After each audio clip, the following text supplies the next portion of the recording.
T-minus 90 seconds and counting. All systems are go. We're about 90 seconds from the launch of Space Shuttle Discovery.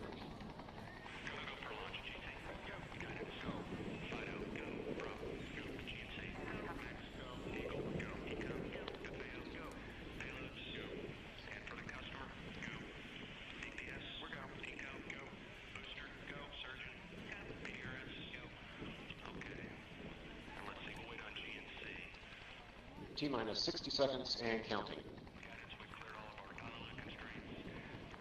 We are transferring to orbiter internal power at this time. Discovery is now running off its 3 onboard fuel cells. Coming up on a go for auto sequence start.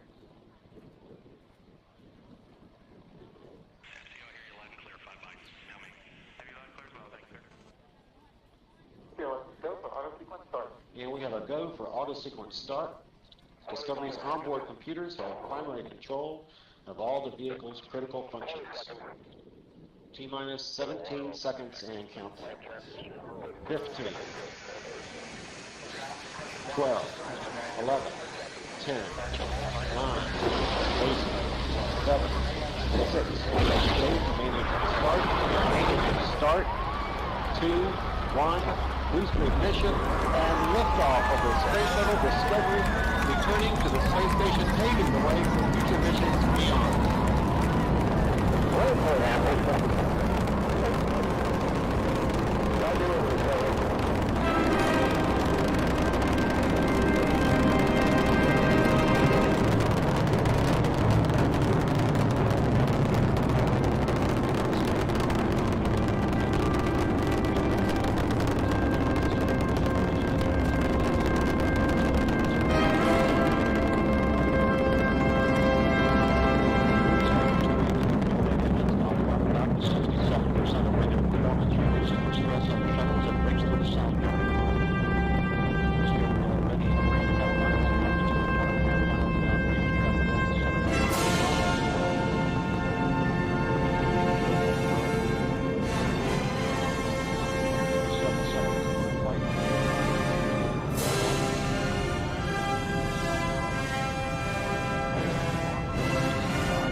Discovery's onboard computers commanding the main engine nozzles to swivel, aiming the shuttle for its precise target in space for main engine cutoff.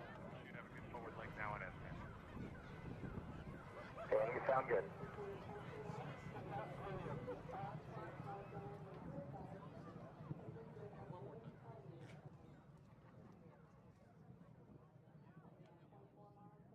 Discovery Houston, negative return. Copy, a negative return.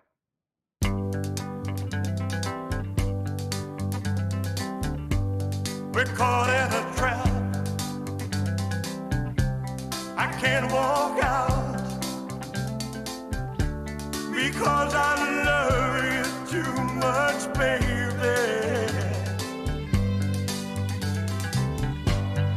Why can't you see what you're doing to me when you don't believe a word I say?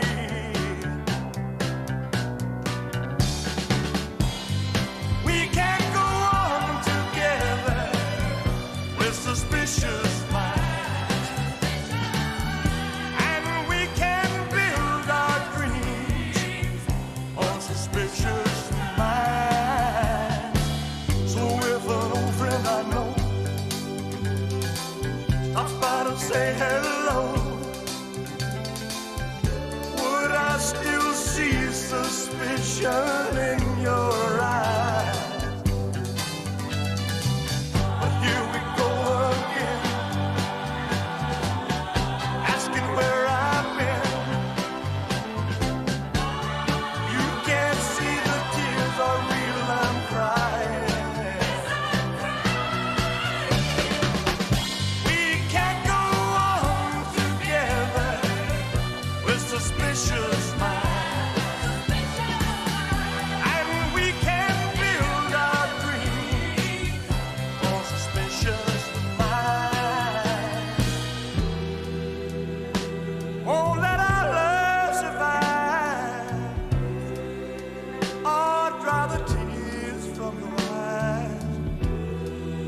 Just don't let a good thing die.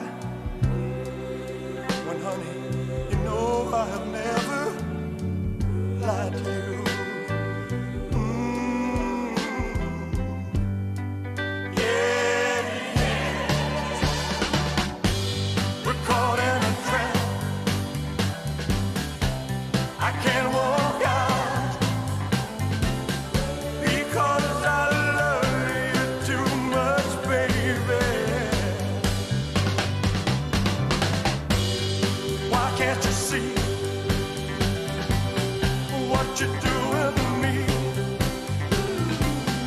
When you don't believe a word I say,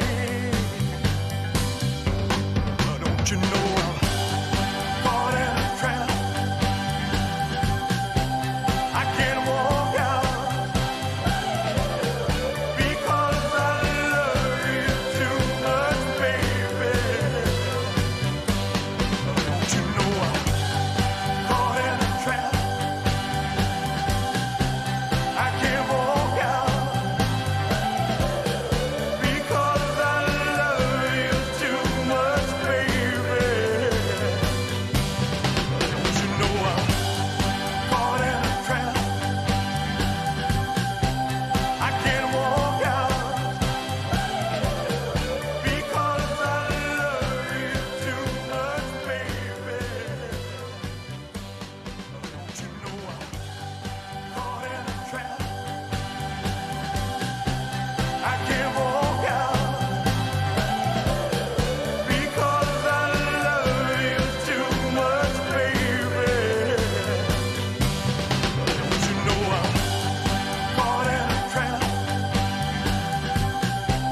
I can't walk out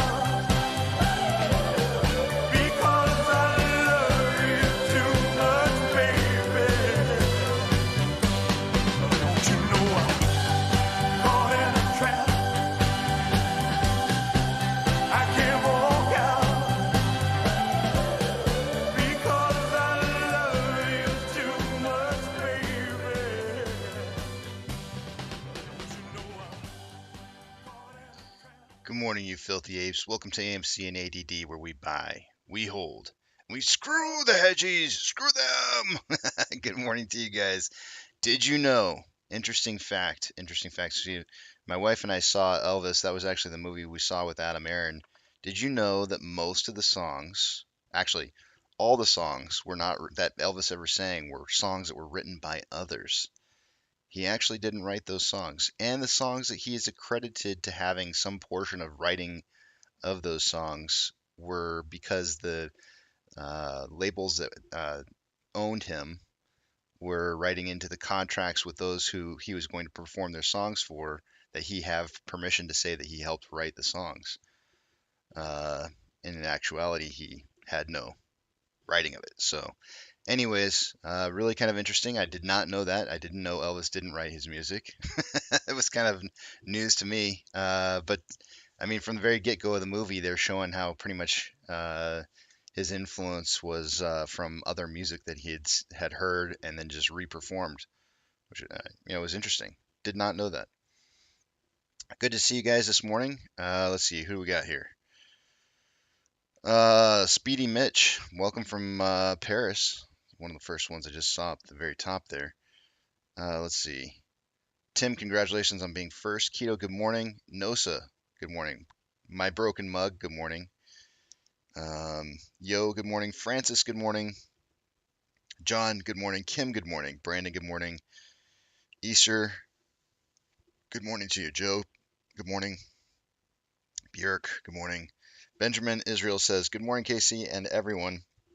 The last so-called recession, every I think he meant dang stock suffered, but this one is suspect now, and every dang stock goes up. Is this being controlled by the big players? The whole market's controlled by the big players. I hate to break it to you, Benjamin, but the whole market's controlled by the big players. Retail really only moves the market maybe 10% at the most. So that's a constant thing that we're having to fight against. Amy, good morning. MCon, good morning to you. Doghead, good morning. Amy, good morning. Just remember the rules, the golden rules, Amy. Those are crucial to understanding or having the ability to be able to ignore the manipulation and having time on your side. Myself, good morning to you. Good morning to me. Yeah, no longer silenced. Admins, I'm just going to say this, or I guess, what do they call you guys? Admins? What do we call you guys? Admins, be really careful. Myself got silenced yesterday. I do remember that when you guys silence people, sometimes that means they get silenced permanently. Actually, you know what? That actually brings up a good point. Let me just go, while I'm thinking about it, I'm actually going to go into the section here and find out if anybody else was silenced that shouldn't have been, because I forgot to do that. Give me just 1 second here, guys. I just want to verify real quick. And if you've ever been silenced, send me a message. Like if you feel like people can't read what it is you're saying, send me a message and ask me. Be like, hey, I don't see any. It seems like people can't see my comments. Have I been silenced? And I'll see if I can't fix it, because it does happen. Yeah, it does look like there might have been a few others.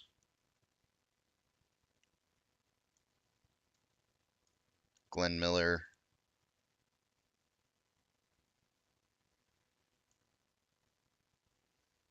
Got silenced as well, it looks like. All right. All right, so that's fixed. I don't know if maybe Glenn Miller was one we took. Maybe that was the one I silenced. Did I silence Glenn Miller? I think I did. Oops. Well, Glenn's back now. I think that was one I might have done. Let's see here. Lowboy says, Casey, I'm so happy you played Elvis. Boy, do I have a story for you later about my experience at the AMC theater. I can't wait to hear it. I don't know if the power hour works for you. After I do the numbers in the power hour, 2 p.m. after maybe like 2:15 p.m. Central Standard Time, which would be 3 p.m. Eastern. I don't know if that works for you or not, but if it does, let me know.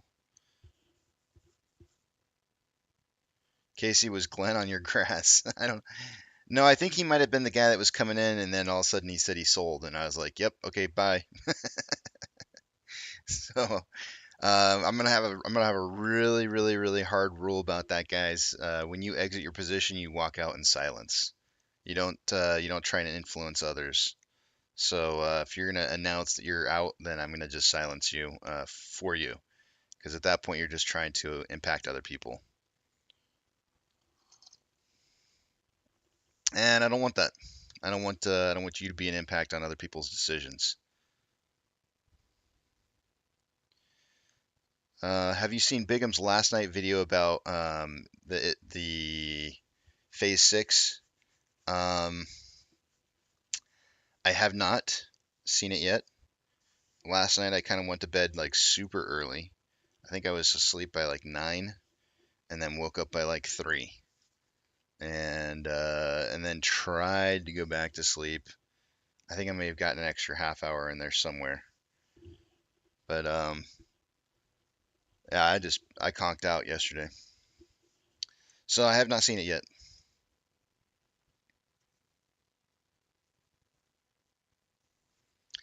Myself is going for the thick title now. Alrighty, guys. Well, good morning to you. If you didn't notice the title for the day today, it's before there was no recession, inflation was transitory.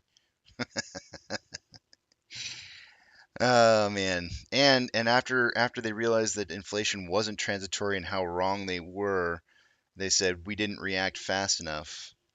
We didn't react fast enough to inflation, and here we are.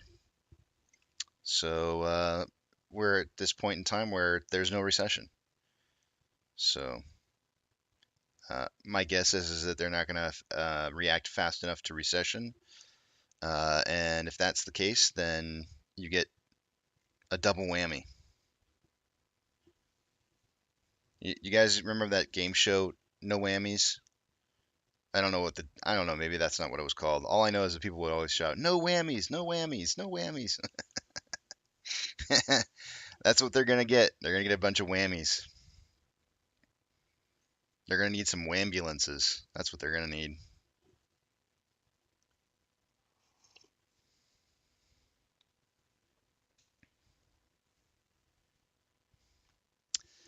Technically, Gus, the definition by Google defines it as two back-to-back quarters that are in decline, and we've just had that. So, press your luck. Ah, that's what the name of the game show was. Thank you, Brandon.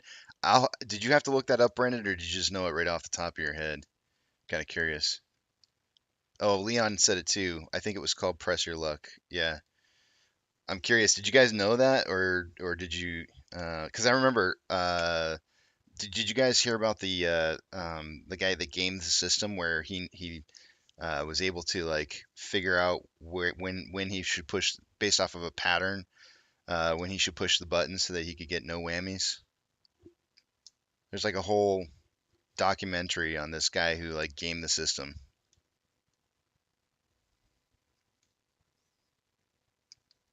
Lose boobs. Good morning.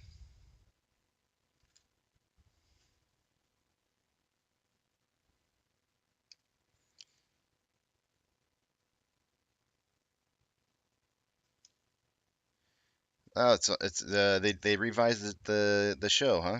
The game show.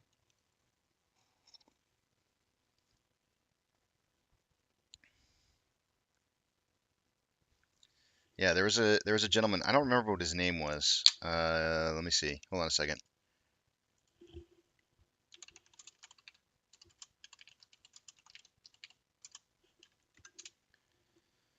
Michael Larson. He was notable for winning $110,237, equivalent to $288,000 in last year's money and prizes. At the time, the largest one-day total ever won on a game show. Yeah, it's kind of an interesting story. But he was a numbers guy, and he saw patterns in how the system was selecting when it would select, and then initially he was first getting them wrong because he found that he didn't know this, but there was a delay on between when he would hit the button and when it would select. So he had to like kind of alter where he was going to select at, and then once he figured it out, he was able to avoid hitting the whammies. Nope, I see you, myself. Michael Larson. Why would I? I'm surprised you didn't remember his name, Casey. I think I know why you're saying that, Novocaine, because I think maybe a little bit with my beard right now, I look a little bit like him. Possibly. Some might think. Some might say. Although Michael Larson would be much, much older now. Unless he found a time machine. I can read it myself. You're good.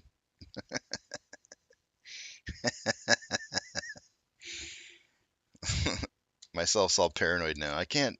Does anybody see me? We just don't pay attention to you half the time.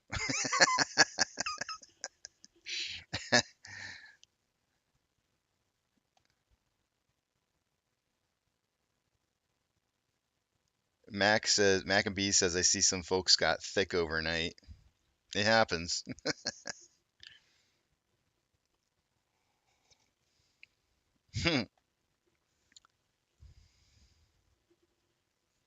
All right, it's time 6:20 in the morning. I can go ahead and start updating things and can start checking our numbers out here. Let's take a look. Let me log into my broker and start checking our numbers out. Actually, while I'm logging into my broker, I'm going to clean my glasses because I am tired of trying to squint at this at these screens. Actually, I'm not even squinting. I'm just leaning forward. I'm not sure what's worse. Two-factor authentication, guys, if you don't have it, you may want to consider it. It could help prevent keeping somebody out of your account that you don't want in there. You should try it out, see if you like it, if your broker has the capability of doing that, and if they don't, or you don't like it, you can take it off. I did notice on my phone, at least through my broker, when I log in through the app on my phone, it doesn't require me to do two-factor authentication because I'm already on my phone. But it does when I do it through the computer.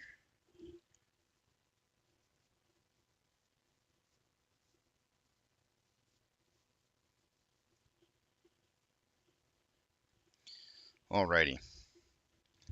The glasses appear to be clean. Yep, good enough.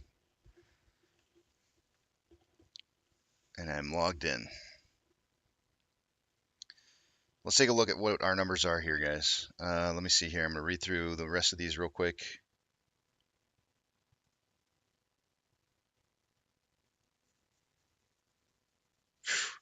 Novocaine, if you only knew how bad I am at remembering names. It's not a good thing.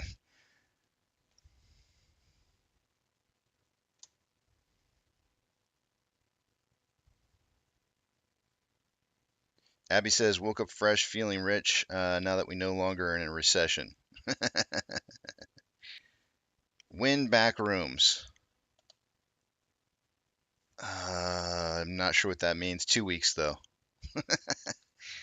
Oh, yes, I know what you mean by back rooms. 2 weeks. 2 weeks in the back rooms. Let's see here. Let's take a look at these numbers. I'm going to take you guys over the other screen. If I don't see your comments, it's because you don't see the big tramp. If you see the big tramp, I can see you.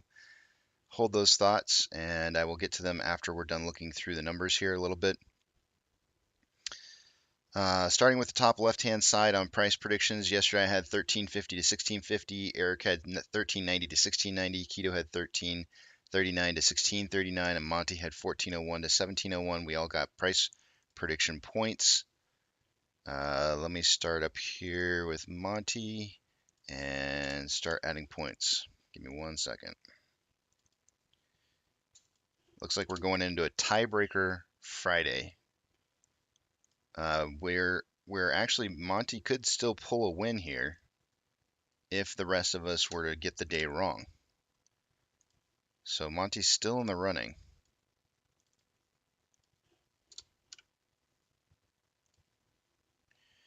This is where Monty should pull a Hail Mary and go for a number that's way not even expected.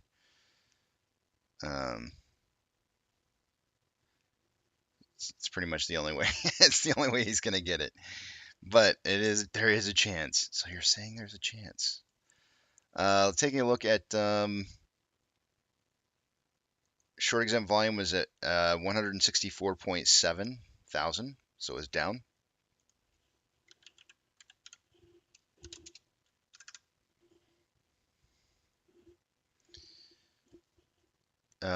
While I'm still on this page, I'm going to update the day-over-day price increase, which was up 0.069.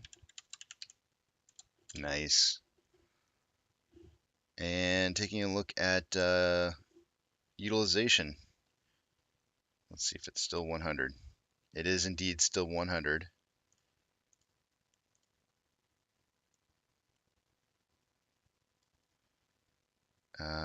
July 28th. Yep, 100% utilization, day number 119. 119 straight trading days of utilization being 100%.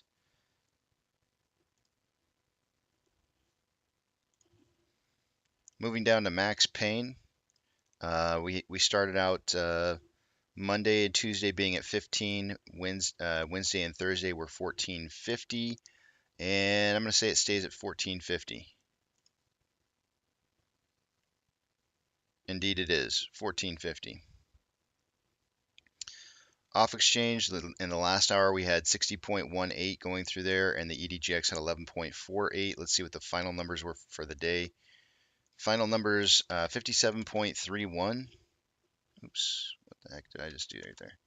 57.31 and 11.14 through the EDGX for a final total of 68.45. That's about 4.45% higher than normal.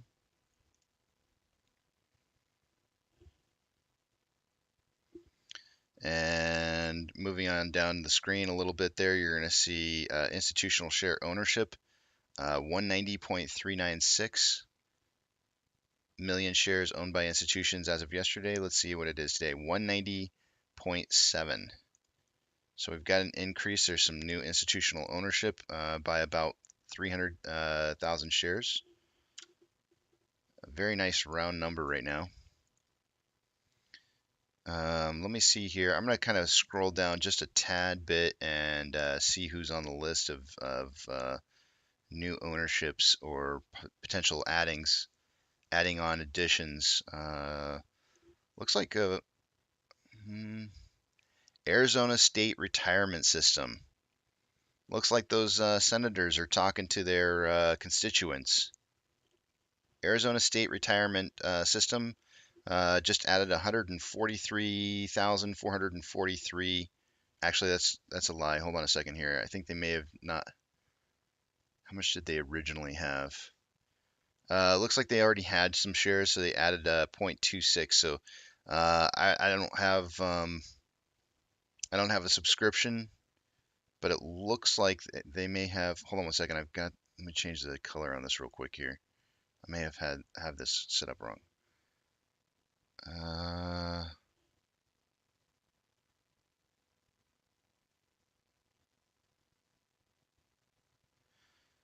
It says 0.26% changed up, so I'm guessing whatever 0.26 is of the original value, which I could pull up probably here. Give me just 1 second. I'll look and see.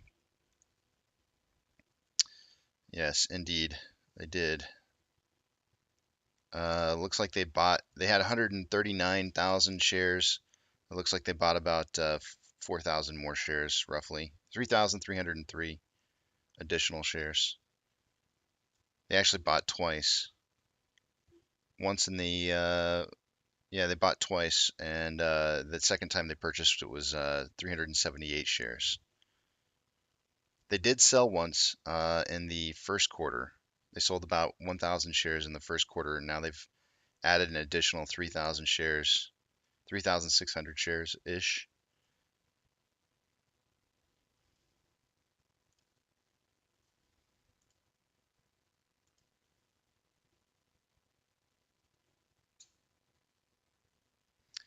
Let's see who else.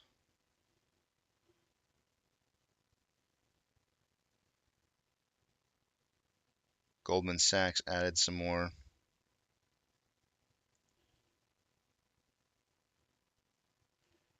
National Bank of Canada sold some, it looks like.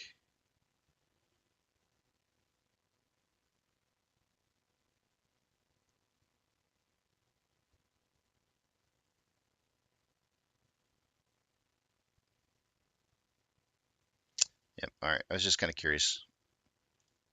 Moving to Ortex information. Our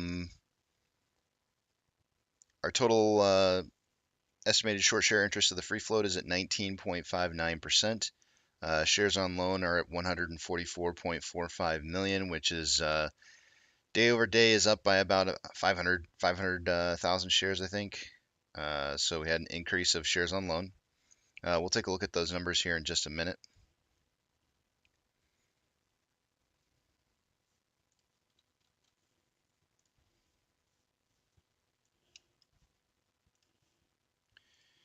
Let's see, what else am I looking at here?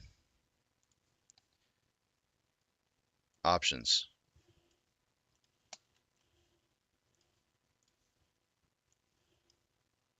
Give me 1 second, moving a couple pages over. Options.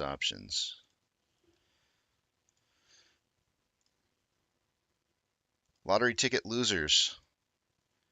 As of yesterday, at a $35 strike price, there was 1.6 thousand contracts that were losers. Somebody was asking about married puts, I think, and how they use those to close out positions. and I didn't really have a good answer for that. I know that there are other YouTubers that have explained that really well. I'm not an expert on it, so I'm probably not going to touch on it. At a $35 strike price, though, and the reason I say this is because part of this, the theory I believe behind part of this is some of these what I consider to be the lottery ticket winners down here at a $35 strike price. There's 1.7 thousand contracts, and that I think this is part of the key to that. That's a little bit up from what it was day over day. It was 1.6 thousand contracts yesterday. It's now 1.7 today. Highest amount of open interest is for the call strike price of 15. Yesterday it was 16 with 12K. That actually has dropped down to 11K, and now $15 on open interest is the new high with 12,000 contracts, 12.8 to be exact. On the puts, $14. $10 was the high yesterday at 7.6 thousand contracts.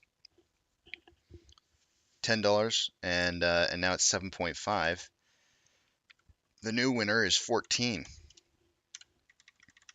with 7.7 thousand contracts. So the market's really dialing in on a close somewhere between 14 and 15 today. Ironically, you know, max pain is 1450. Amazing.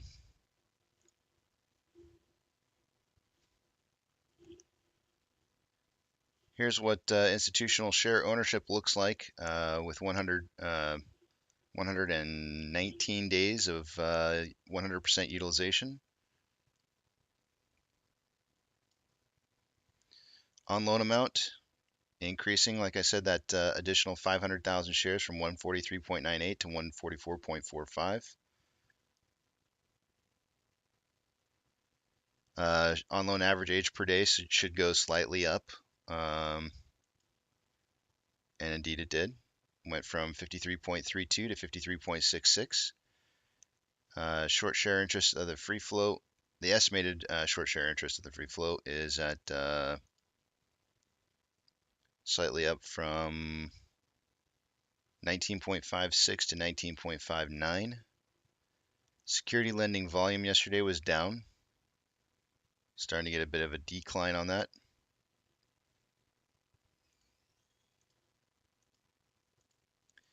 We are not on any threshold lists.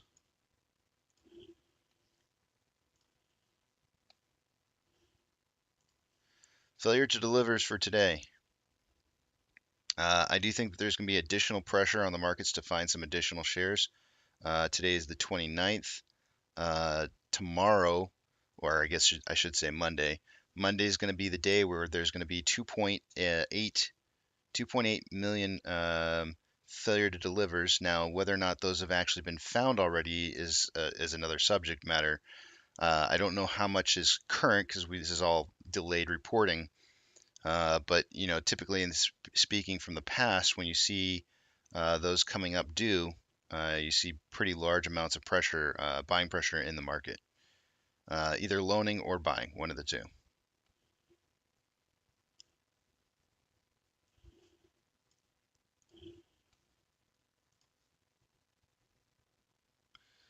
Orders by Fidelity customers. Let's see. Yesterday, AMC finished in 23rd with a 57% buy to 43% sell ratio.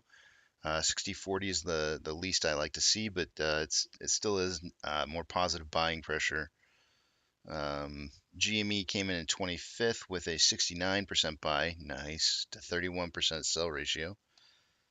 Let's see here. $13.12 is SSR trigger price. Shares borrowed so far this morning. Looks like they've already borrowed 350,000 shares as of late last night at a 7% fee. And then returned those plus 50,000 and then borrowed about 320,000 again.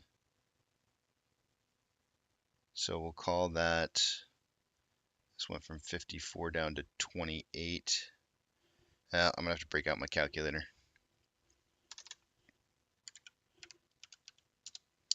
Yeah, it's 26. 26, that's 20. We'll call that an even 50. So 700,000 shares, roughly. I'm doing a little bit of rounding. Yesterday we saw about 1.6 million shares having been borrowed. Looks like it's about 700,000 so far this morning. Looks like we had a lot of closed out positions. And the reason I say that is because look at the out of the money calls. We had a lot of calls that got closed out. We were, I think, close to, I think it was about 111,000 contracts that were out of the money on calls yesterday. Currently, there's only 87.9 thousand contracts that are out of the money on the calls versus 11.4 thousand contracts that are in the money. 37.1 thousand contracts are out of the money on the puts versus 9.7 thousand contracts that are in the money. That's good. I'm actually glad to see this number is down.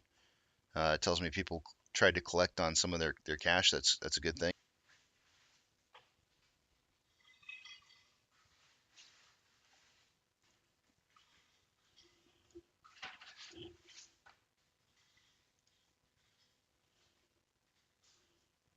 Is up 1.08, Dow Jones is up 1%, and S&P 500 is up 1.21. That was yesterday's numbers. The markets overnight were down in Asia 2.26. Shanghai was down 0.89. FTSE China was down 1.35. Shenzhen was down 1.3. The S&P BSE was up 1.25. The Nifty 50 up 1.35. FTSE International was up 0.31 and 1.24. So kind of mixed numbers right there. Let's take a look at what our futures are saying.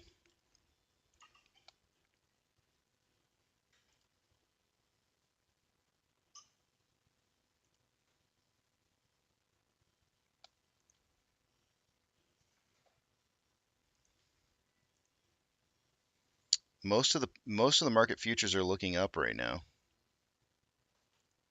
Anywhere from 0.5% to 1%.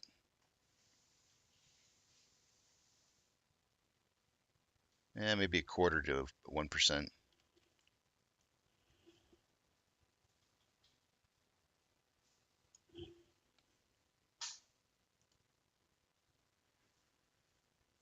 Tesla is up 1.42 in the pre-market. Amazon is up 11.5. They had an earnings report that was positive. They're up 11.6 now. Cinemark is up 0.96. Doge is up 0.17. Bitcoin is up 0.3, or sorry, rather down 0.33. Let me just check and see what Bitcoin did overnight, because I wasn't watching. It never got up to that 24.8. It tried. Let's see how close it got though. 24.4 was the highest. Looks like it's starting to develop a little bit of a head and shoulders potentially.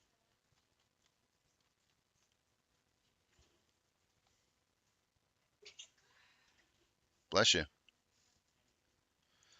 GME is down 0.62. HYMC is down 0.98. Hood is up 0.55. NCMI is up 4.96 and AMC is up 0.14.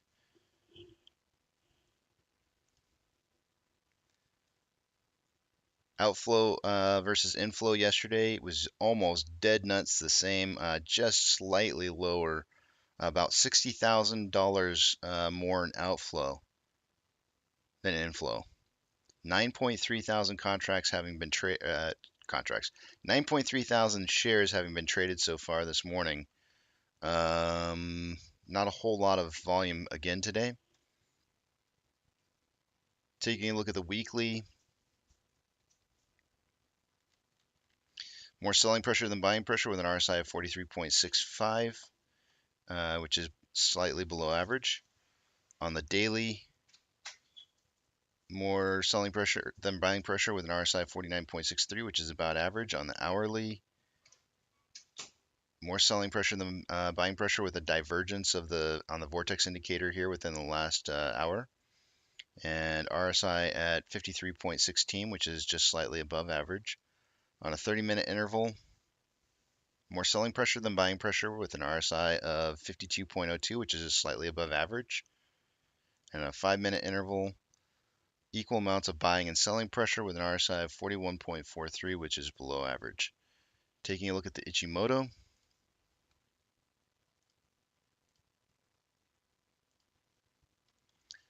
price is in the cloud, moving through a thick portion here.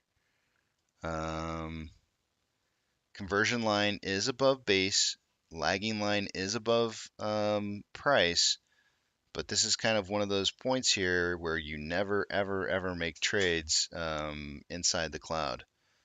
So this is a point of indecisiveness as to where price is going to be moving to in the futures. Taking a look at the 4-hour,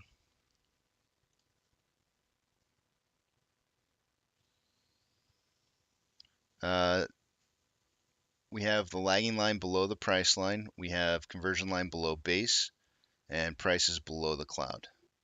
The base and the conversion are level.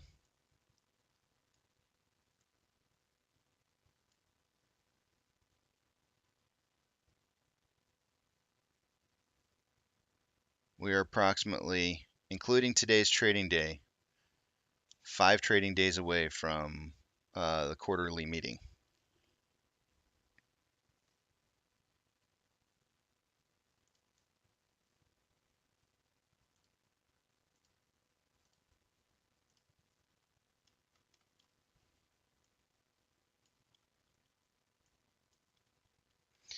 Kind of left a support line drawn in here. It's still kind of signaling towards something here. So I'm going to keep holding that there and see how long that line holds for. And with that, I can see what it is you guys are writing again.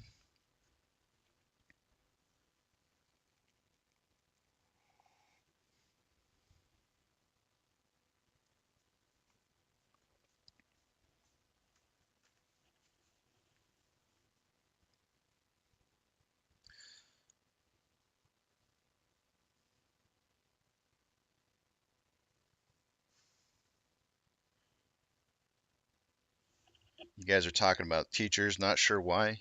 I mean, I think I have an idea why.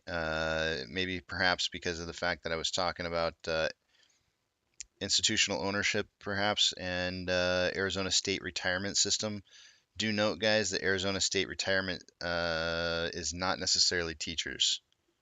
It could be, but it's probably more government state employees.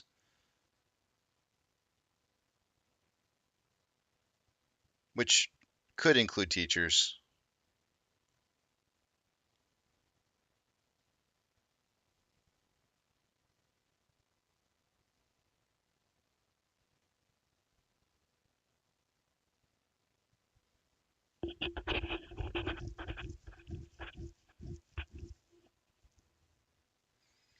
Casey's being shorted. Uh-oh. Let me check something here real quick, guys. Just gonna make sure that make sure everything's good on my end.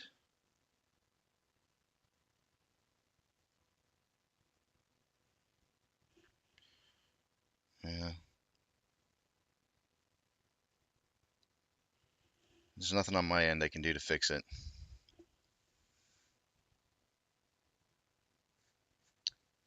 Sub has the boss says, did Casey say Royal Bank of Canada sold some AMC? I think I did say that. Let me go back over and check it real quick here. National Bank of Canada, not Royal. It was National Bank of Canada, and let me just verify it real quick here that it's indeed a sale. Hold on one second.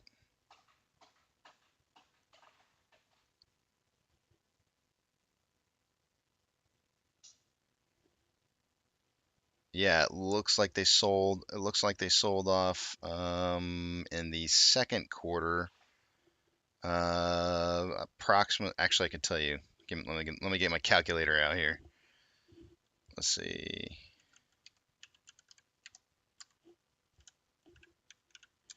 Looks like they sold about 77,451 shares. And that's the National Bank of Canada, not the Royal.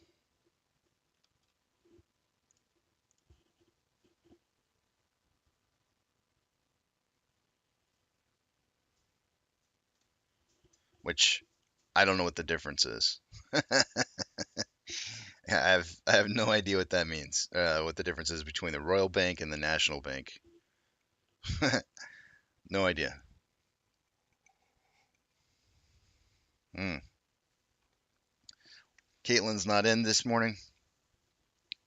Where is she?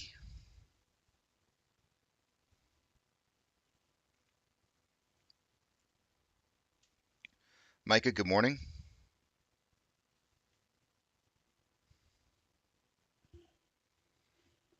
Well, you better make sure Sub has the boss that you let her know that you missed her when you do see her again. Sometimes it's nice to just know that people recognize that you're around when you are around. Let's see if Adam Aaron had any new tweets. No new tweets from Adam Aaron.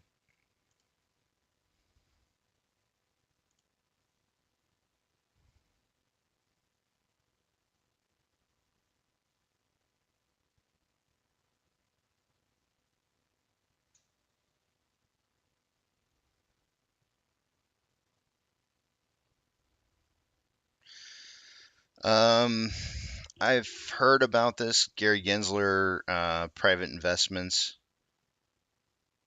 According to this, he is short in AMC. You know, it would seem to me, I would think, that if you're going to be the head of the SEC, that you would probably not be invested in the markets. um, but I don't know.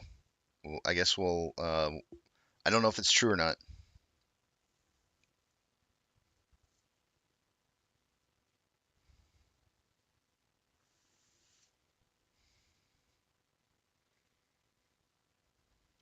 National Bank of Canada still has remaining shares, though. Um,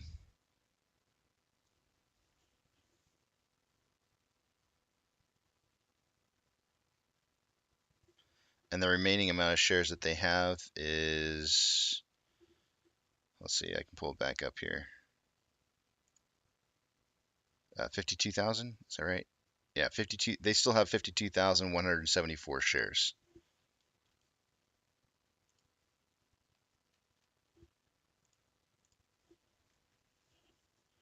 So they sold just a little more than half of their shares. But institutional ownership is up though right now, so it's higher than it was day over day, by about, I think it was 300,000 shares.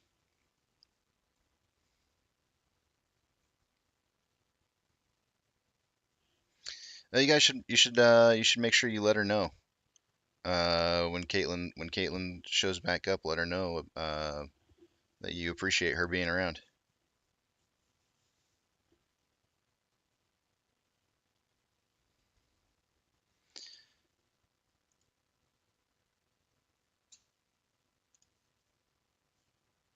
Gonna check news real quick here. We got about 10 more minutes before our pokey stick of volume.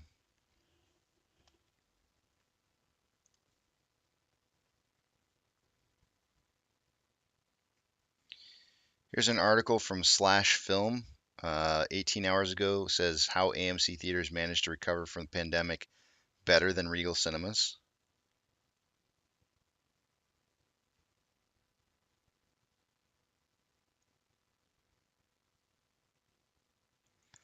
Yahoo Finance is saying AMC Entertainment may report negative earnings. Know the trend ahead of next week's release. 21 hours ago they posted that. They did say May. Let's see why. Let's see what they have to say. Let's see why they're saying it. I hate Yahoo News. I hate clicking on it. It just makes me feel dirty. Let's see here.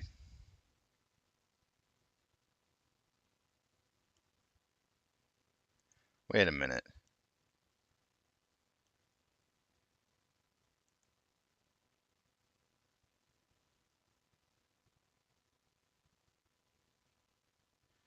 I'm so confused.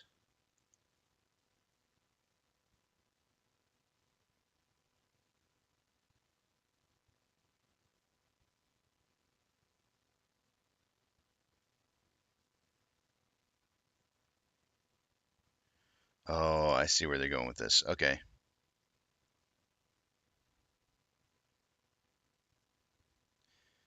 All right.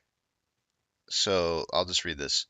AMC Entertainment is expected to deliver a year-over-year increase in earnings on higher revenues when it reports results for the quarter ended June 2022.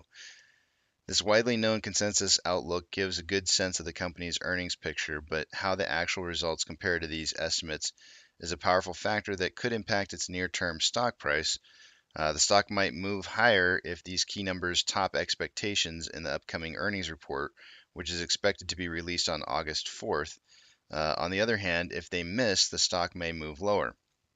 While management's discussion of business conditions on the earnings call will mostly determine the sustainability, the sustainability of the immediate price change and the future earnings expectations, it's worth having a handicapping insight into the odds of a positive EPS surprise. That's what I'm looking for. For me, for fundamentals, I want to see a positive EPS. Zacks consensus estimate. This movie theater operator is expected to post quarterly loss of 0.26 per share in its upcoming report, which represents a year-over-year change of 63.4% up. Revenues are expected to be 1.12 billion, up 151.5% from the year-ago quarter. Estimate revisions trend. The consensus EPS estimate for the quarter has been revised to 21.21% lower over the last 30 days to the current level. This is essentially a reflection of how the covering analysts have collectively reassessed their initial estimates over this period. Investors should keep in mind that the direction of the estimate revisions by each of the covering analysts may not always get reflected in the aggregate change. Earnings whisper. Estimate revisions ahead of the company's earnings released offer clues to the business conditions for the period whose results are coming out. The insight is at the core of the proprietary surprise prediction model, the Zacks earning ESP expected surprise prediction. The Zacks earning ESP compared to most accurate estimates to the Zacks consensus estimated for the quarter. The most accurate estimate is a more recent version of the Zacks consensus EPS estimate. The idea here is that the analysts revising their estimates right before earnings release have the latest information, which could potentially be more accurate than what they and others contributing to the consensus had predicted earlier.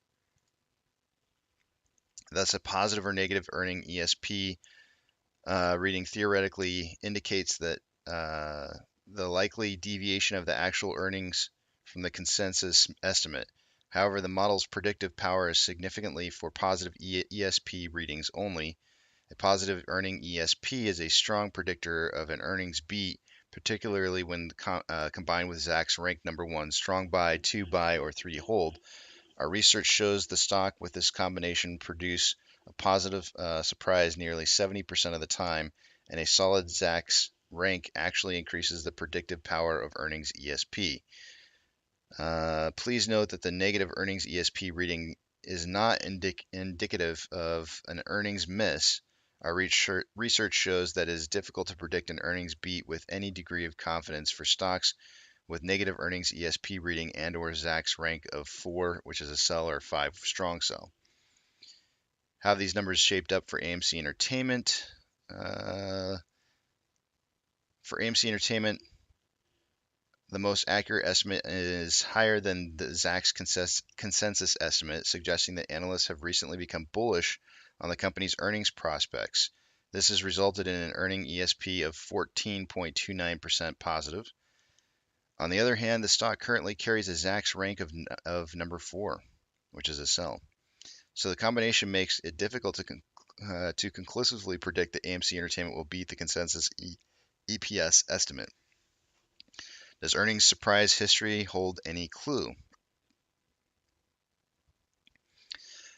While calculating estimates for a company's future earnings, analysts often consider to what extent it has been able to match past consensus estimates, so it's worth taking a look at the surprise history for gauging its influence on the upcoming number. For the last reported quarter, it was expected that AMC Entertainment would post a loss of 0.63 cents per share when it actually produced a loss of 0.52, delivering a surprise of 17.46% positive. Over the last 4 quarters, the company has beaten consensus EPS estimates 3 times. Bottom line, an earnings beat or miss may not be the sole basis for a stock moving higher or lower. Many stocks end up losing ground despite an earnings beat due to other factors that disappoint investors. Similarly, unforeseen catalysts help a number of stocks gain despite an earnings miss. Let's see here.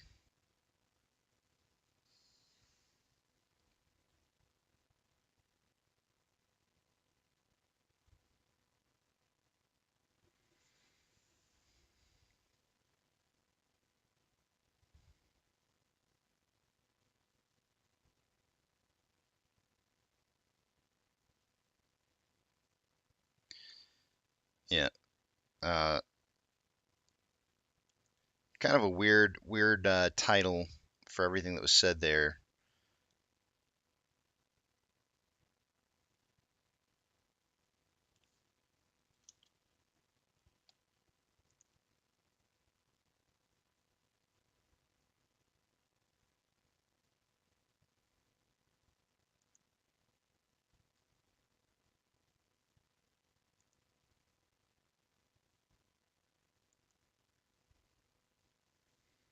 Wow, listen to this. And this is not relating to our AMC, but the AMC networks. But I think this is just kind of funny. AMC drops a clip for its first original animated series, Pantheon. I don't know if Pantheon's in here or not, but that's kind of cool. He's got his own animated series apparently.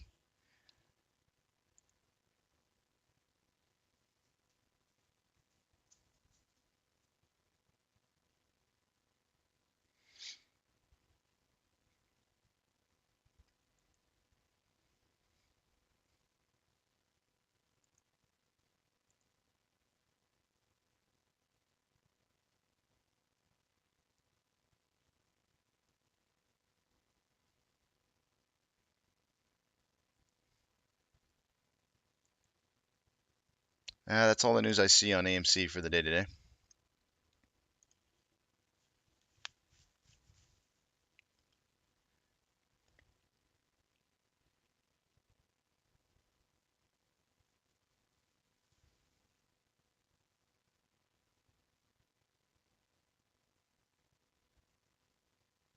Tim saying Yahoo's so the past. I'm not sure what that means, but Yo says so. Phase 6 puts an end to the collateral ferry on the derivative side of things, which is good. But I'm tempering my expectations that it does anything for us. Yeah, I mean, like I said, we're waiting in order to get margin calls. We're waiting for a systemic failure in the system. Whether that's going to cause it or not, we'll see. We have volume at 24,973 shares, and it looks like we had about 10,000 shares having been traded going into this, so we're going to be low volume again today, guys. Expect somewhere between 15 and 35 million again. And taking a look at HYMC over here, just because I'm kind of curious how they're doing on their volume. They don't have hardly any buy orders here on the buy side. Let's see, they got a news article. India wants to open up for lithium mining and batteries quest. Interesting.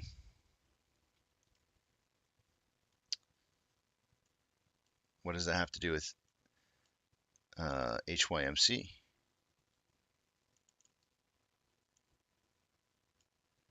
Oy vey. It's taking forever to open.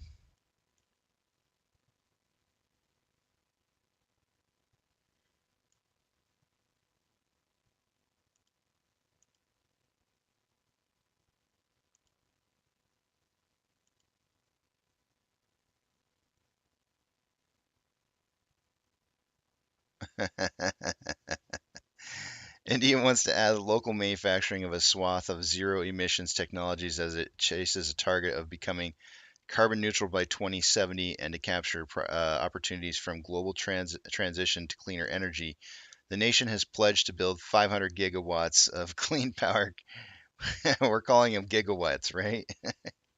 Or are we gonna call them gigawatts? Let's call them gigawatts.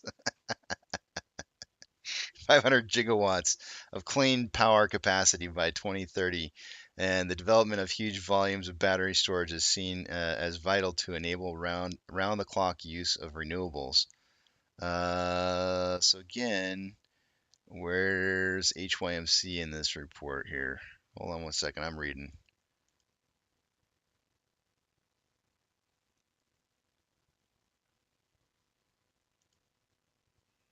I did not see HYMC in there.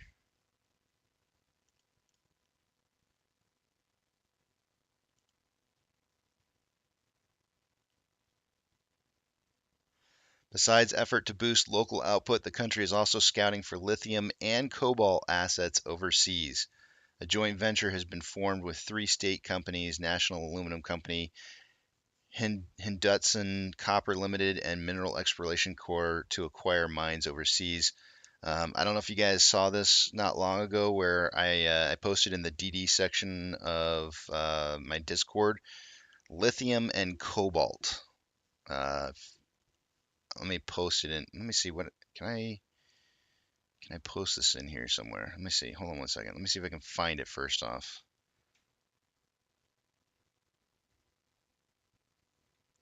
Lithium and cobalt.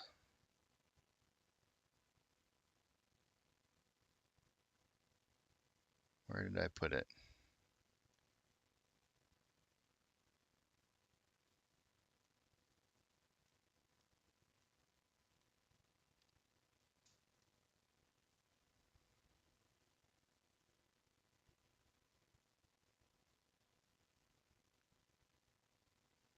One second. Son of a gun. I hate it when I can't find something I've posted.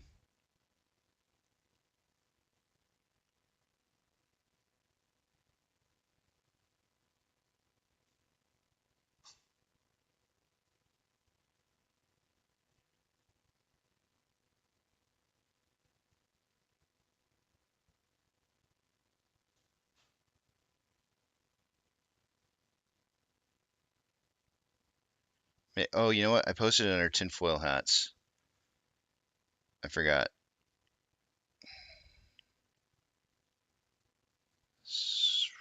I think I'm gonna have to copy this. Give me one second.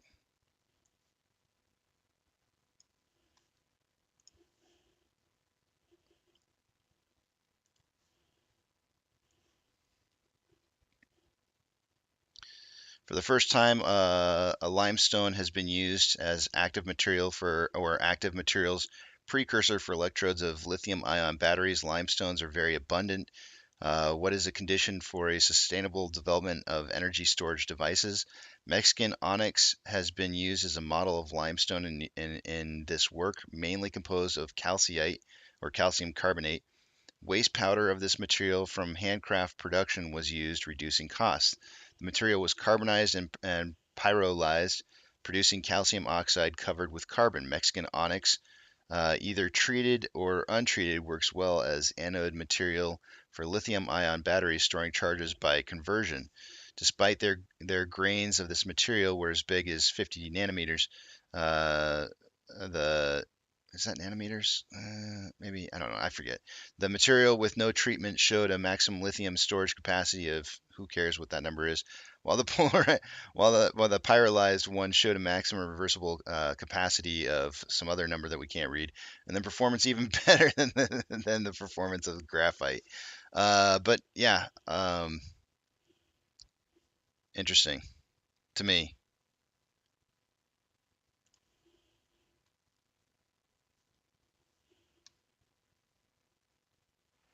Onyx and lithium.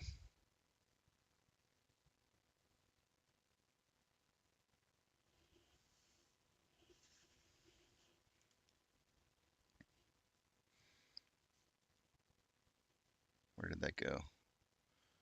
News.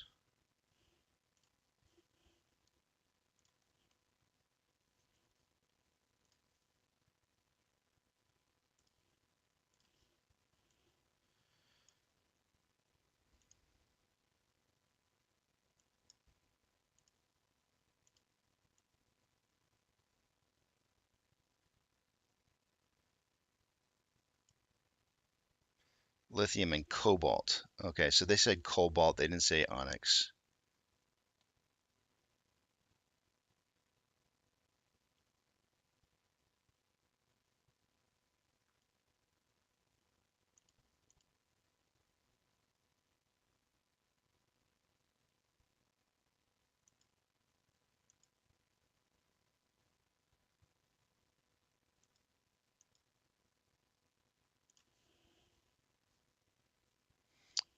AMC's current price is $14.58 in the pre-market, which is exactly what it was on close yesterday.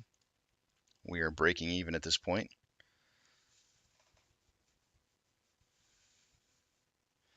BioLife Hemp says today's tweet to Ha Koch is unlike heaven can wait in 1978. We're not wanting to come talk with us, Ha Koch, on Casey Shaw's YouTube channel.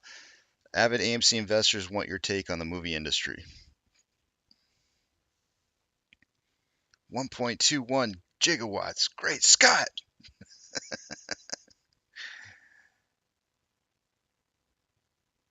Where we're going, we don't need. My wife has that tattooed on her arm, by the way. She's got "Where we're going, we don't need roads" tattooed on her arm. She likes that movie a lot.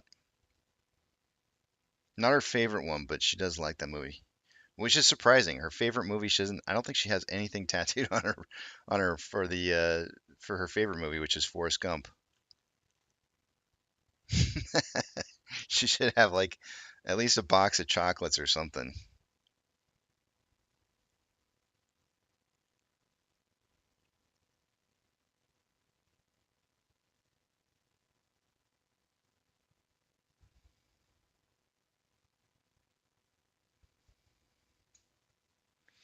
Yo says Casey batteries will go the way of the 8-track eventually. Supercapacitor tech is in R&D, and it'll blow batteries away. Google it.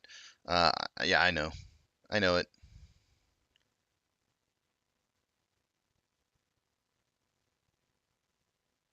Mysterious Motorsport says we just got to get DeLoreans. I actually, when I was a senior in high school, in auto shop, somebody brought. I don't know why they had the DeLorean in, but somebody had brought a DeLorean into the auto shop, and I'm not sure exactly what it was that they were doing on work for it.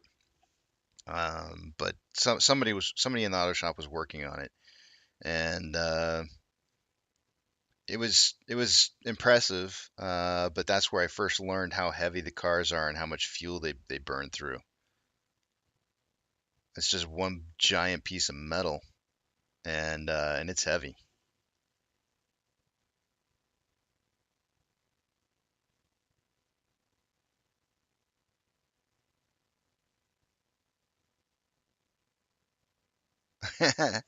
Yishin, I want to read that, but I can't. I can't. I haven't watched his videos. I don't think I've ever seen a single one of his videos before. Jordan, good morning to you. Yes, we are in the bang phase. The originating price that I've kind of got us pegged for in regards to what we should be hovering around is $14.13, which we hit on what day was that? 6/27. On 6/27, we entered into the bang phase. Now price should have stayed relatively close to the 14.13 while we saw falling volume, but we didn't see that happen. We actually saw price start falling immediately after hitting the 14.13 all the way down to 12.57 by 7.6. But we did have falling volume during that period of time. But I mean, I wouldn't consider 12.57 to be very close to 14.13. So we saw an overcorrection going the other direction, where it instantly jumped back up to 14.13 range and continued to run based off of probably what I would assume is, just people jumping in on price when it jumps up 15.19% in a single day. So price overcorrected, and because of that, volume started jumping, and we moved all the way up to as high as 1752. Was our highest closing amount. I know we had a price much higher than that. It was 18. I got it written down, 1837. But our highest closing price was 1752. And at which point the price started driving back down to meet that 1413 price, and we've seen volume dropping day after day after day. It's been getting lower and lower and lower. I've got to actually update Suck Squeeze Bang Blow because I haven't. The last time I input data was on the 21st, so I've got about 4 more days worth of data to put in here. So since you brought it up, I'm gonna go ahead and do that real quick here.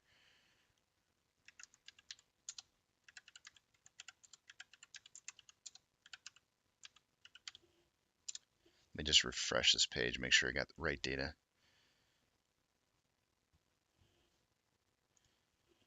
Looks like I got more than that. I got one more day here, 1458.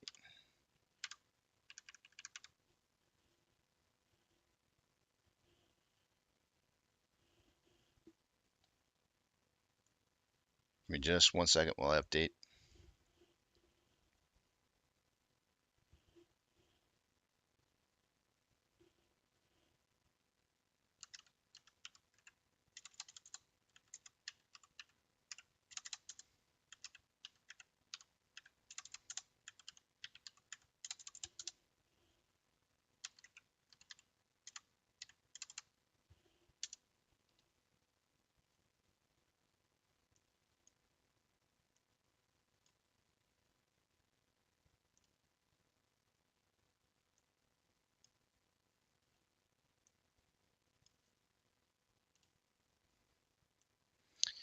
And so we are currently on day number 24. We've had 24 days of being in the bank. Today would be 25.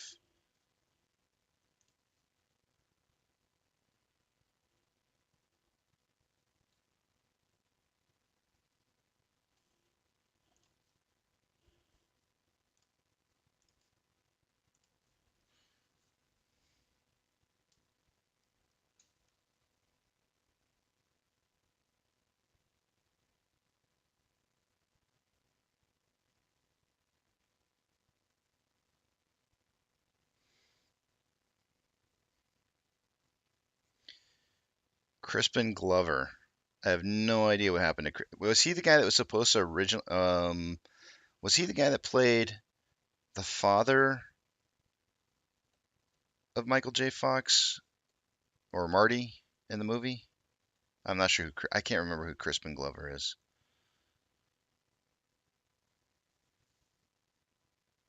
Like the younger version. Let me look him up. Crispin Glover.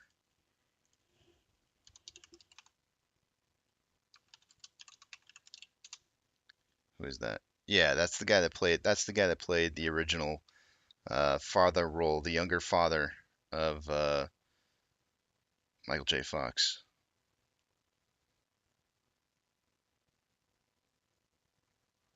Ooh, the American Trader says she should get a feather tattoo.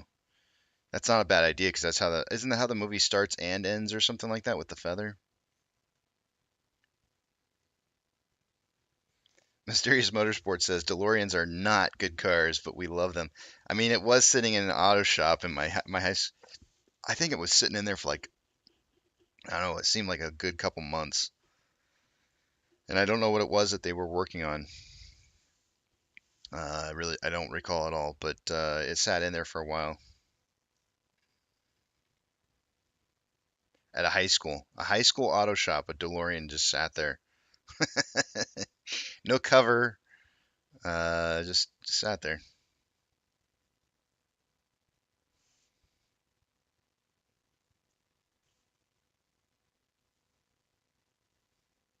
Maggie, good morning to you.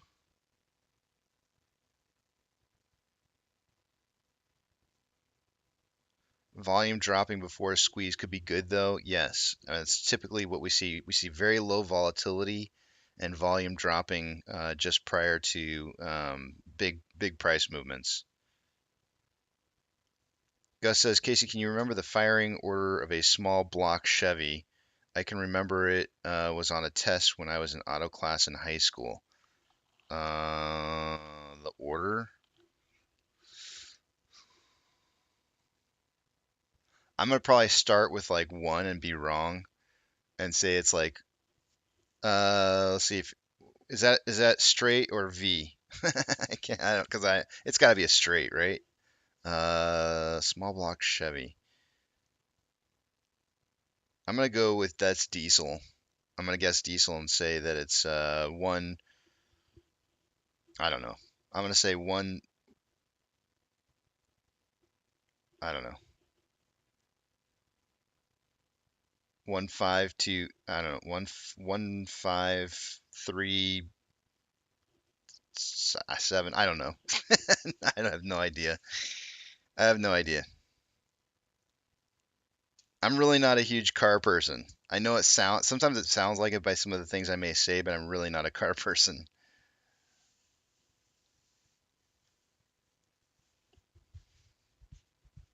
726435518. Yeah, I kind of figured it wasn't going to be starting on a 1. Uh, but yeah. 726435518.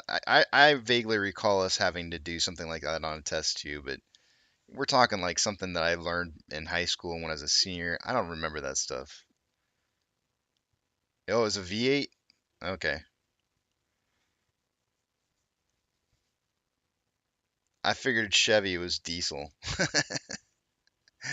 It's Gus has got a different number here. He's got 1843657 18, that makes sense. 184343 doesn't make sense. 118. Oh, because it's V. 18. Okay, got it. 1843657. I guess it kind of makes sense. Toyota.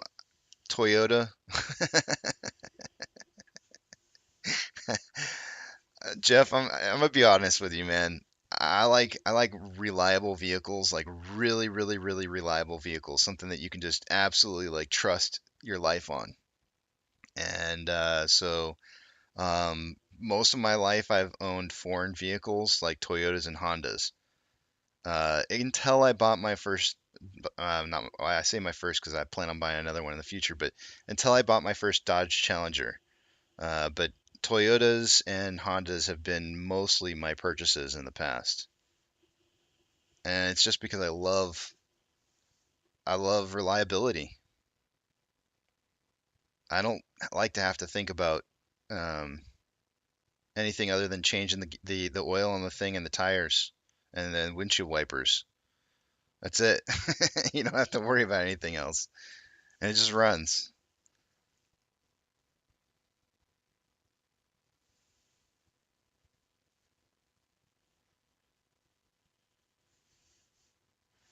Monty, I got you down. 1401 to 1701. No change. Interesting, Monty. Very interesting. I think you're probably going to be safe there.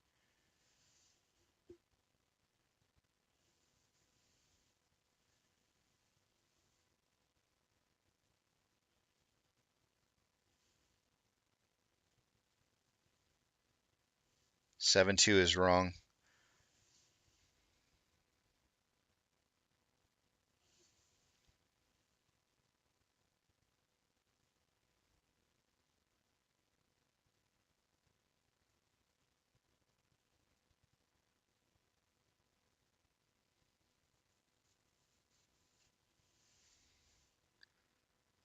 Yeah, Doc, Toyota's working in the dirt.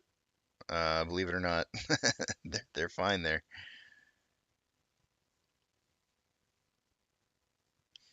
Armando says my E36 is pretty reliable if you look past all the oil leaks. Gus says, see, I knew I was going to lose you guys on this. Gus is saying foreign vehicles is a sacrilege. I knew I was going to lose you on that one, but it's, the thing is I value reliability more than anything.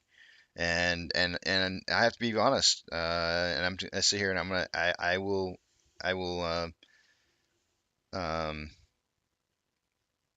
I'm gonna side on the idea that there's far less maintenance on a Toyota or a Honda than you would ever get in any other American-made vehicle. I don't think you can find anything that comes even remotely close. And I can say this, after owning my Dodge Challenger, I would never, ever, ever, ever in a million years own anything Dodge that wasn't under warranty. Ever. If it's out of warranty, I'm selling that sucker. Because there's no way in hell I'm gonna own after the amount of things that I had the rear differential replaced on that thing twice. and I wasn't even driving it like crazy. I mean, I was just doing normal driving, and twice it had to be replaced. I've never ever heard of something like that before on a vehicle. I mean, the thing is that there's so much torque on that vehicle, even under normal conditions, because it's a heavy vehicle. It's a very heavy vehicle. Under normal condition driving, they can't make parts strong enough to withstand the torque that's there. And I think that's a huge design flaw. You know, if you can't make a vehicle that's going to be able to withstand the power that you give it, then what's it worth? It's not worth anything. It's not what I want to drive. My Subaru WRX has been really reliable, and in the winter it's awesome. Is it front wheel drive or something?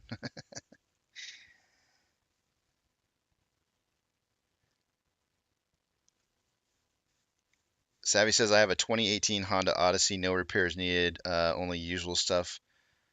My friend has a 2020 Chrysler van. It's been in the shop 3 times.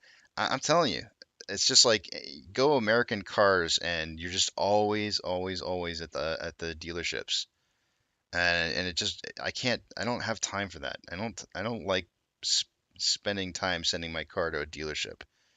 If I have to do anything besides changing my windshield wipers, my oil, and putting gas in the sucker and changing out the tires, then I'm spending too much time doing it.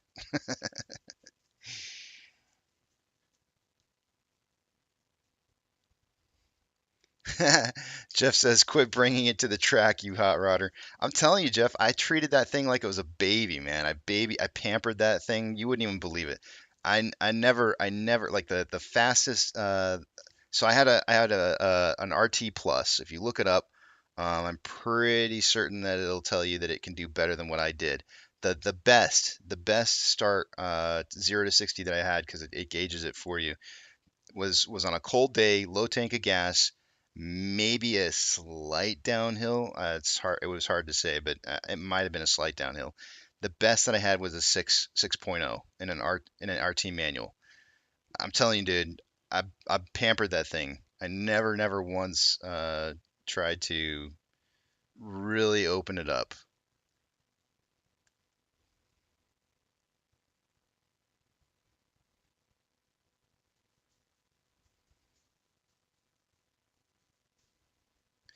Silver Surfer says they can make parts strong enough. Dodge is just cheap built. Well, I'm not going to disagree with you there, but that's the whole point I'm trying to make. You know, that's design. That's design problems. Don't forget your blinker fluid. Have you seen that video where the dad sends I think it was the daughter in to go pick up blinker fluid? That's pretty funny.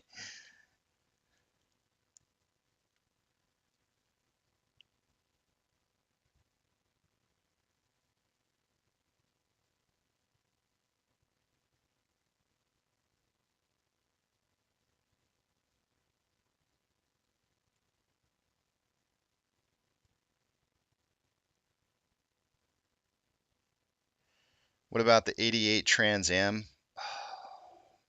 See, here's the thing. The thing is that I love the looks of some of the American made cars, but I'll never own it if it's not under warranty. And I never owned an 88 Trans Am. I don't know how good they were, but if they can hold their own, then I would have had one. Cause yeah, nice.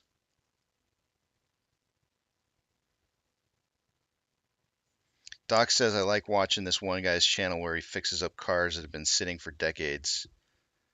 That's pretty cool.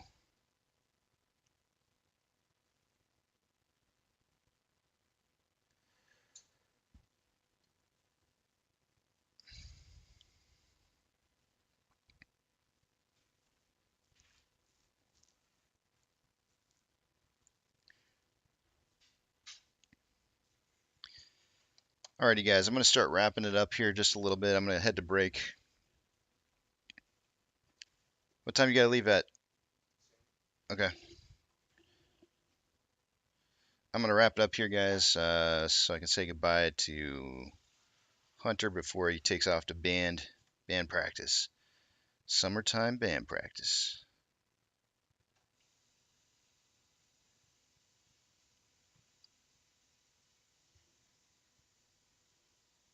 Well, you know what started that, Savvy? Ooh, I'm gonna forget the name.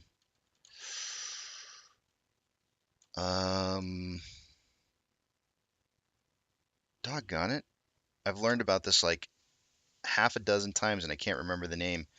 I'm gonna have to look it up because I can't remember the name off the top of my head. But the reason for it is that the United States actually sent people over to Japan to help with industry. I think it was like in the 80s or something like that, and maybe it was either the 70s or the 80s, and they kind of helped them kind of transform some of their methodology on how they fix things up. I'm trying to remember the. It's not going to come to me, but anyways, what ended up happening is they started making cars that were like really really reliable under these strict um, and rigid regulations that they had for or what's the word I'm looking for? Quality. They were basically just looking for more quality than they were for um, anything else. And so when quality became their number one factor in what it was that they were producing, they found that people were able to rely on their vehicles and they started selling more and more and more. Hold on one second, guys. I'll be right back.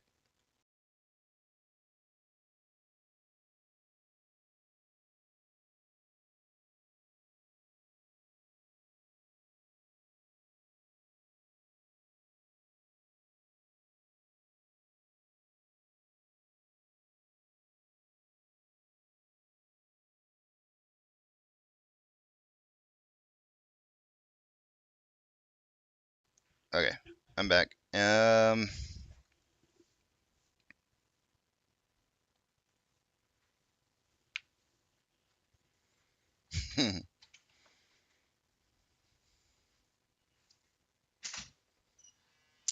Oh, and then if you, I don't know if you guys know this or not, but Pantheon snuck a video in last night. I didn't get a chance to see his either because he snuck it in on me. I didn't know he was I didn't know he was doing it. Plus, I conked out at like 9 o'clock. Actually, um, to be honest, what happened was is I turned on. I saw that he had an upcoming stream set up, and then I was gonna go watch his stream, and then I conked out at 9 o'clock, which I think was I don't even know if it was before or after it had started. I don't know if it was 9 my time or if it was 8 my time. But anyways, I clicked on it and I woke up. My wife woke me up later and she was gonna start taking over the TV because she was staying up and I was falling asleep and so I just handed her the controller and she took over. But Pantheon, I think he was in the middle of talking. I had to turn it off.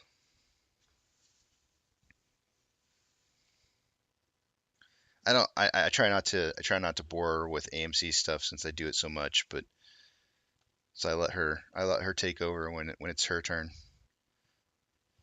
But I'm gonna head to break here, guys. It's 7:30. I'm gonna be back by 8:15 and do price prediction for the day. Keto, if you're listening, it's a three-way tie.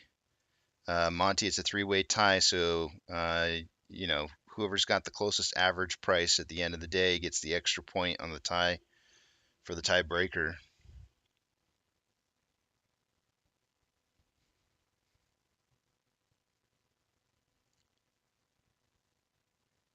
I'm gonna do a poll. No, no, I'm not gonna do this poll. I changed my mind. I was gonna do a poll and say how many people think that they close out the price as close to 1450 as possible today. I'm not gonna do it though. I don't want to put limitations on us.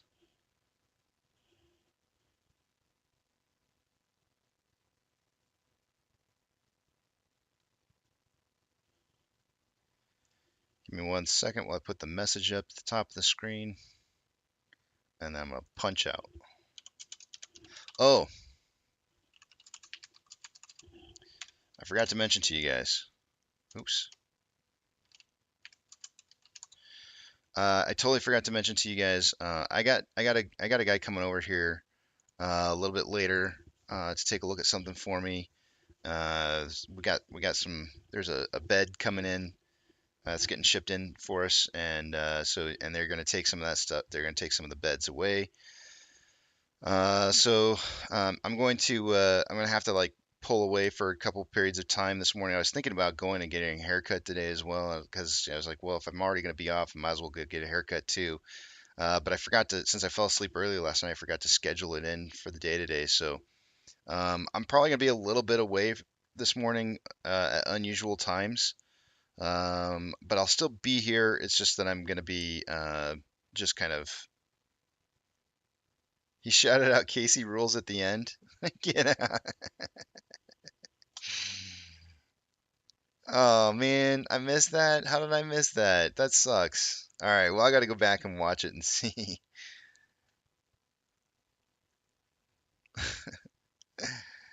Pantheon rules, man. I don't know what the hell he's talking about.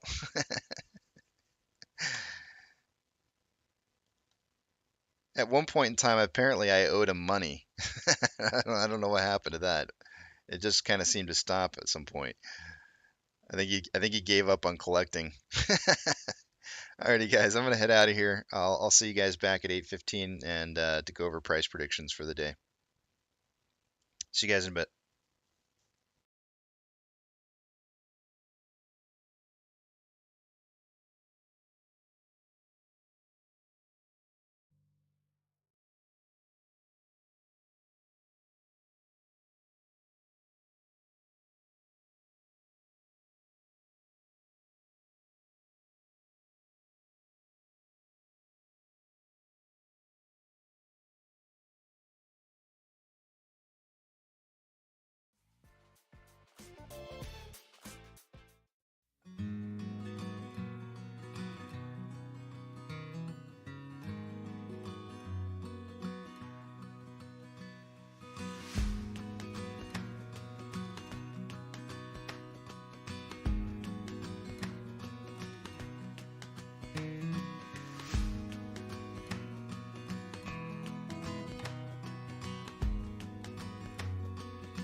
everyone, this is Soundroll. I hope you enjoy using my tracks. If you like what you hear, go premium today, and I promise to make lots more tracks just for you.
Musicvine is the essential music licensing platform for pro filmmakers. Discover the world's top composers and songwriters with industry-leading search tools that speak your language. If you need music for pro video, visit Musicvine. All right, guys, sorry about the delay there. I'll be back here in just a few minutes. I'm going to give you quick price predictions and do the intro for the morning. Let me see here.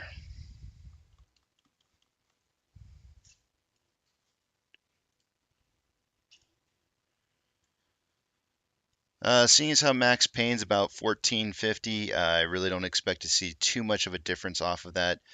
Since this is a tiebreaker weekend between the four of us guys that are guessing, or tiebreaker Friday, I'm going to probably have to stick with that 1450 as my average. My guess is that they'll probably try to keep price just slightly lower than that. So we're, we're getting close to opening up the market here at 1438. So I might hedge off of 1425.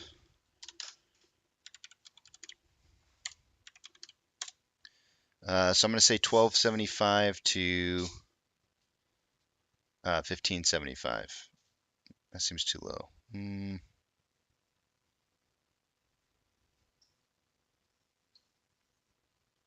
Let's do 1290 to 1590.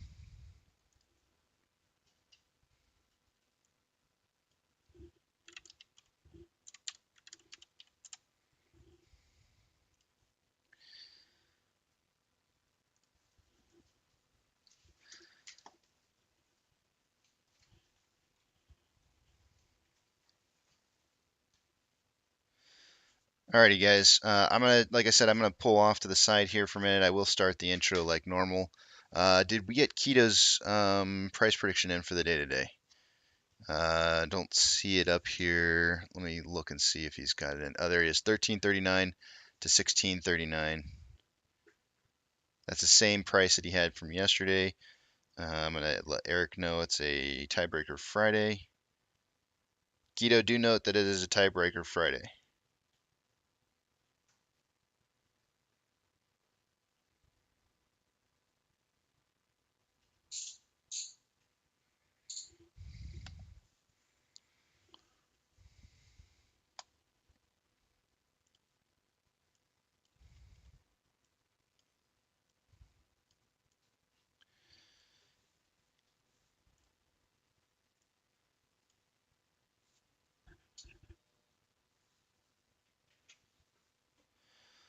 Alrighty, guys. I'm gonna actually sign off here until after market open. I will do the intro for you guys for the day. But I got somebody over here right now. I gotta kind of be offline for a little bit, so I will come back as soon as I possibly can. But we'll start out the intro together. Alrighty, guys. See you after market open.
T-minus 90 seconds and counting.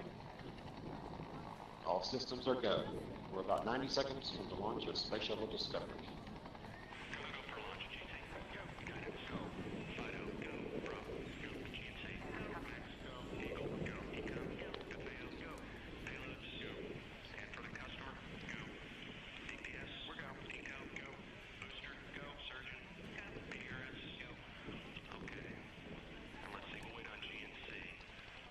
T-minus 60 seconds and counting. We are transferring to orbiter internal power at this time. Discovery is now running off its 3 onboard fuel cells. Coming up on a go for auto sequence start.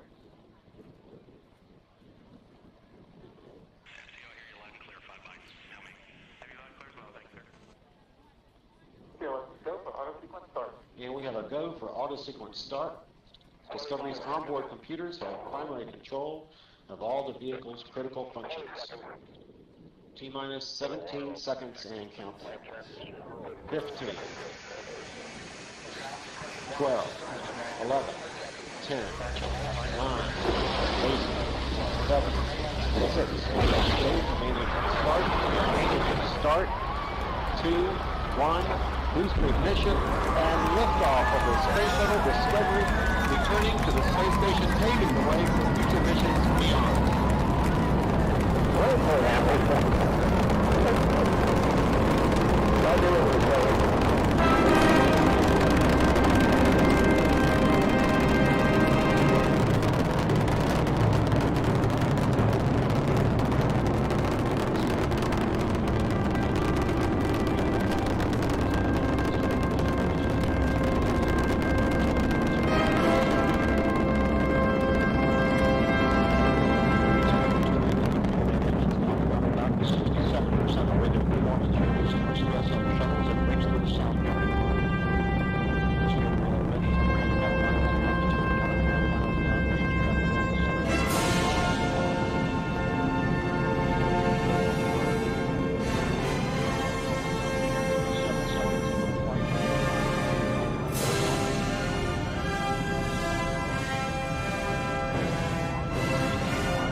Discovery's onboard computers commanding the main engine nozzles to swivel, aiming the shuttle for its precise target in space for main engine cutoff. Should have a good forward leg now and then. Okay, you sound good.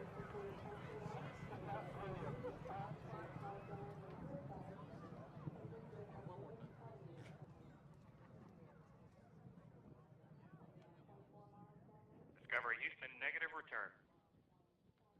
Copy, negative return.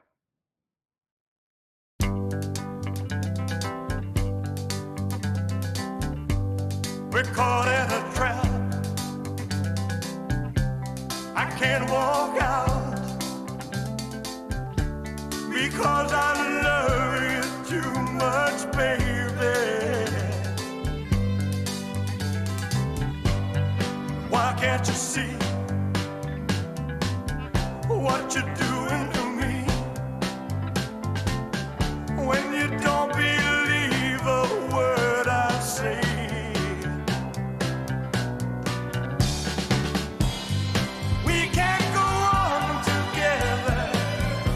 Suspicious minds, and we can build our dreams on suspicious minds.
you doing to me? When you don't believe a word I say, don't you know I'm caught in a trap? I can't walk out because I love you too much, baby. Don't you know I'm caught in a trap? I can't walk out because I love you too much, baby. Don't you know I'm caught in a trap? I can't walk out because I love you too much, baby. Don't you know I'm caught in a trap? I can't walk out because I love you too much, baby. Don't you know I'm caught in a trap? I can't walk out because I love you too much, baby. Don't you know I'm caught in a trap? I can't walk out because I love you too much, baby. Don't you know I'm caught in a trap? Good morning, you filthy apes. Welcome to AMC and ADD, where we buy, we hold, and we screw the hedgies. Screw them! Good morning, guys. It's good to see you guys again. The title for the day today is Before There Was No Recession, Inflation Was Just Transitory. You saw that the government decided to change what a recession is. So we now have to deal with that. And but we have inflation that was transitory the whole time, and apparently it's not transitory. And I would assume that recession will not be whatever the new definition is, or will probably meet the new definition in a period of time. Do note the data from yesterday in regards to GDP that came in at negative 0.9% is not the final numbers. The final numbers will actually be released next month. I think it was the 25th of next month, and that's when we'll find out the actual final data with all the released information. Guys, I'm going to set you. I'm going to just kind of set you aside for a moment here. I got to take care of something on the side, and I'll see you guys back here in just a little bit. Give me a little bit longer, and I will see you guys momentarily. I'll be right back.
Alrighty, I'm back. It's going to be kind of one of those days for me where I'm kind of in and out. I've got a couple different people coming over to the house today, so it's going to be just kind of one of those things where I'm in and out. But I do have some special stuff for you today, guys. I've got Keith is coming in. If you guys know Keith from Twitter, I know he's been on. Well, I guess his Twitter name is Keith Indicator. It's at Keith Indicator. It's also his name shows up on Twitter as Keith Short Cell Killer. And he's been on Astro's stream before, and he's the guy who's really good at looking at the order book. And he's going to come over here and talk to us a little bit today at 2 p.m. Eastern Standard Time.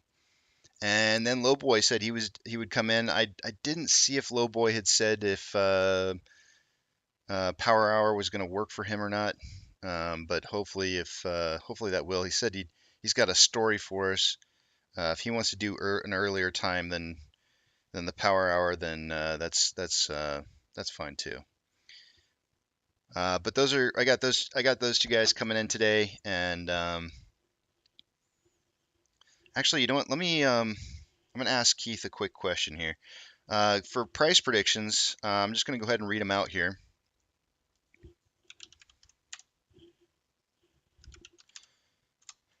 I've got 1290 to 1590. Eric's got 1350 to 1650. Keto's got 1339 to 1639, and Monty has 1401 to 1701.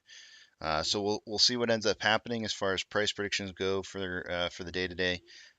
Give me 1 second. I'll be right back. I gotta let my dog back in. I forgot about letting him back in real quick. Give me 1 second. I'll be right back.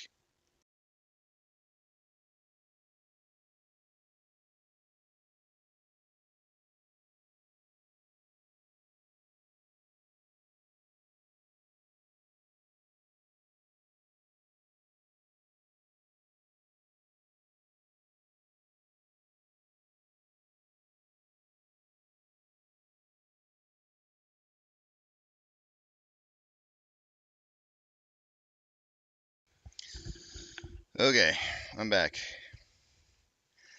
I'll tell you what's going on here, MG Toast. Since you're here listening, it was my compressor. The compressor is out on the fridge, so I'm gonna have to get a brand new compressor on the fridge, which sucks.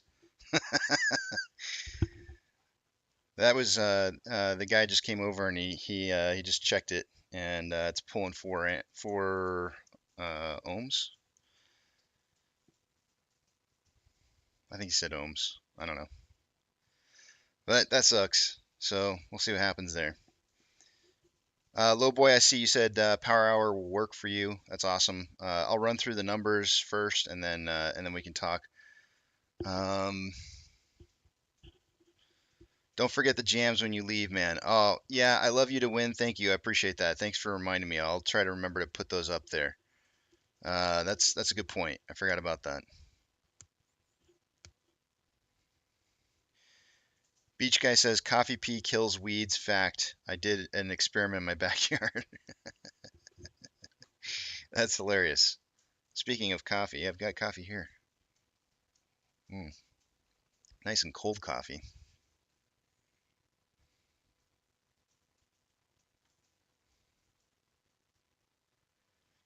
I love to win says just get a new fridge, help the economy. Well, that's probably not in the cards. I don't know. Maybe it is. We'll see.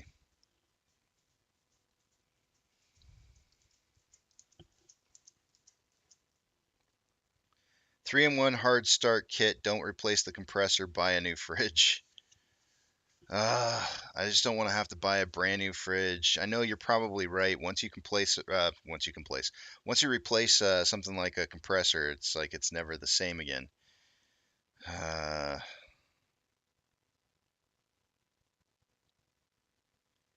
Just hook your fridge up to 220 to be okay. Oh, jeez.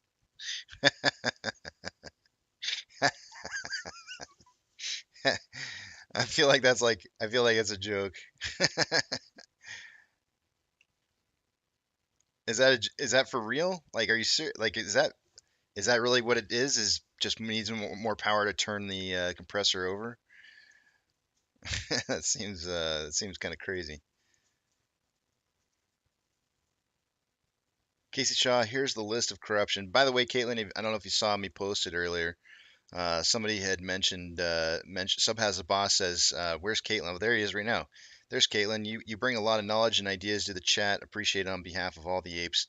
I appreciate all you guys. Whenever you guys come in and you start providing data or you start talking, I think it's great. I think it helps. We're helping each other to stay informed on topics. So I think that's awesome. Sub has the boss asked where you were this morning, Caitlin. So here you are. Maggie's asking, is your Keurig working better? You know what? I've been running the cup, the I think it's 12 ounces first before each cup every morning, and it seems to be helping somewhat. I wouldn't say that it's like it's way better than it was, but it's not. I don't know if I would say that it's like it's still kind of got a little bit of a bite to it.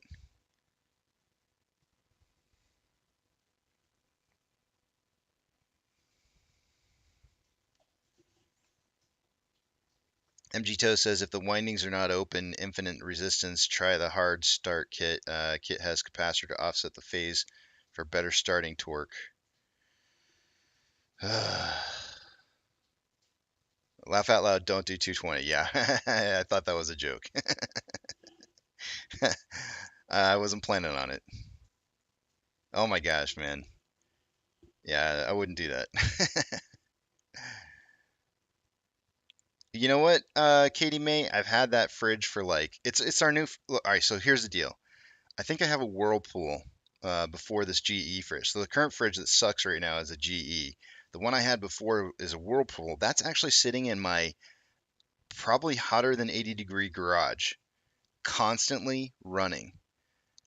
That thing I think is probably it looks like it's probably at least a 10-year-old fridge.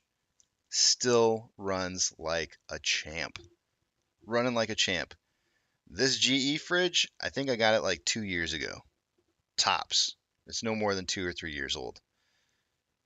It's got to be 2 years old, and now it needs a new compressor. What the hell? What the hell? A new compressor after 2 years? That's insane. What is the deal? I don't understand. They just don't make things like they used to. Oh no, you know you're getting old when you start saying crap like that. Dang it. I think it's a Whirlpool fridge, Sub has a boss. I'm not positive. I'd have to go out there and actually check it again, but REL says, see, everything's crap.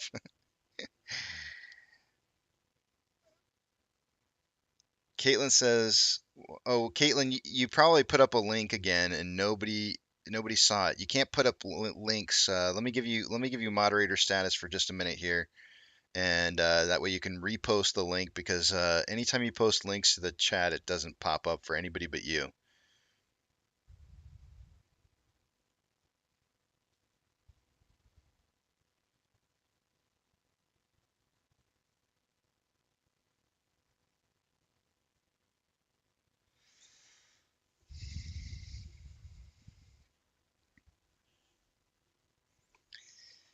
Yeah, MG2, I understand, but the guy is telling me, the guy's saying that that if there was no frost buildup, which we never had any frost buildup whatsoever. He says if there's no frost buildup, then it can't be the defrost.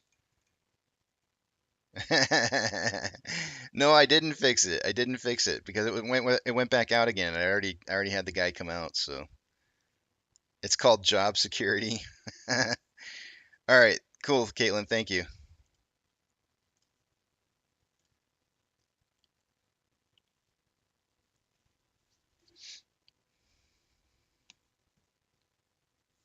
There was no way I was gonna get that part in before that guy was gonna show up, so I just let him show up first.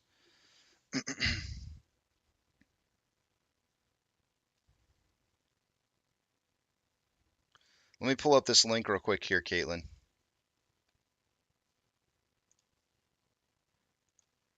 Let's see what do we got here. List of United States political appointments across party lines.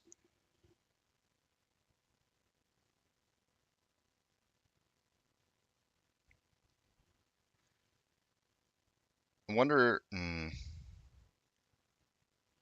So what's the point of this list? Oh, this is like, dang, this is a long list.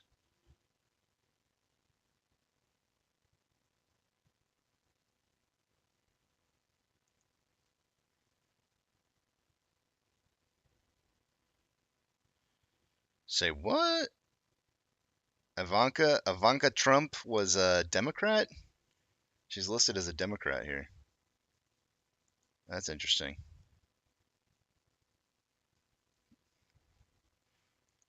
She was an advisor to the president.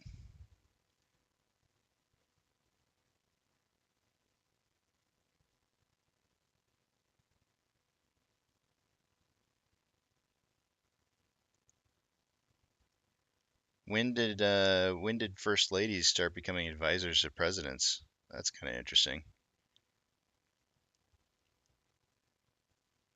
Anyways,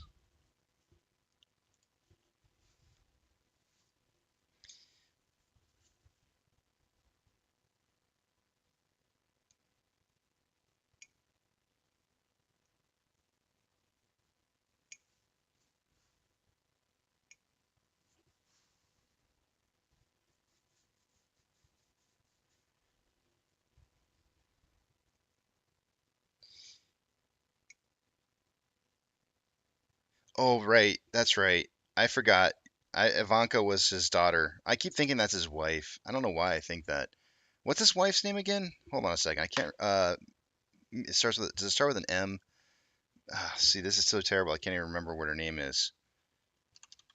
You're right though. I do remember, and his son was also an advisor as well.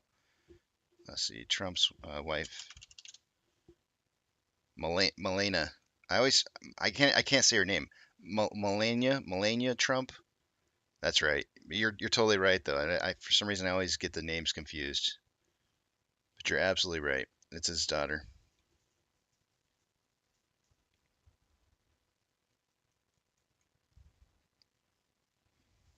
Ivana. Ivana is his ex-wife.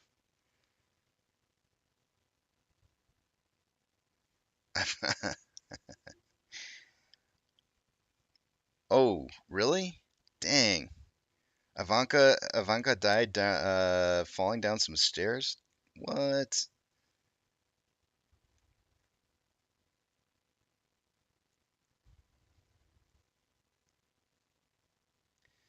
BioLife Hemp says, "I want the scoop on HYMC. Please don't leave us hanging until 3:59 p.m. Eastern Standard Time."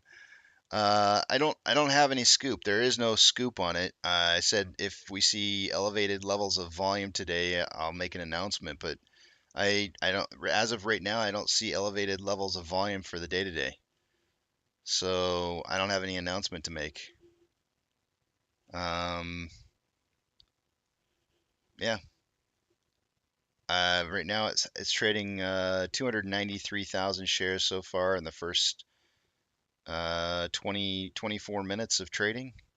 Let me do a little quick math here. I think it traded about just a little over 2 million shares yesterday. Um, let's see what kind of pace they're on here. Let's see. Oops. Let's see, divided by 24. Looks like they're on pace for about double the amount of volume that they had day over day right now as it stands. The order book, but I say double, but it's still half of what the average 3 month volume is.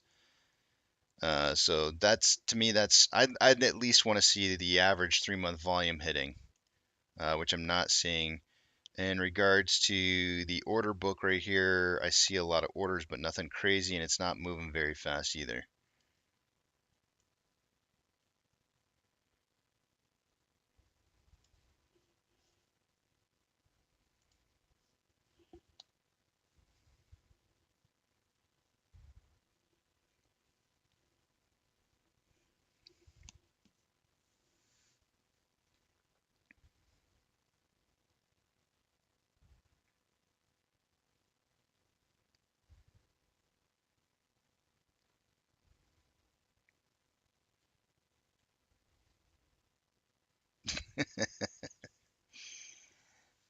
Maybe she tripped over her golden toenails.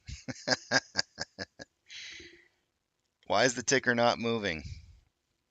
Low volume. 3.3 million shares having been traded so far. We got about 3 more minutes. It's extremely low volume.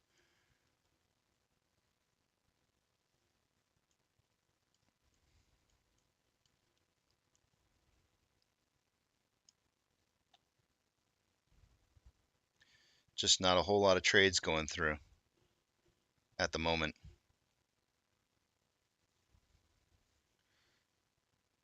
Derek says good morning. Good morning to you.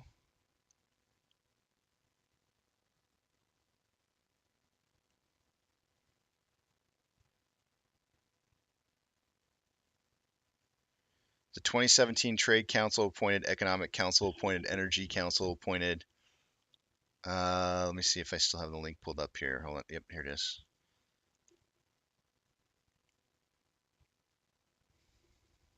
Are we looking at like the most recent ones?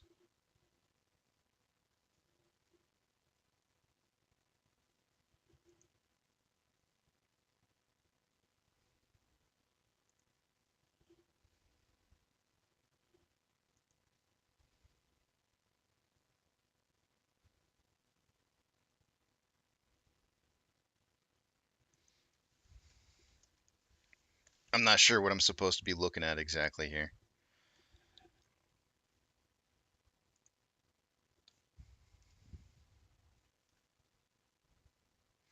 Pumpy, how's it going, man? Right now it's doing really low volume. That's what it's doing. Hey, no problem with the caps lock. I understand. It happens.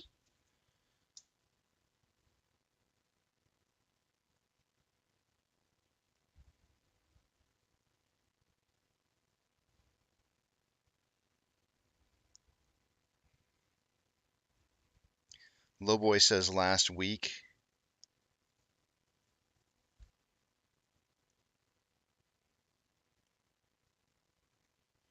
Do you see a lot of Republicans listed as Democrats? Hold on.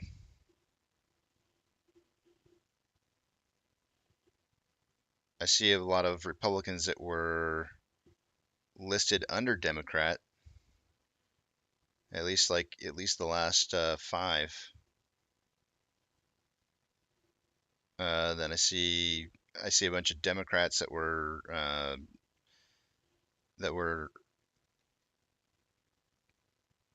put in by Republican. Then I see a bunch of Republicans in under Democrats. It's like backwards. Hold on a second. Wait a minute. That's what this whole thing is, though, right? Like only people who are put in by the opposite party. That's what this whole list is all about. The party affiliate that they're with, and then being put into position by an opposite, the opposite party. I think that's the purpose of this entire list here. So I'm not sure what that's supposed to mean exactly.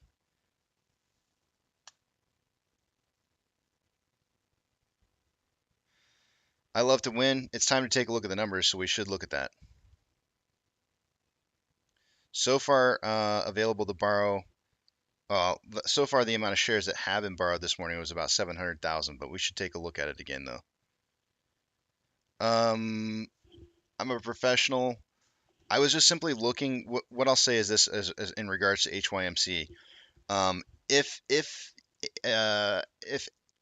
AMC was going to buy more shares of HYMC, this would be about the day that they would probably start buying shares before an announcement. And the reason that I say that is because if you go back and you look at the announcement last time in contrast to where the announcement came out versus when shares were actually, or when price started rising due to the buying that occurred, it was about 4 business days, I think it was 4 or 5 business days prior. So I was just thinking, like, if we saw large amounts of volume on HYMC today, there's a chance that maybe AMC is buying some more of that. But then we wouldn't find out about it until perhaps on Thursday next week. Isn't it Thursday? It's Thursday the 4th. Yeah, Thursday. So that's kind of the idea there. But I am seeing higher volume day over day, but I'm not seeing really large amounts of volume.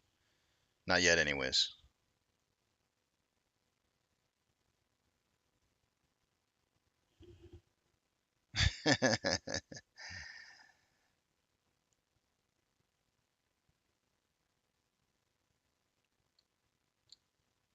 No member of the Board of Governors of the Federal Reserve System shall be an officer or director of any bank, banking institution, or trust company.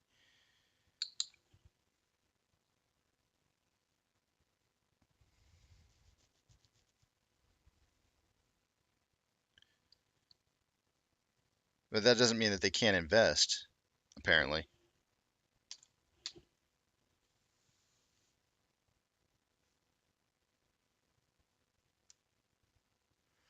Did SPY break? All right, let's take a look at the numbers here, guys. I got to take a look at the numbers. I got to stay on track here, and then I'll get back to what it is you guys are saying. SPY is getting ready to break that 410. It already did. It did break it very briefly. Broke 410. Let's see if it actually breaks through it here. If it does, we might see a little bit of a run.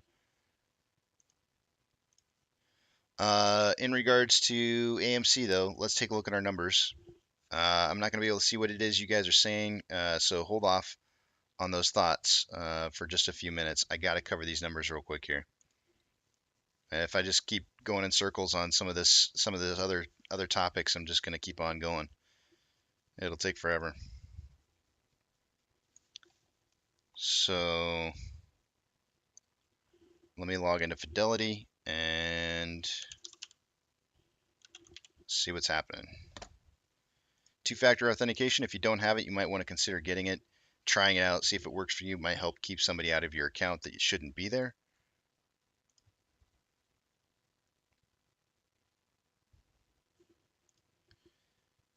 All right, let's take a look at what's going on here. Starting with the top left-hand side of the page, price prediction tally, we have a three-way tie going into Friday.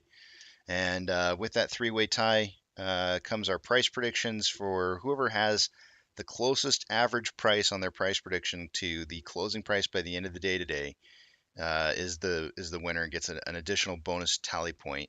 I've got 1290 to 1590. Eric has 1350 to 1650. Keto has 1339 to 1639, and Monty has 1401 to 1701. Max pain for the day today is $14.50. Off exchange, I would expect to see around 44% on a normal day and 10 to 11% in the EDGX. Let's see what it's actually at currently. 54.63 and 14.62 for a total of 69 nice 0.25% of our off exchange volume already trading through there. That's a lot. That's pretty high. Taking a look at institutional ownership, that did increase by about 300,000 shares since yesterday. This morning when I refreshed it, it was 190.7 million. Let's give it a refresh again and see where we're at now. Still 190.7.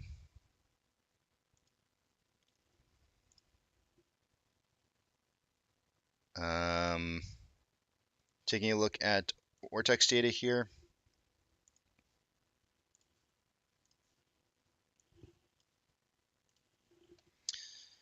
So far this morning, it looks like we have a borrow of about 45,000 shares, which is not a whole lot. That's not really going to have any impact at all on the estimated short share interest of the free float, which is 19.59%. Cost of borrow is a little bit lower today at 8.37%. Max is at 9.41, and min is at 6.56. Shares on loan is at 144.45, which is about 500,000 shares higher than it was day over day. We'll take a look at these numbers here in more depth in just a minute. But first, let's take a look at these options. The open interest, shockingly, started out the week with a $10 to $20 spread on calls versus puts. By the end of the day today, not the end of the day, what am I trying to say? By the beginning of the morning this morning, open interest had narrowed in on $14 to $15, which really tells me that the market really is suggesting perhaps a closing price somewhere between 14 and 15 bucks by the end of the day today. Taking a look at current volume, Highest amount of call options is at a $14.50 strike price, which is down 50 cents from yesterday. And there's currently 6.2 thousand contracts, which is elevated. As far as puts go, at a $14 strike price, there's 2.3 thousand contracts. Almost a 3-to-1 ratio in calls versus puts. But in the volume for just today alone, we have a narrower tightening position between 14 and 14.5, which may suggest that we see something in between those values for a closing price for the end of the day.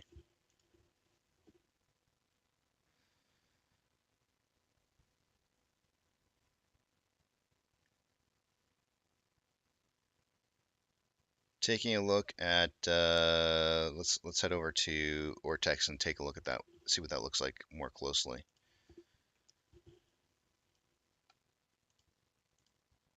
Here's your utilization at 119 straight trading days of utilization being 100%. Zooming in on this, here's your on-loan amount increasing slightly by about 500,000 shares day over day from 143.98 to 144.45. That's going to should slightly increase the amount of age, on-loan average age per day, and it did. Went from 53.32 to 53.66. Your estimated short share interest of the free float also rising just fractionally day over day from 19.56 to 19.59. Security lending volume was down day over day from 8.67 to 6.56.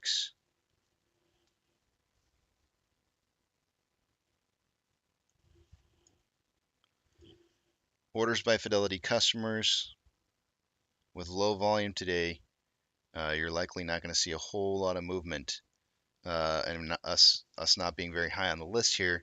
And as you can see, GME's all the way down on 26th on this list with a 71% buy to 29% sell ratio. AMC in 28th with 65% buy to 35% sell ratio. The buy to sell ratio is good, but our volume is just kind of low. But we still have enough volume, even with low volume. We still have enough volume to remain on the top 30 list, which is important to identify. SSR is at $13.12 for the day today. Shares available to borrow. Looks like, hold on a second here. Let me refresh this. Looks like they returned a bunch of shares and borrowed them again. I counted these earlier. So a return of a lot of shares right here. They returned quite a few shares. There's 650,000 shares available, but the fees are up to 7.9% again. And they've just mainly done returns on shares for the day today. Currently, there's 92.9 thousand contracts out of the money on the calls versus 6.4 thousand contracts that are in the money. 34.4 thousand contracts are out of the money on the puts versus 12.4 thousand contracts that are in the money.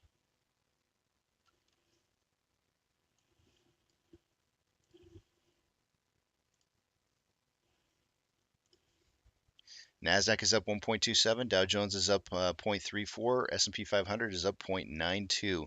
We currently have 3,655 advancers to 2,951 decliners. We've got about, I mean, it's kind of odd to me that the decliners is as high as it is considering how much the markets are up right now, which tells me that there's probably a lot of blue chip companies that are doing really well. I know earning reports came out for Apple and Amazon, and they're looking really stellar, which you're going to see here in just a second. That the percentage that those are up is significant because of that. The VIX is down 2.73. IWB is up 0.85. IWD is up 0.4. IWM is up 0.38. Tesla is up 2.53. Amazon is up 12.38. Cinemark is down 1.95. Doge is up 0.38. Bitcoin is up 0.85 at 2,400 coin. GME is down 1.28. HYMC is up 0.97. Hood is up 0.11. NCMI is down 0.71 and AMC is down 1.66. Looking at inflow versus outflow, we currently have more inflow. by about $700,000 roughly. Volume at 4.11 million shares having been traded so far. Let's see what kind of pace we're on here after 42 minutes of trading. Putting us on pace for about 38.2 million shares traded by the end of the day today, which of course is going to decrease because volume always drops off from the beginning of the day. I suggested in pre-market we'd see somewhere between 15 and 35 million. On the weekly, more selling pressure than buying pressure with an RSI of 43.19, which is below average, slightly below average. On the daily, we have more selling pressure than buying pressure with an RSI of 48.38, which is just slightly below average. There is a divergence of these two values on the Vortex indicator over the last day.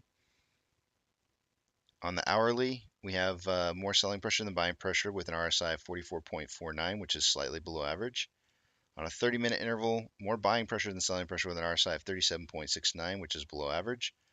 And on a 5-minute interval, slightly more buying pressure than selling pressure with an RSI of 44.44, which is slightly below average. Ichimoto.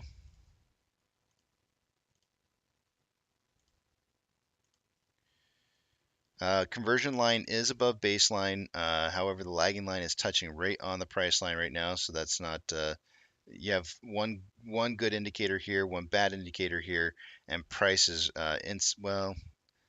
Let's see, where's the bottom of this cloud? 1425. So we're inside the cloud right now as it stands. So that's a kind of a moment of indecisiveness as to where the price is going to be moving to. So, you know, from a day trading / swing trading perspective, this is kind of a don't touch period. On a 4-hour, we have lagging line below price line. We have the conversion line below the baseline, but the baseline is coming down to meet the conversion, and price is below below the cloud. However, there's a thinning portion of the red and green cloud. We do like to move up through red, which could see that movement happening perhaps next week on like Tuesday, maybe even Wednesday. And moving to get through that cloud there, it would have to be over $16, which is the magic number that I'm looking for in the futures. The number that I've got set up right now is $16.03. That's the magic number that tells us that we're going to start seeing new highs. Not all-time highs, just new highs from our last low of $13.82.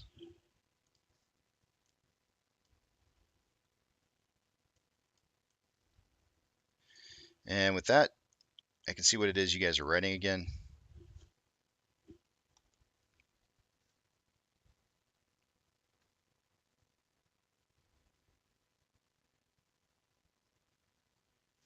Forrest says, Casey, can you do us a solid and buy the entire float? I need to win that lottery.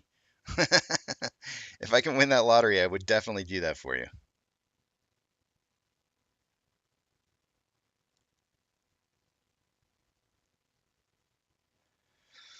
You know, I read that information, Caitlin, in regards to bad news of AMC earnings, but then when I actually read the Yahoo article, it didn't. It was misleading. The title was misleading to what it was they were saying.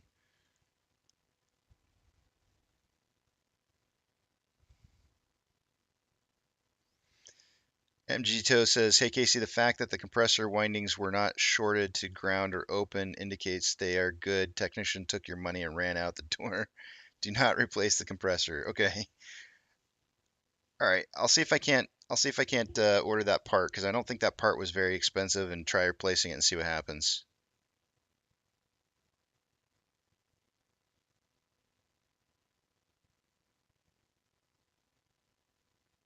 I'll just order the part and replace it and see what happens to it.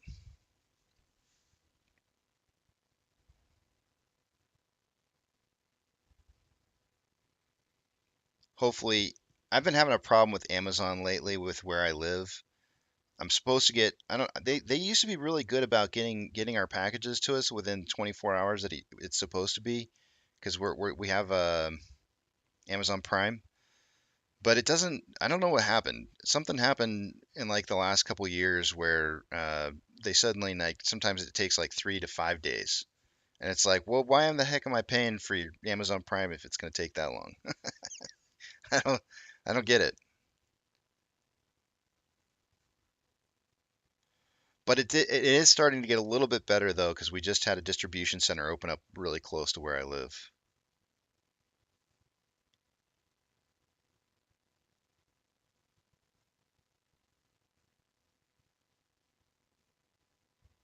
Who's buying drugs? Bullish Triangle. Good morning, M Height.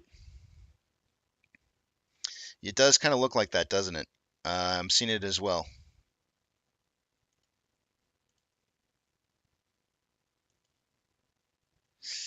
Eh, maybe. But it is definitely getting close to breaking out though. It kind of looks more like a wedge to me, but it's close. Let me check the trend channel on this. This might break out going down though.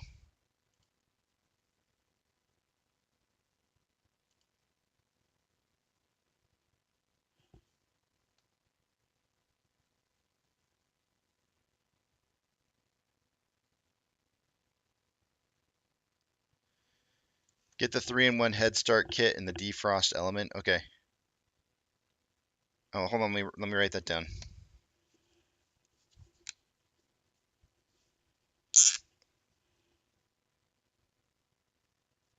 My wife got me new dry erase markers. The only problem is I tried rubbing them. I almost said that. You guys, I'm just gonna go ahead and say it, and you guys can just make fun of me. I don't care. But I I tried rubbing it off. I tried rubbing off the marker, and it's the kind that stains your fingers. So I don't like that. I hate it when it stains my fingers. So 3-in-1 head start kit and defrost element.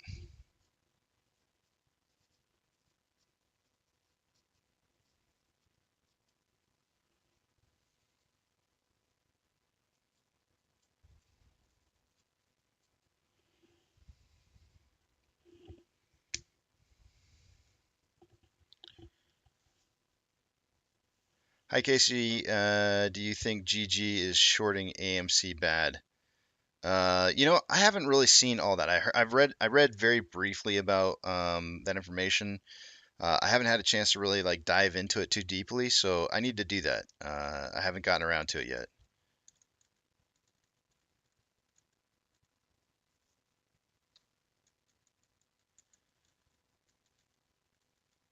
That might be a good thing for us. I love to win. But if the SPY is heading up, it's still not quite breaking 410. It's got to really push past this 410 for me to believe that it's going to be a bullish run in the market. 410 is kind of the magic number here.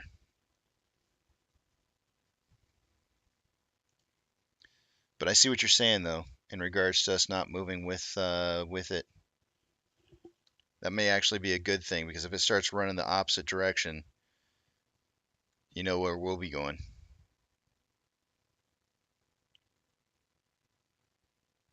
Also get an impact screwdriver. It's not unusual for the screws to be. Holy moly. Okay.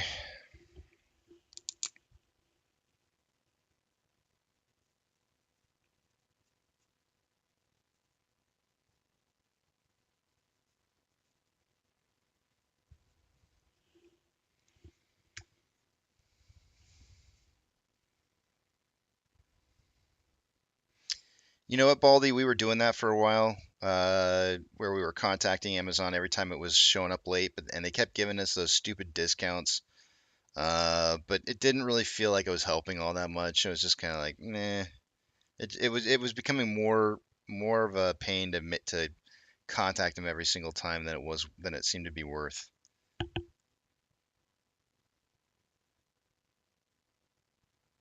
BioLife Hemp says Amazon is getting backlash from USPS and UPS because of contracts signed 4 years ago. New contract coming up for delivery. Both have slowed down shipping on Amazon to show the difference. Well, I feel it. That's for sure. Brian Carpenter, I knew somebody was gonna hit on the hole if he rubbed one out.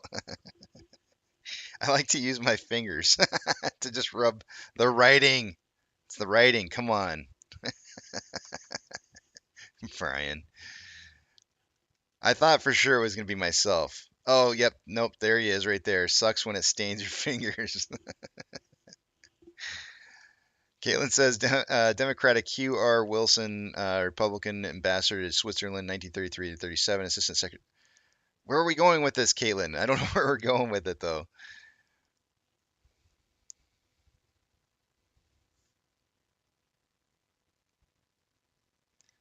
Called TDA and they put the $38 back in my account for the SNDL split. Tricky bastard. Thank you for saying that. I love to win. Hopefully there's more people who have TDA Ameritrade that will do that and screw those guys. There's just I don't understand any reason why on a reverse split why it would be any money out of your pocket for something you don't have control over. That's not your fault.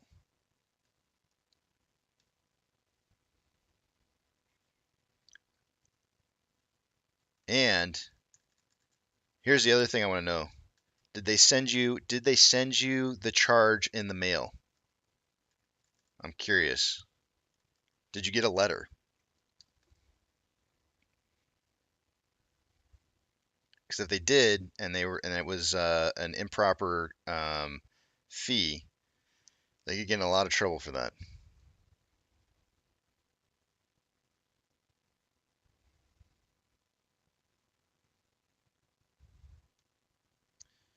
$410 it is. $410 what? What's $410? Oh, $410 on SPY. It's got to break $410 pretty hard. It is. It's breaking it. We might be on a bull run on the SPY and the market. I don't know. We'll see. I mean, it's got to get past it pretty good though. I mean, it's got to do something like this here, like a real move past 410, and it looks like it's gonna do it. It's trying.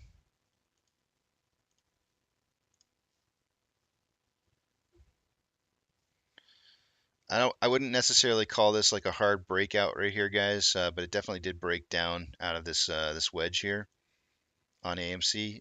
But all this is gonna cause me to do is just draw like another. If it continues to go up and consolidate some more, it's just gonna cause me to draw this line out further, and it's just gonna be probably more of the same. Yeah.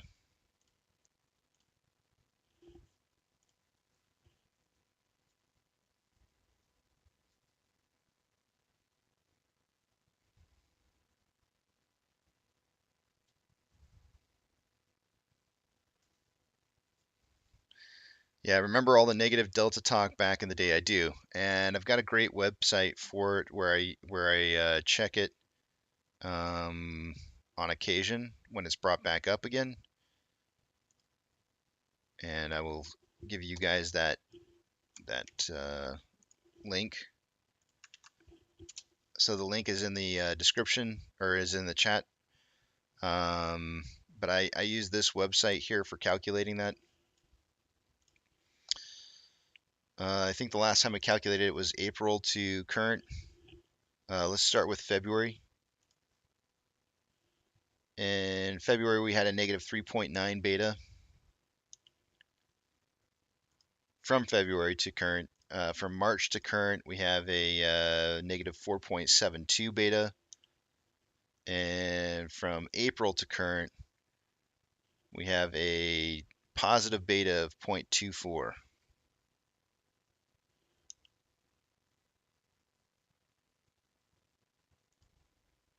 Let's see if I can do May.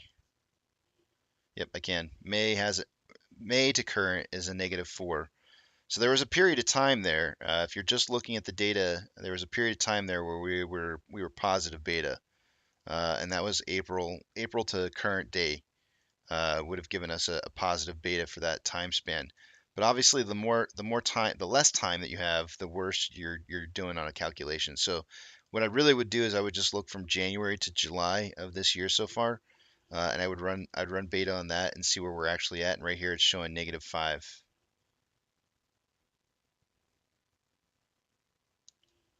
And if we were to do July to July, like a full year,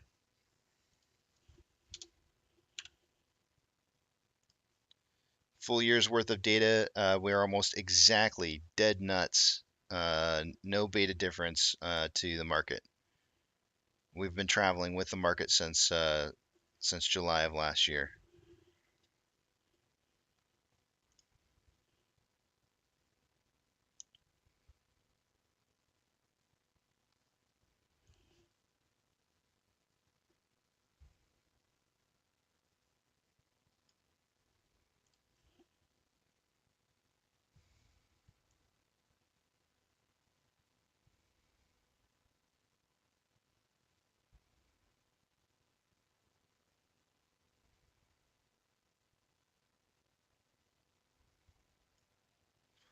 MACD is crossing over green and RSI is hot on SPY.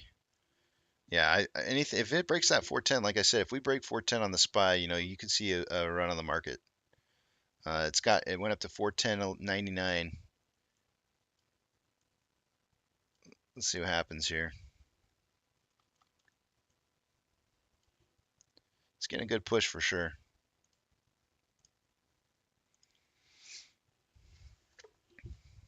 See, here's the question. Here's the question you got to ask yourself. How long is it going to take before people decide that they want to go in and try and chase this? If a bunch of investors run out and try to chase a bull market run, and it ends up being a bull trap, think about the amount of money that could be gained from something like that. James of Arizona is saying a rug pull later today. Now, I'm not saying that for sure it's a bull trap, but let's take a look at something real quick here.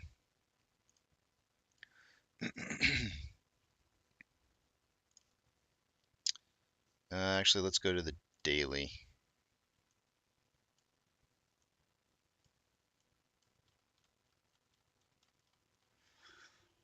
I mean, that's why I drew 410 in here. I really felt like it may not necessarily be a bull trap if it broke 410 hard and started traveling back up even higher. So, I mean, we're right at that point right now where it's kind of like it's either going to do the rug pull or it's gonna continue to drive upwards.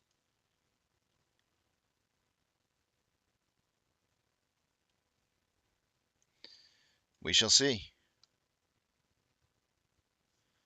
However,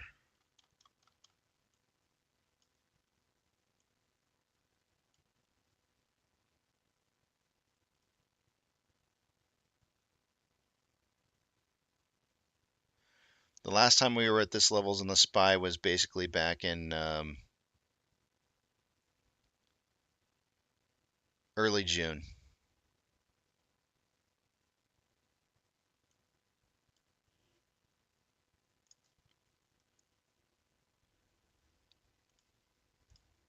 Oops.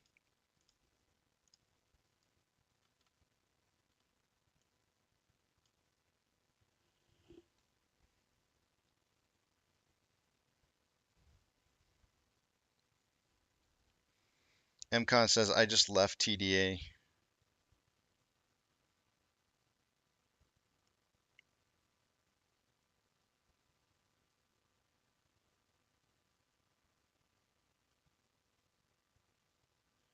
Oh man, I'm way behind here, guys. Give me a second. I'm scrolling down. I'm going to start where Savvy says, crossing my fingers phase 6 is really something.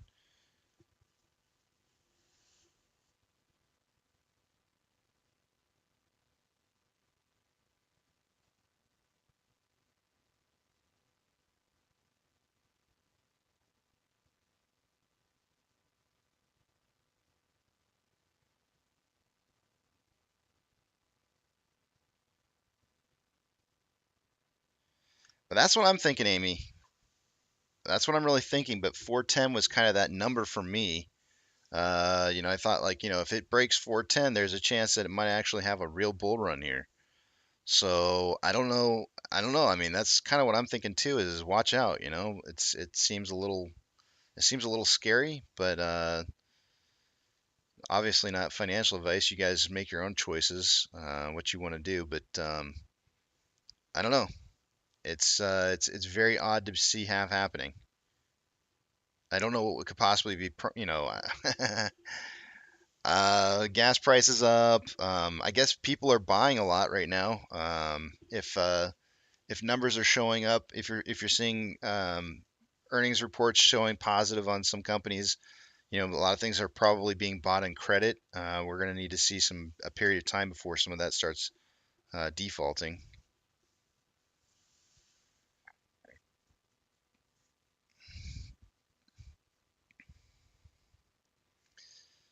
Why did AMC run to 72 last year? In my opinion, it had to do with failure to delivers. Not everybody agrees with me, so and I'm okay with that. But I do believe that I know that a lot of people say that it had to do with a gamma squeeze, and I don't think that's the case. I think that the failure to delivers occurred before the gamma. Oh yeah, I watched Trey's video last night. I watched Trey's video, and it really made me want to like reach out to him. I don't know why. I just want to be like, dude, we're here for you.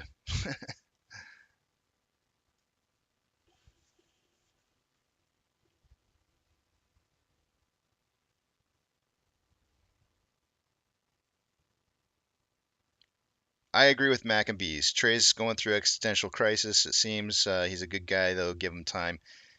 I'm a supporter. I know it doesn't always sound like it, but I'm a supporter of Trey. Believe it or not, one way or the other. I think he's a good kid. I really do, and I'm rooting for him. So I don't think he's always right, but neither am I. So I'd be a hypocrite to say that I'm always right. There's no way. I'm wrong too.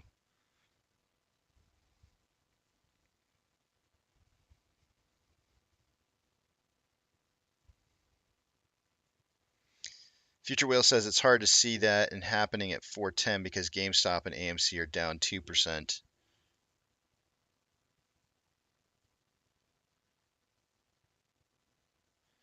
Maccabees, that's what I haven't verified yet. That's what I've been hearing, but I haven't looked into it.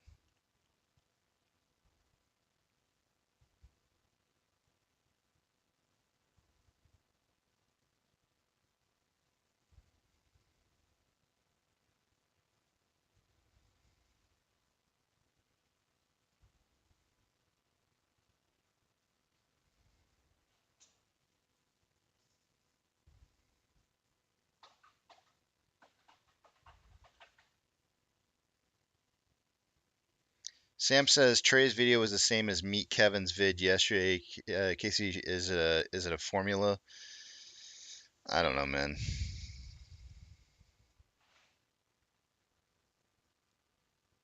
I'd like to think no. I'll tell you what. When Trey when our price, I bought in originally at like 14 something on AMC, and then price went all the way down to about $7. And I think Trey put out a video where he was talking about doubling down. And it was right when he put that video out, I had already just decided to double down on my position at about $7 on AMC. I actually did it at 6, but and I was thinking because I thought 6 was going to be the bottom end, being 5. But I did it at 6, and I did it. I'd already made the decision to do it, but I saw Trey's video come out. I wasn't doing videos back then, but if I had been doing videos, I would have been saying the same thing as Trey. I would have been telling everybody, like, guys, I'm doubling down my position. I just don't think that there's any way this stock is worth $7 to $6. It's worth so much more than that. And if I can average down my cost per share right now, I'm doing it. And then when I saw Trey's video, I was just like, yeah, me too, Trey. So So, maybe people have serious periods of time where they hit the same points and they have the same kind of feelings, or they're having the same kind of feelings. I'm not feeling that way right now, but there's a lot of pressure on YouTube, guys. There's a lot of pressure, um, to especially if people are getting paid, right? If people are getting paid from other people in this community, they feel a lot. I feel pressure already, and I don't even get paid by anybody. And so I can only imagine that if I was getting paid, or I felt like I had some kind of, um, like I owed you something. If I felt like I owed you something, I would feel like probably 10 times, maybe even 100 times more pressure than what I already feel. And so it's kind of one of those things where it's like I feel for him, because it's like I get it. There's a lot of pressure being put on him to come out and say things, uh, and him sitting there talking about how he comes every day to sit down, and he's like, am I doing it because I want to do it, or am I doing it because I feel like I have to do it? And to be honest with you guys, it's all about finding your fire. I think that's what he was trying to talk about in his video, trying to find his fire. He doesn't have fire anymore.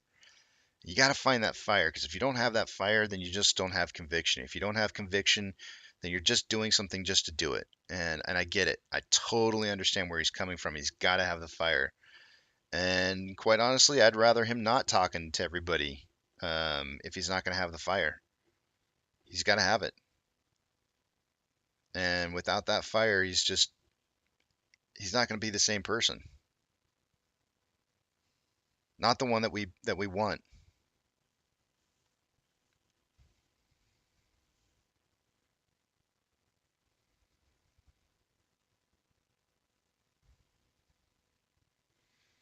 Doug wants to see close today higher than 14.8 or better.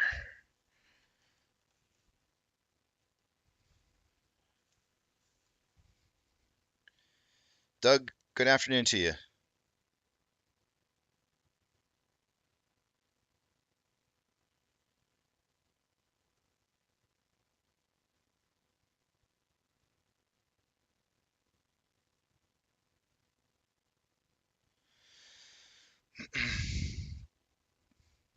I I would just say, future will, that you just don't know until you're in the person's shoes like that. I know it's easy to um, Monday morning quarterback and say, like, if it were me, I'd be doing this. You know what I don't understand? I don't understand how football players can make millions of dollars, go play a football game, and then go sit there and answer to reporters when they ask them dumbass questions about why they lost the football game. You know what I'm saying? Until you're actually in somebody's shoes and you're actually living through what it is that they're going through, you don't know. You don't know what it's like.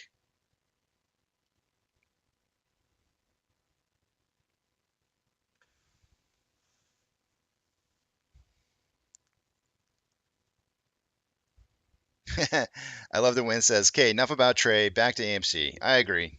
I'm done talking about it.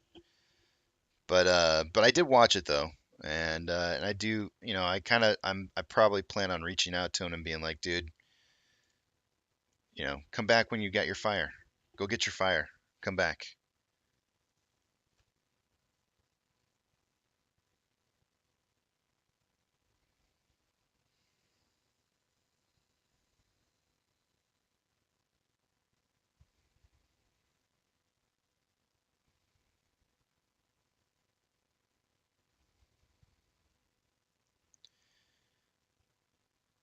Yes, Doug, me too, man.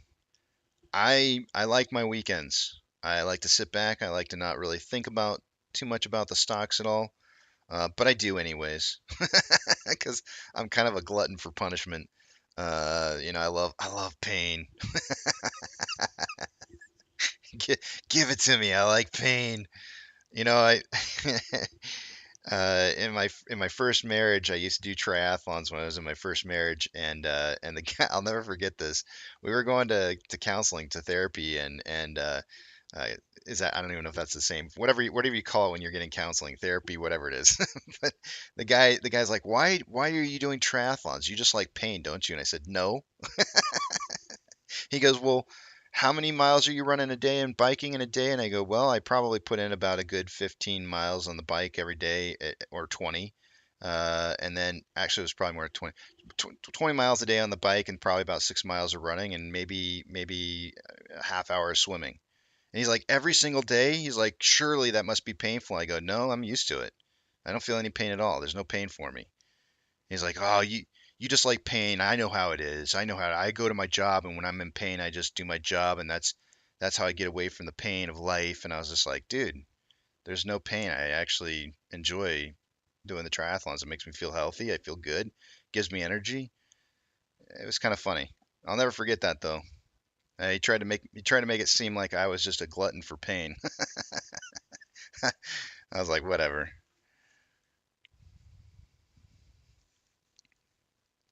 I love the win. It says spy holding the 410 line. Okay so far.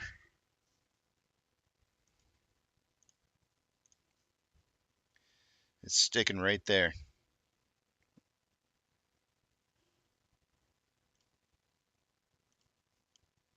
It's got to push past that. It's got to push past it. We got about 17 more minutes before we take a look at the numbers again here, guys.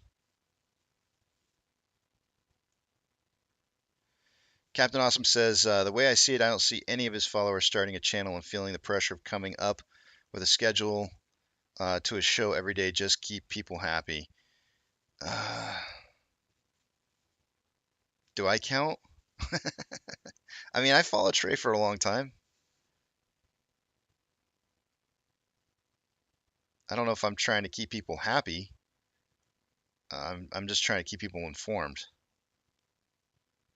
I think the happiness just kind of comes with us just having interactions, being a part of that. You know what? Honestly, actually, Captain, that's the answer.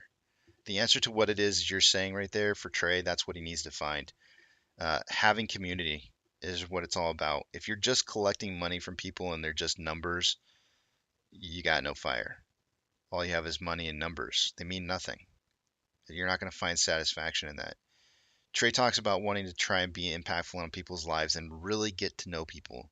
Sit down and talk to each and every single one of them like I do every single day. You can't not have community when you do that. Like legitimately, like you develop friendships, and you talk to people, and people care, and I get advice for my fridge, and you know, I don't know. I'm not a man of many words, but we've had so many interactions between us guys. Like every single one of us who've talked on the side, we have more than just numbers and people. We have like a community. That's really, truly, and honestly the answer. He doesn't have community. At some point, he lost that, and he's got to get that back. Otherwise, it's never going to be the same.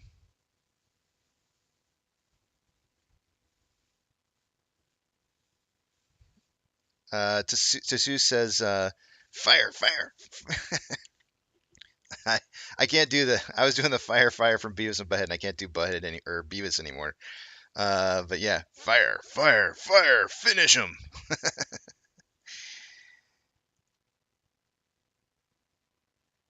BC says, say pain like Clubber Lang, Casey. I don't know who that is.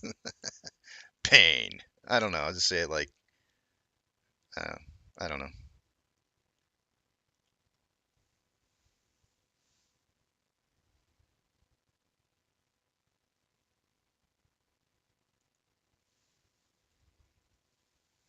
Which one, Caitlin?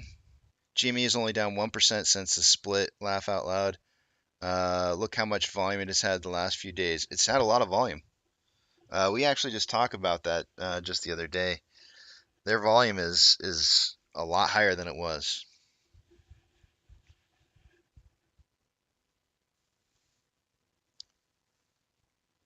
Me too, Doug. Me too. James says, Casey and the band, good morning. Beautiful day to live with the hope of another day toward a better human being. Human beings are really struggling with the heart of compassion and passion. Yeah, they are.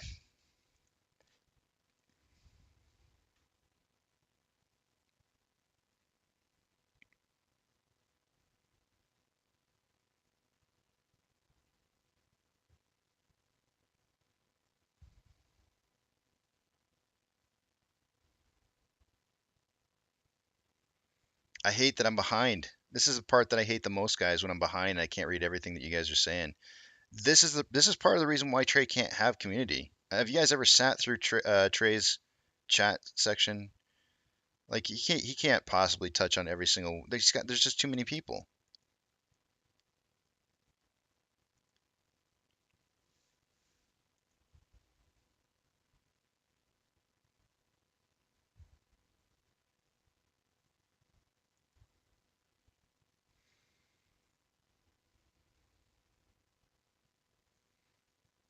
Oh, Mr. T. Oh, I love Mr. T. I don't know if I could do Mr. T's voice though. I don't think I could do it.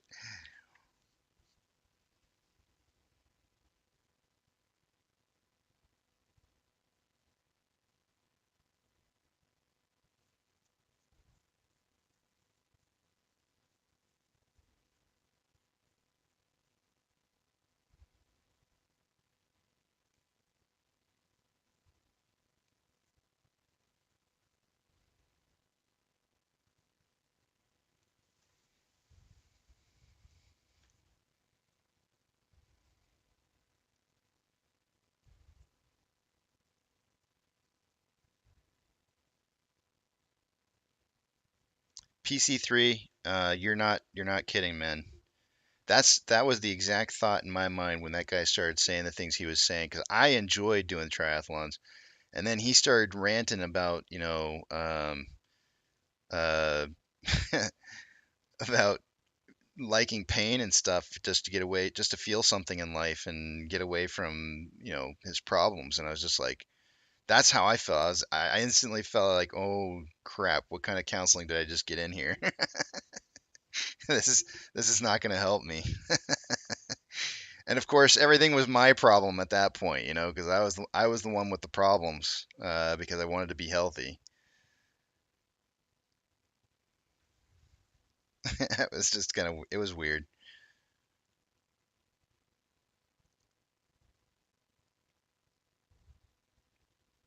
I pity the fool. I can't do his voice, Maggie. I could try. I would have to listen to him first, but there's no way I can do Mr. T's voice. He is so epic. Like he's just so. I would feel like I would just be like, I don't know, man. Nobody copies Mr. T. No, nobody copies Mr. T. He's an original, and you just don't copy that. Not unless you want to fear for your life. Captain Awesome says also in a recession and Wall Street is collapsing is trending on Twitter. Very interesting.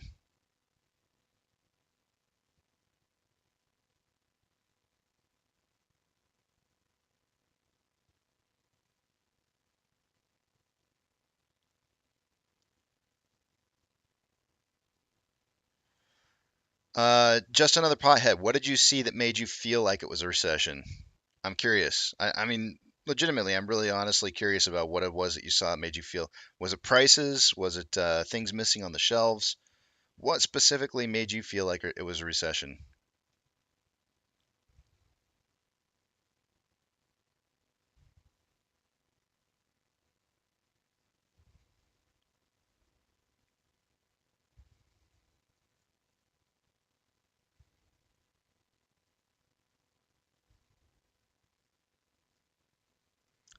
Z Wade photo. Welcome to the channel, and I didn't know you had one, so I'll have to check you out. But it is. It's a lot of work. Um, oftentimes I feel like you know what the weird part is? I don't know if you feel this way or not, Z Wade. But oftentimes, like the weird part is when you go out in the public and you say something to somebody about like, what do you do for a living? And you're like, oh, I'm a YouTube content creator, and then it's almost like you don't want to say it. You don't want to say it because you're just kind of like, I almost would just rather say I'm retired. It's more easy because I don't know. I just don't like saying I do that. It's not me. Do it in a Fire Marshal Bill voice.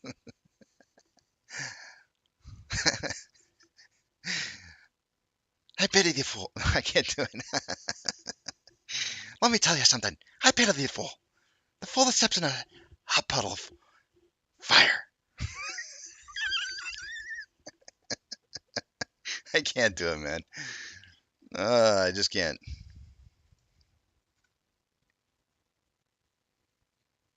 A hot puddle of fire, because that's, a thing.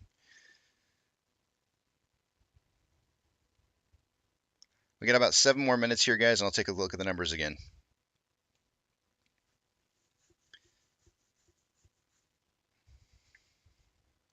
Roan, how's it going? Good to see you. Hey, I like checking other people out, Zwade. I'm not sure if I should call you Z-Wade or Zwade or what.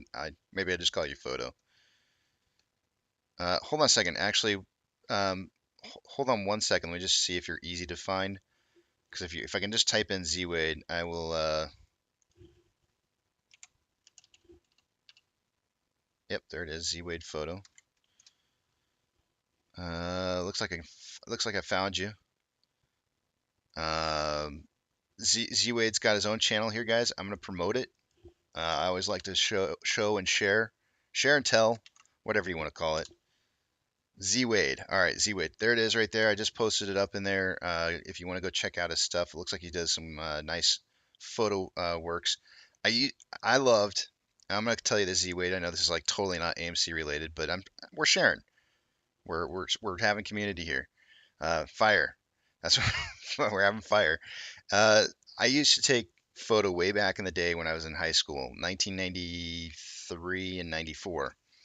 And that was way back in the day before. I mean, I think there was digital photography at the time, but for the most part, like the average person didn't have. And we still had a black room, a dark room where we did change out our film. We had a black room where we'd change out our film, and then we had a dark room where we'd go in and then we'd develop our. Well, we didn't do the developing in there. We actually did the exposures and prints on the enlargers in the dark room, and then we do the photo paper development and everything. And I had the time of my life. I thought it was the coolest thing ever. I really, really am sad that kids don't get to do that kind of stuff these days because it was so much fun. I know kids have digital stuff now and they can modify everything on computers and everything, but I don't know. I feel like there was like so much that I learned from taking that. I took it 2 years.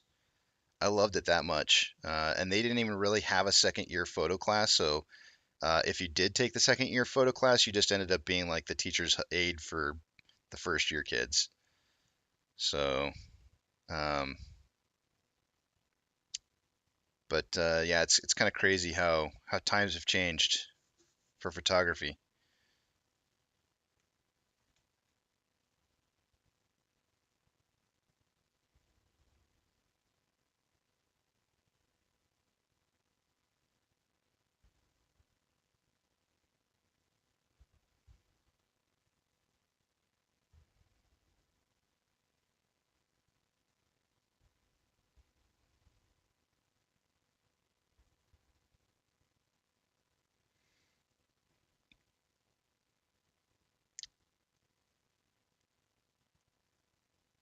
Roan, all I would say is I have Fidelity, but I mean, it's your money, it's your choice. Don't let anybody tell you what to do with your shares, right? Like if you want to switch from one broker to another, that's your choice. The thing you need to remember is that it may or may not cost you money to make those transfers.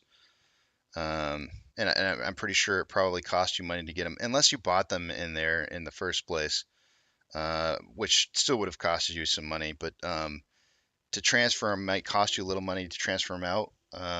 Just know that going into it. But don't let anybody tell you one way or the other what to do with your shares. Make your own choices, man. Do your research and just figure it out for yourself. That's probably all I'm going to say on it.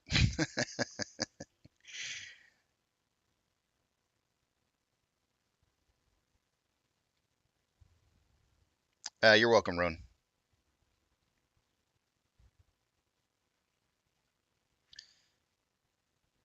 the only pitfall that I can really think about transferring out is the potential fees that you would have for transferring out. That's about all I can think of.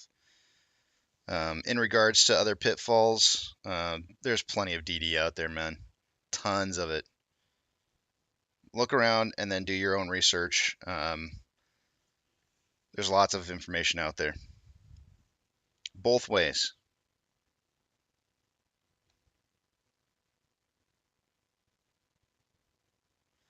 Maggie says it took me about a week and a half to complete. Oh crap, Casey Shaw's beard got an OnlyFans. No, it did not. Whatever. Yeah, just look into it, Roan. There's lots of information out there about it that you can find.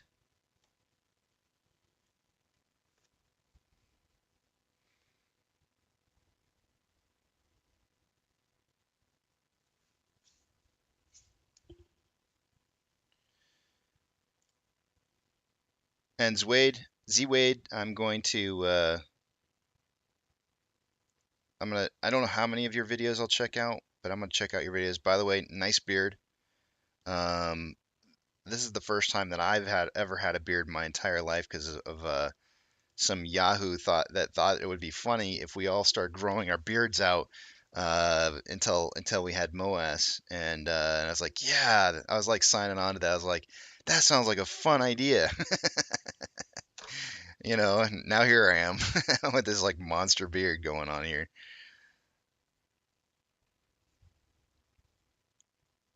Yes, it does, Ron. It used to be, I don't know if it's still the same or not, as it used to be. It used to be where you had to sign up for it. All you had to do is just basically sign a waiver saying that you understood that there were additional fees. It's not very much, but there are additional fees that you have to pay for trading in pre and post market trading, after hour and pre-market trading. Um, I think it may have changed though, and I'm not positive about it. Whether that it changed or not. Some people I've been hearing people say that it's just normal now for cash accounts to be able to make trades in pre-market and after-hour trading. For me, I'm Central Standard Time. I start the show at 6 o'clock in the morning Central Standard Time because of the fact that that's when Fidelity first allows trading. So there's no real. I used to start the show earlier because I thought you could make pre-market trades earlier than that, but apparently not. 6 a.m. is the earliest Central Standard Time, 7 Eastern, and you can make trades all the way up to all throughout the entire aftermarket hours. But do your research before you decide on any one specific one. What I will say to you, Rowan, is that in the description box that I have here, I have a list of brokers. I don't want you to just settle on one specific one here. I want you to take a look at this list here. And just there's a list of brokers under rule number 3.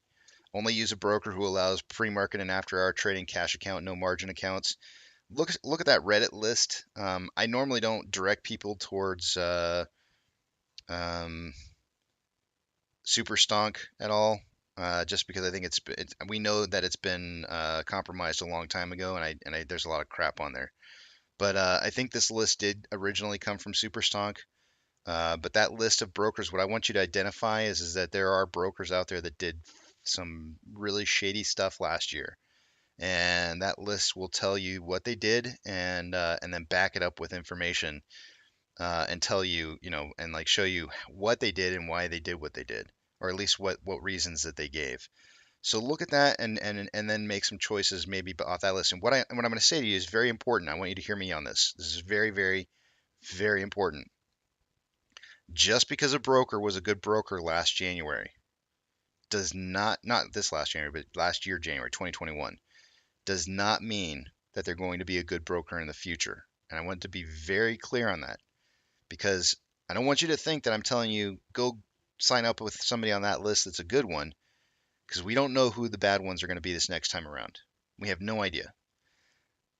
Usually history has a way of repeating itself, but I can't assure you that all the brokers on that list that were good last time were going to be good again. So I'm just throwing that out there because I want you to be careful. Weigh your options.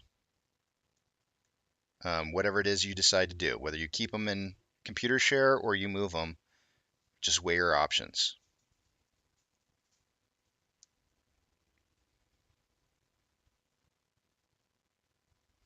Ariel says, "Wow, I just thought Casey was a ZZ Top fan." No. I mean, sure, ZZ Top's cool, but Rowan, you're welcome.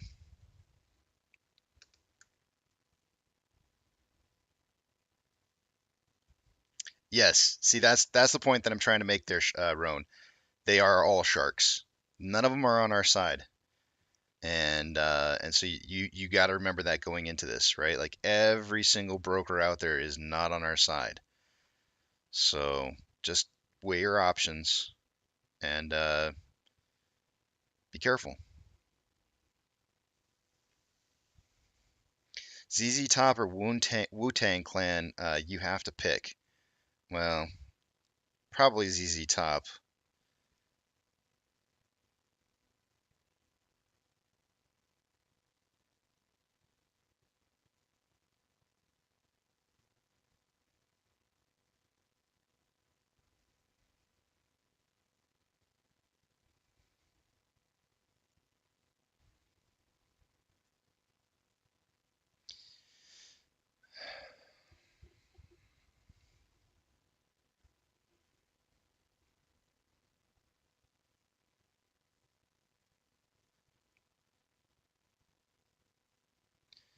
Leah the Investor, you have a great day too. And also have a great weekend. And working does suck. Do what you love, though. Do what you love. Find passion. Find fire. Find fire and passion in what you do, and work becomes less of a sucking thing. Leah says, "Go get the haircut like you wanted." I'd love to, but I didn't sign up for it in advance, and I still have to wait for the mattress people to show up still. So, Rowan, I haven't seen that. I haven't looked into that at all. I've heard about Gary Gensler being short on AMC and GME, but I haven't looked into it at all. I don't, to be honest with you, I may not even do it. I may not even look into the matter. I'll tell you why. And while I'm doing that, I'm going to start logging into my account so I can take a look at the numbers because it is time, guys. But I may not even look into it, and the reason for that is that I don't know that it really makes a difference, right? Like, what am I going to do? Get upset over Gary Gensler being short or having a position in the market? Yeah. Then what? Okay, I'm pissed. What am I going to do about it? I don't know. I quite frankly don't know what I'm going to do about it. We can start getting pissed about stuff, and we can start making a lot of noise. Uh, I don't know what we can do. Maybe as a community, we need to sit down and try and figure out, like, okay, here's a problem. How do we resolve it? Instead of getting pissed off and being like, no, like bad dog, you can't do that. Like instead of doing that, maybe we need to sit down and start thinking about how can we fix the situation instead of just being angry about it. I don't know if it's true even, but I don't even want to look it up because I just don't even know that the true anger that I will feel from it's going to make a difference. At least not a good difference. So I don't know. I probably will. I don't know. I haven't decided if I'm going to look into it or not. But I'm going to take you guys over to the other screen and I'm going to take one last peek at what it is you guys are writing here real quick.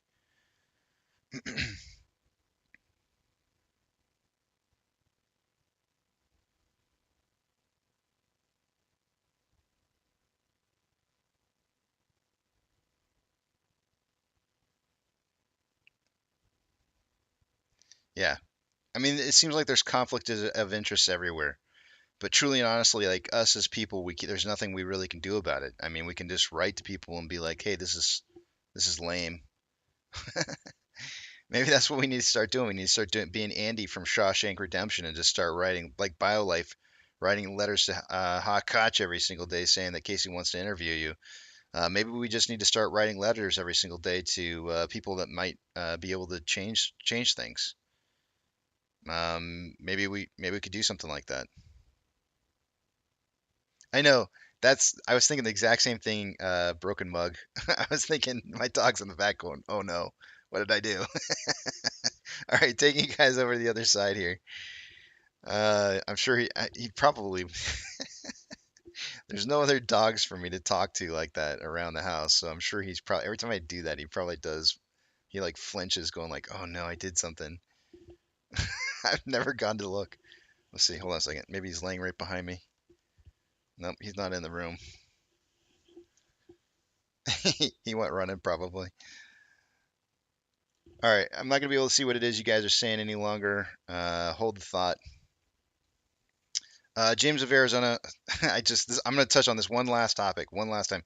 Casey, what were you going to tell us about HYMC? All I was going to say was, is if there was elevated volume today, that if we saw elevated volume, which I don't know, we'll take a look at it here in just a minute. If I saw elevated volume, I was going to say that there may be a chance that AMC is buying more shares, and we wouldn't see the announcement until Thursday next week. Today would have been the cutoff date for me in regards to. I feel like today might possibly be one of the last days where we could start buying, and then perhaps announce in the quarterly. But we'll see. We'll take a look at the numbers here in just a minute, maybe. Let me start with off exchange here. An hour ago, there was 54.63% of our volume going through the off exchange and 14.62 in the EDGX. The grand total currently is at 56.42 plus 13.62 out of the EDGX, which is 70.04% of our total volume, or at least the portion out of those two off exchanges going through, which is very high. Those numbers are high. 64% on a daily basis, I think, is what we should be averaging. Taking a look at Vortex data here. An hour ago, there was 45,000 shares having been borrowed. It's now 32,000. That's not really going to have any impact on the short share interest of the free float, which is at 19.6%. Cost to borrow is average is at 9.6. Max is at 10.49, and min is at 6.56. Shares on loan did increase by about 500,000 shares day over day to 144.45 million shares. And taking a look at the options here.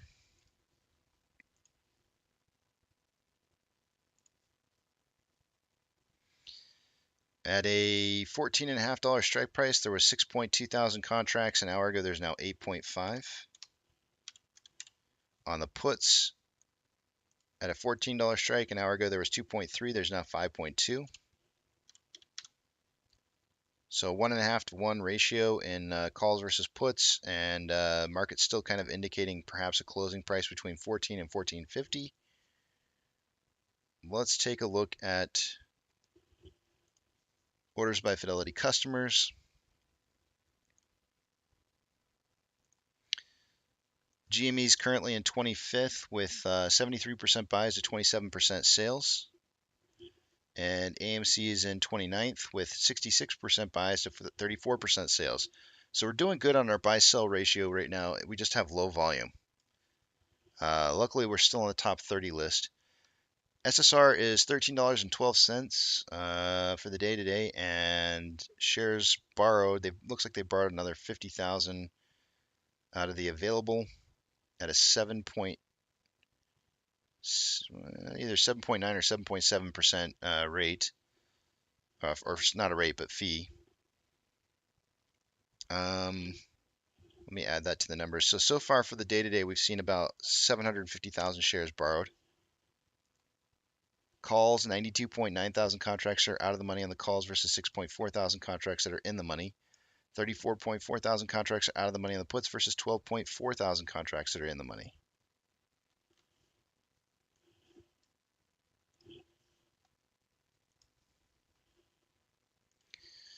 NASDAQ is up 0.9 or 1%. Dow Jones is up 0.32, and the S&P 500 is up 0.75. We currently have 3,701 advancers to 2,984 decliners. The VIX is down 3.63. IWB is up 0.73. IWD is up 0.31. IWM is up 0.2. Tesla is up 2.16. Amazon is up 10.79 after strong earnings reports. Cinemark is down 3.22. Doge is up 0.35. Bitcoin is up 0.8. GME is down 1.58. HYMC is up 0.98. Hood is down 0.82. NCMI is down 0.04. And AMC is down 2.26. Let's just check that HYMC volume. Whew, that thing is barcoding like crazy. Damn. Volume sucks. Well, I don't know. Earlier when I did the math, I think it was on pace for 4 million shares traded for the day to day. Let's see what volume is on HYMC right now. We got 103 minutes traded so far. 60. Yeah, 103 minutes.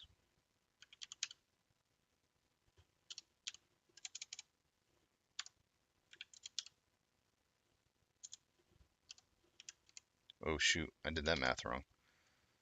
488,000 shares. Oh no, maybe I did do it right. There we go. Looks like they're on pace to hit about 1.8 million shares traded for the day today. So I don't see additional volume today.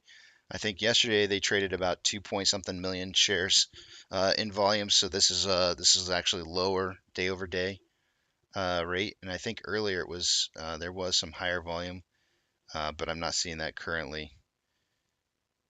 So it doesn't look like, in my opinion, if I were to look at this, I'm not seeing a big buy order coming through currently.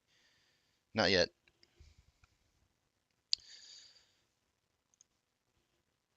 In regards to AMC, we have $1 million more roughly in inflow than outflow. 6.69 million shares having been traded so far.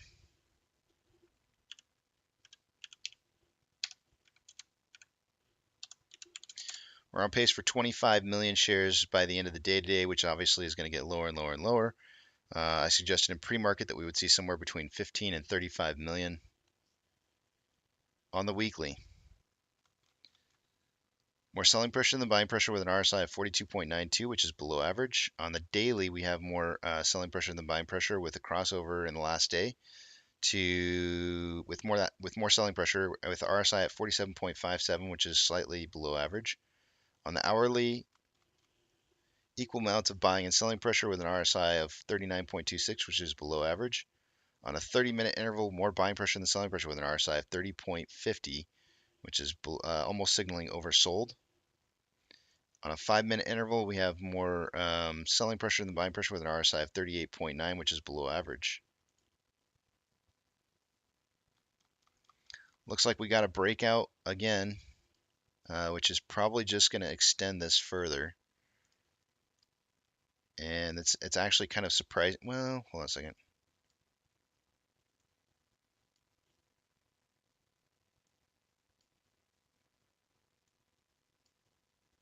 Actually, I think this is appropriate where it broke out.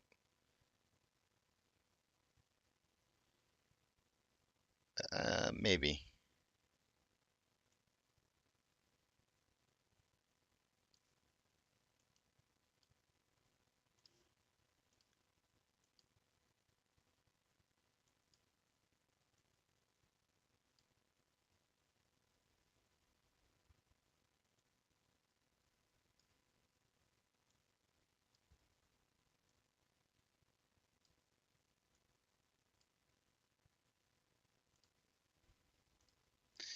I have a feeling I'll just be moving this bottom side down here some more. It's just a bunch of consolidation between 1413 and 1443 for the day for us right now. SPY is currently 409. It didn't get that. It didn't really break past that 410. Boy, that looks. Yeah, it just didn't break past that 410.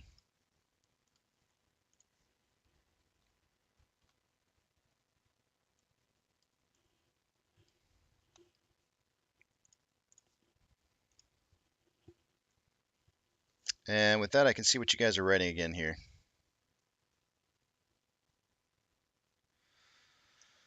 Where's the GME squeeze? I thought the split was going to be the big deal. WTF is going on. I think I think this is a good example of why, a lot of people seem to think that shared dividend is going to cause something to happen. I guess this is now a good example of how that's not necessarily the case. A lot of people seem to think that share counts are going to we're going to cause something to happen. Um, it's just not. It's not really the case.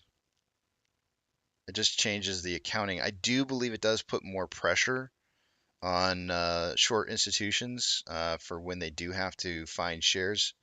But there's also, with additional shares being added into the market, it increases the inflationary size of the balloon. So more elasticity, meaning it gives them more breathing room to be able to have to blow up the balloon bigger.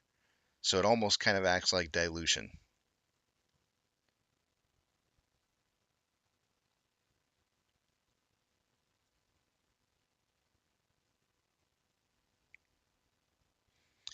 Yeah, my suggestion about volume increasing and potentially AMC buying some more shares of HYMC was just simply I felt like today was kind of like the final day that they would probably have an opportunity to buy the shares and make the announcement on a Thursday.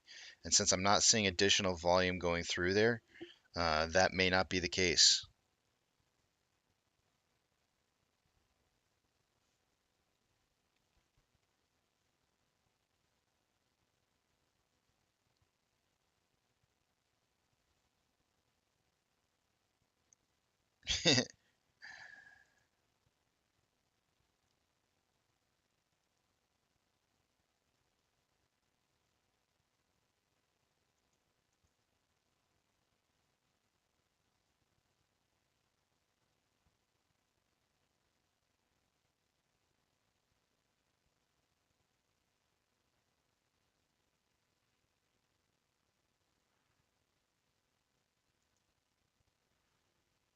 The DD was strong with GME.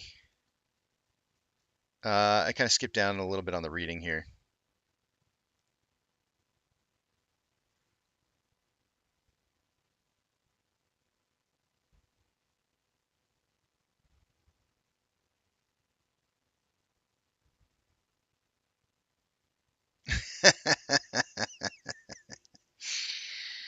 BioLife.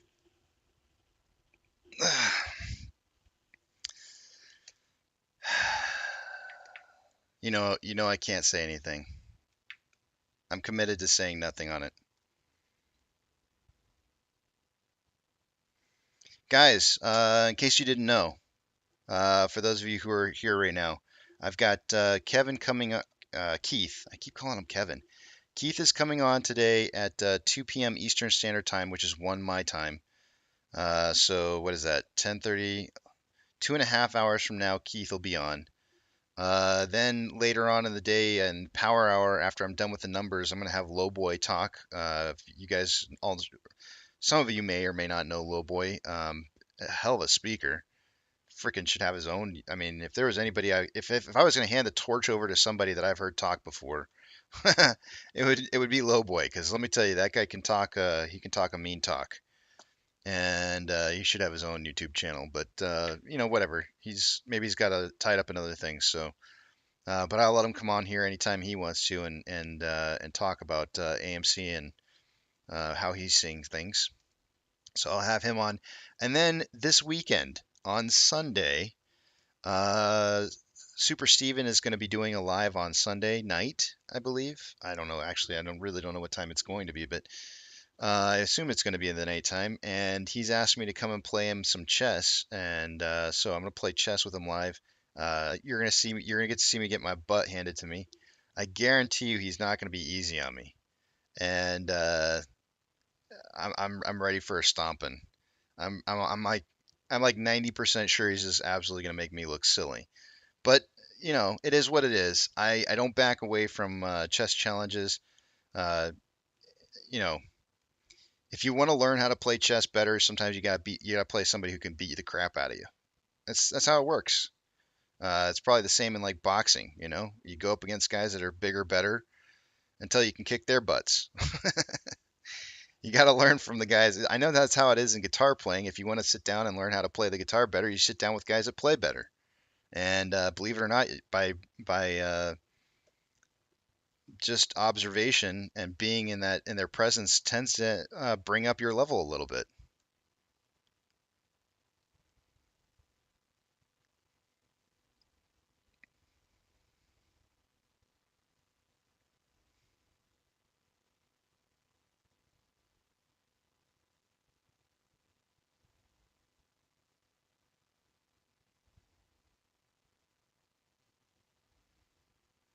Yeah, Keith Shortseller will be on.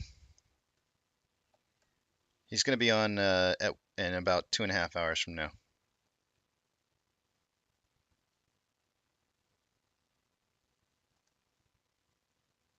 I know, right? Well, what happened? What happened? Well, I know Keith. Keith and I know we've known each other for a while. And what happened is I went on to one of his space. Well, I don't, it wasn't his space call. It was actually Soka's space call. But I went on to the space call. If you guys ever see me in a space call on Twitter, like late at night or something like that, doesn't mean that I'm always listening. Sometimes I've fallen asleep to listening to it. But sometimes I am listening, and I just like to listen. And so I went on and I heard him talking about a new pattern or a new thing that he was kind of detecting or seeing. And the sad part was is you can't like rewind to go see what they said. So I was left sitting there like oh no, what is he talking about? I wanted to know what it was he was talking about, and I couldn't go back in time. So I sent him a DM and said, hey, would you mind coming on and just talking with us and about what he sees in the order book. um, maybe you can spread a little bit of love and maybe help educate us a little bit in his pattern recognition in the order books. Caitlin says in 1979, Gensler joined Goldman Sachs, where he spent 18 years. In 1984, Kramer worked in sales and trading at New York investment bank Goldman Sachs. Casey, please say this out loud. I didn't even actually read that part until I just read that. In 1979, Gensler joined Goldman Sachs, where he spent. Okay, yeah, okay, I read it. So guess what, Caitlin? To be a judge, usually you're a lawyer first. Anybody who sits down as a chair, or anybody who's going to have a position like Gensler has, is probably going to have a lot of institutional background. They understand how things work. Maybe they were picked for a reason because of their background, but just kind of keep that in mind. You're not gonna. They're gonna have ties to everybody. It's just gonna. That's how it is. They do business together. They've always done business together. Then one day somebody calls you up and says, "Hey, do you want to be a judge?" And you've been a lawyer all the time, and you've just always been working with other lawyers. And then as people start going like, "Oh, he tried this case over here where he was against abortion." I don't know. I'm throwing some crap out there. But and then everybody gets all uptight and they're like, "Oh, he stands against it." And it's like, sometimes lawyers pick, sometimes they don't even pick. Sometimes they're just chosen to defend or prosecute against, or not prosecute, but plaintiff and what's the other side? I can't think of the other side's name. Anyways, they sometimes they don't even get a choice and they just have to do it. And then later on they end up becoming judges. Um, you know, he's anybody who's going to be sitting in Gary Gensler's position is going to have some kind of past where they're working with people. It's just the way that it's going to be.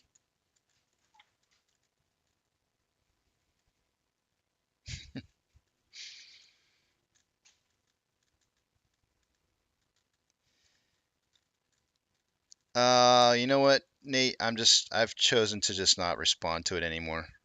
I just ignore it. Doesn't bother me. If I don't look, doesn't bother me. I've got nothing to lose here. I'm in a play with everybody else here. I'm providing data for you guys, and yeah, he can say whatever he wants. Doesn't bother me.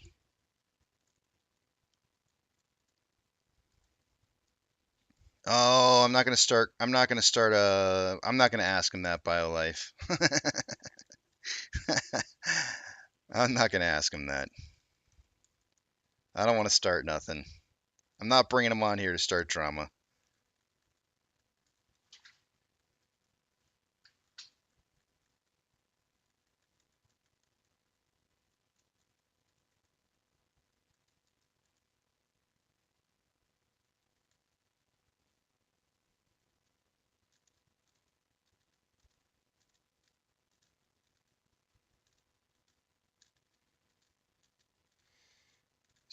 It's all jacked up, Caitlin. The whole system's jacked up. I know it. We know it.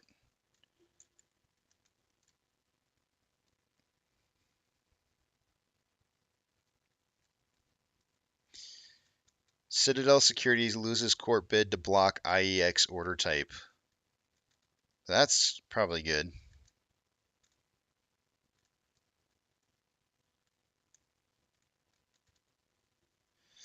Alrighty, guys. I'm going to head to break here. It's 10:28. I'm a little late getting out, so I'm going to come back a little bit late. I'll be back at 11:10. Let me put up the message.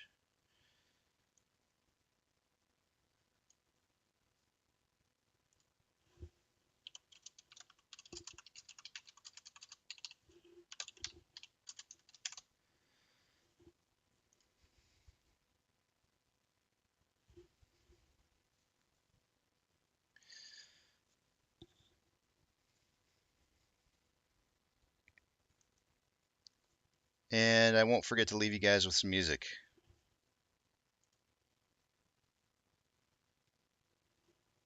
Give me 1 second. I'll pull it up here.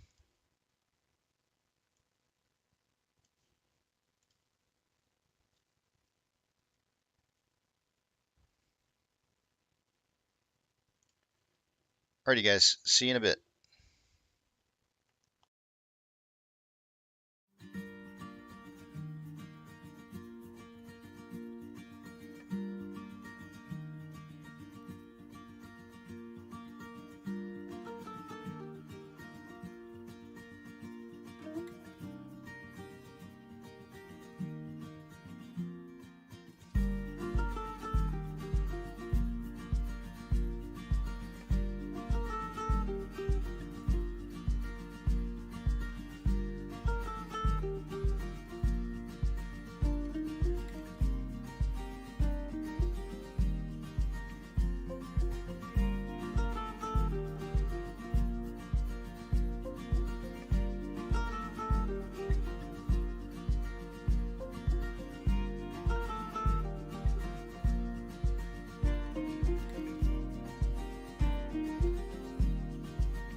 Some say love is a winding road, carves a map through the darkest night. Some say love takes a heavy load, helps someone make the burden light, teaches you not to hold too tight. You and I have come a long way together. You and I got a long way to go. You don't have to ask me now or never, 'cause I'm already yours and you'll always be mine.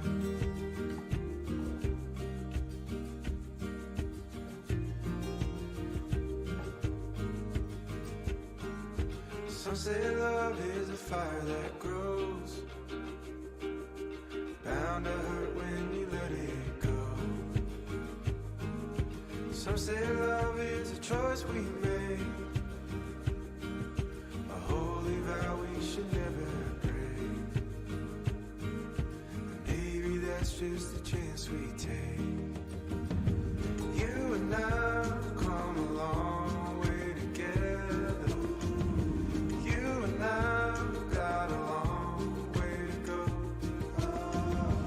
You don't have to ask me now and never, 'cause I'm already yours and you'll always be mine. You'll always be mine.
Looking to take your content to the next level? Upbeat Premium gives you unlimited access to premium tracks for only $6.99 a month. So what are you waiting for? Go premium now.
Alrighty, guys, I'm back.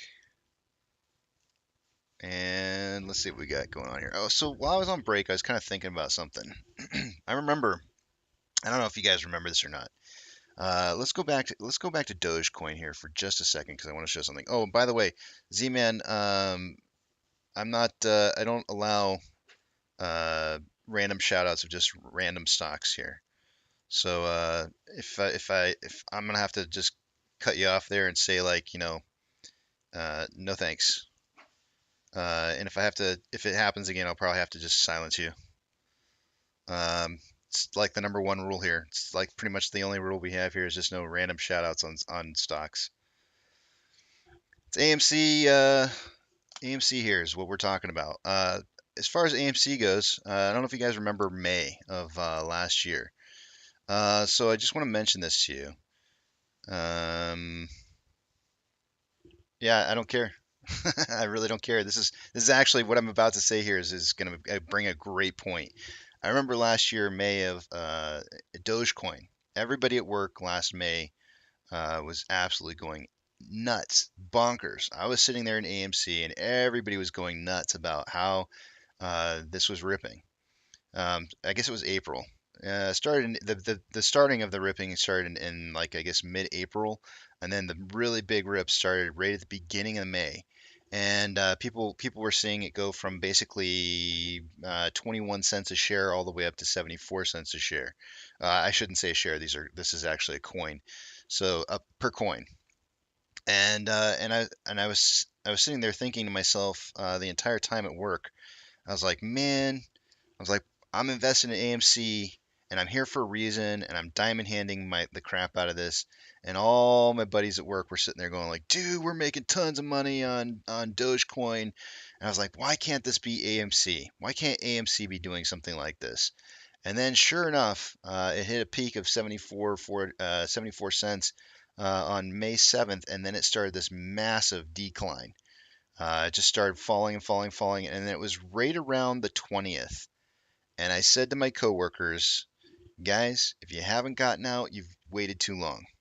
You've waited way too long on getting out of Dogecoin. I said you might want to get out while you still can. And shortly thereafter, very, very, very shortly thereafter, AMC, it was by the 26th that I knew it was happening. I was like, yep, here we go. And it was kind of really interesting to me how that worked out. But I definitely felt like this was almost like a distraction to keep investors out of AMC. And I remember sitting there. I very vividly remember going like, why some cryptocurrency and not AMC? I'll tell you why. It caused the masses of people to just move their position to something else because it was ripping at the time.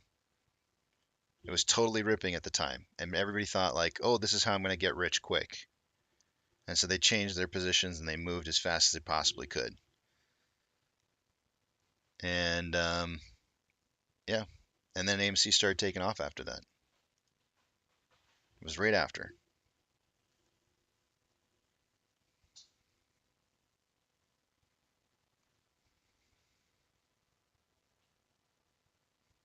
Yeah, I read about that when I was on break. I'm a professional. The L on the IEX case. Yep, I saw that.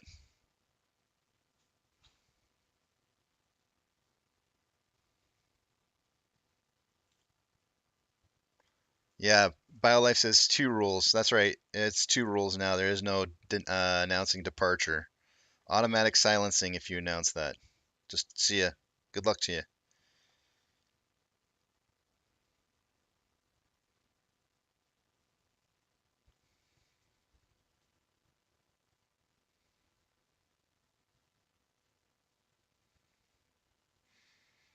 But I remember. I remember.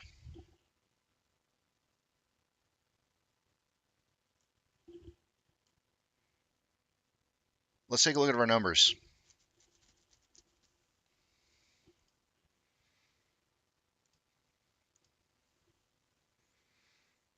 I know there's other plays out there, guys.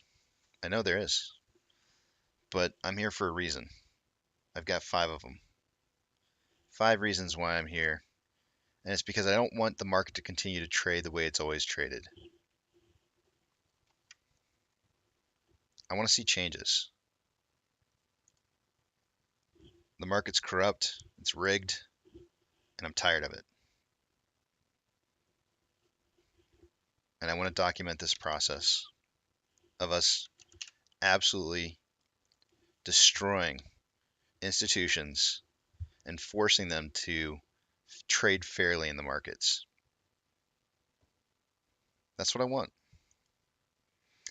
So I could just take all my money, dump it, and I actually probably wouldn't be too far. Let's see, what do we have? 14.21. I'd take a little bit of a loss, not too bad. I'd take a little bit of a loss, and I could go chasing. But that's not what I'm here for.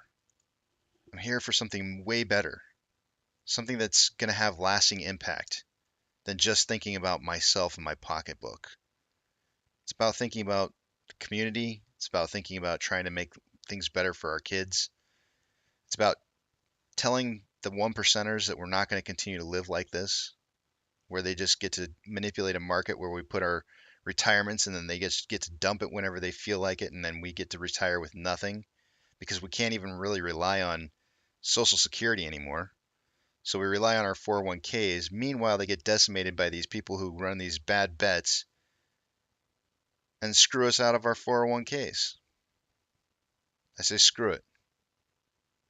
I don't care about all those other positions. I'm standing up for something better, bigger, something that actually has meaningfulness and power. I'm standing up for change. That's what I'm standing up for. And I'm doing it with my money. I'm making a change with my money.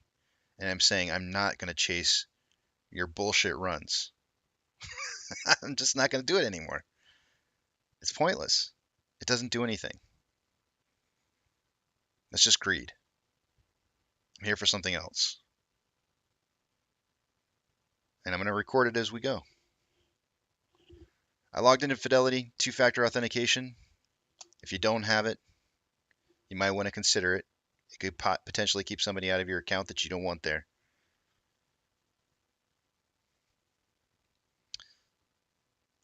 Let's take a look at our numbers. I'm going to take you guys over the other page. I'm not going to be able to see what it is that you guys are saying from this point on forward. You guys don't have to be here for the same reasons as me, by the way. It doesn't matter if you're here or not to see systemic changes in a corrupt market. You could just be here to make some money. That's fine. I'm okay with that. But I'm here for something different.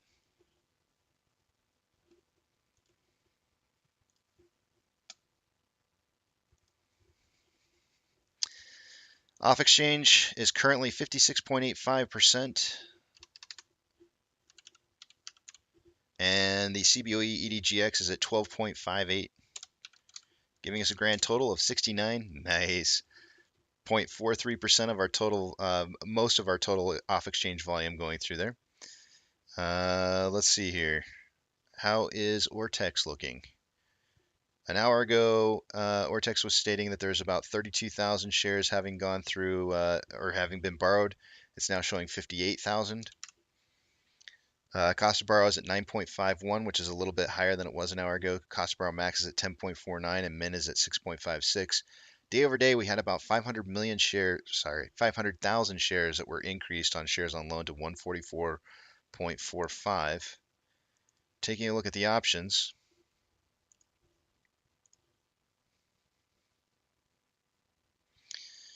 At a $14.50 strike price.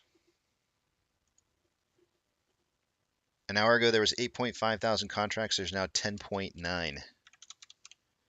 On the puts, an hour ago, there was, at a $14 strike price, there was 5.2 thousand contracts. There's now 6.6. Still about a 1.5 to 1 ratio in calls versus puts. Still signaling a closing price somewhere between 14 and 14.50.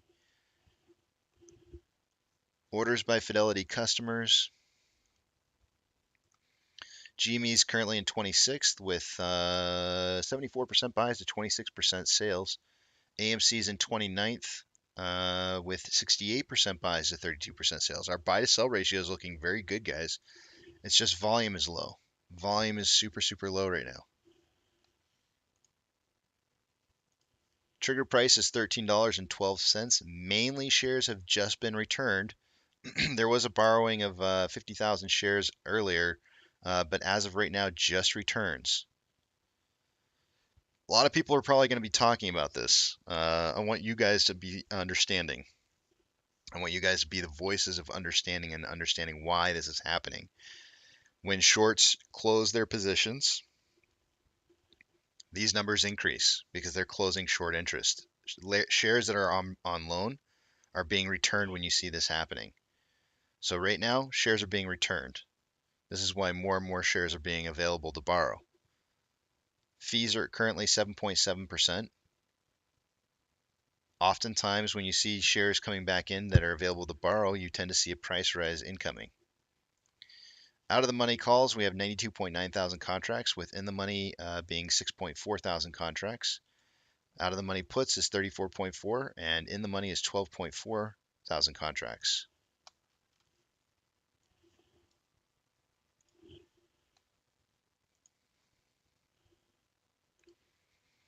NASDAQ is up 1.06, Dow Jones is up 0.47, and the S&P 500 is up 0.87. We currently have 3,621 advancers to 3,134 decliners. The market wants to swing back the other way. It's slowly creeping up these decliners. Let's take a look at the SPY real quick. SPY currently at 409.70. It briefly hit that 410 mark that I was waiting to see, broke and then really drive through, but it never quite made it. It sunk back down to 409. The VIX is down 3.72. IWB is up 0.84. IWD is up 0.46. IWM is up 0.09. Tesla is up 2.35. Amazon on good earning reports came up 11.18%. Cinemark is down 3.48. Doge is down 2.11. Bitcoin is down 0.72. GME is down 1.42. HYMC is up 1.96. Hood is down 0.93. NCMI is down 1.06 and AMC is down 1.82. Inflow versus outflow. We currently have more inflow than outflow by $10,000 roughly. It's really close. Another close day there. Volume. Oops, I'm looking at the wrong one. My bad. Hold on a second. Inflow versus outflow. We have $3 million more in inflow than outflow. I knew I was looking at the wrong one as soon as I saw the volume. I was like, that's not our volume. Currently 8.1 million shares having been traded so far for the day today. Let's try and figure out 174 minutes, what kind of pace we're on here. 174 minutes traded so far. We are on pace for 20.1 million shares traded for the end of the day today, guys. That is really low, and we still have some more time to go here. Yeah, that's really low volume. I estimated that in pre-market we would see somewhere between 15 and 20 million, or 15 and 35 million, and so we're definitely down there. On the weekly, more selling pressure than buying pressure with an RSI of 43.06, which is about it's almost getting to that below average, what I would call below average on the RSI. On the daily, we have more selling pressure than buying pressure that has changed over the last day with an RSI of 48.14, which is slightly below average. On the hourly, we have more selling pressure than buying pressure with an RSI that's increasing currently at 44.74, which is slightly below average. On a 30-minute interval, we have more buying pressure than selling pressure with an RSI of 41.46 after having dipped briefly into an oversold territory. Signal. I should just say signal instead of territory. I don't know why I say territory. It's dumb for me to say that, but signal. On a 5-minute interval, more buying pressure than selling pressure with multiple crossovers within the last half hour or so. But currently more buying pressure than selling pressure with an RSI of 54.85, which is just slightly above average.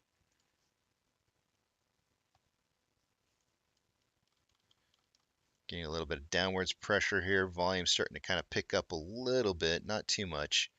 Most of the volume, I'd say, has been kind of averaging somewhere around 31,000 shares traded a minute. If I were to do an average on 31,000 shares traded a minute, times the 390 minutes that we have in a trading day, that would be about 12 million shares. So, you know, we got low volume today. Very, very low volume.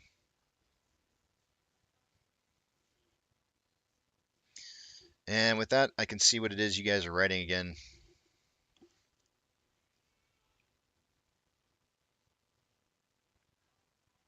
Roseanne says, Casey, greed, greed, greed, no souls. Toys R Us is so sad. It is. You know, it's not just Toys R Us and Blockbuster, though, Roseanne. It's our parents.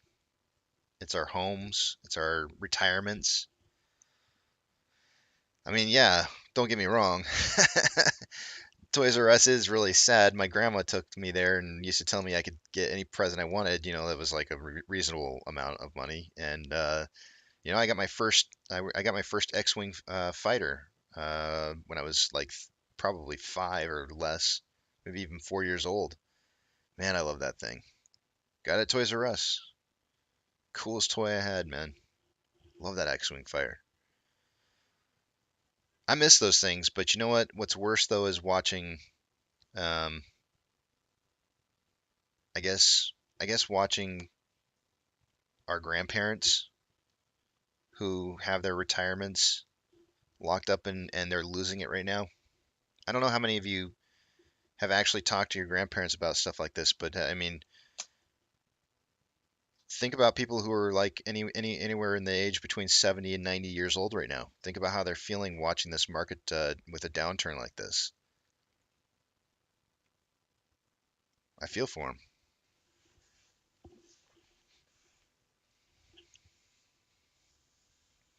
Silver Surfer said they borrow and return every day. They are just rolling old to new. Uh, yes, but since we see so much returning right now, more than usual, and I would agree exactly with what you're saying, there's more being returned right now than usual. But I agree.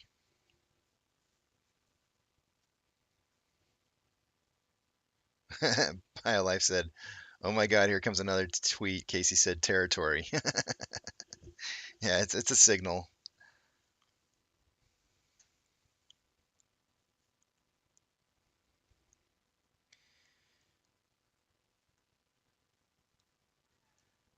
BioLife, let's talk.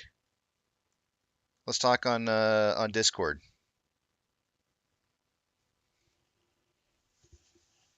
Let's have a talk. Let me think. Let me think. I think I might have some time after the end of the live stream today. If you have a chance, maybe if you're in the Discord, maybe you can join me and we can talk for a little bit.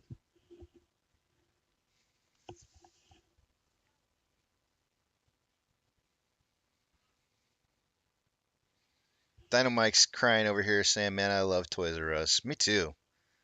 I mean, I don't know. I kind of always, since my grandma had done that for me when I was a kid, I always had this dream that I would like pass that on, you know, where I would take my grandkids to Toys R Us and say like pick out a little toy. Now all I get to do is like take them online and say like, here's Amazon, pick something out for yourself.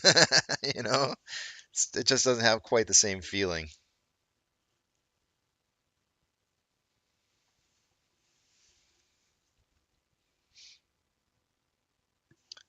Love Thursdays. Dad would take me to Toys R Us because new G.I. Joe figures hit the shelves. He always let me pick one out. Man, BioLife. My mom took us on a trip from Virginia to California. We drove. There were 3 of us kids in the car. She picked up a whole bunch of our favorite toys. And if we were good on the trip, every single day I think it was that we were traveling, we would get a new toy. And mine was GI Joe's. Boy, man, I wanted to make sure my mom got one of those in my hands every single time. I wanted it so bad. I love those GI Joes. I used to. Did you ever switch out their parts, their body parts, like the arms, the legs, the heads, the chests? I used to do that. That was really fun.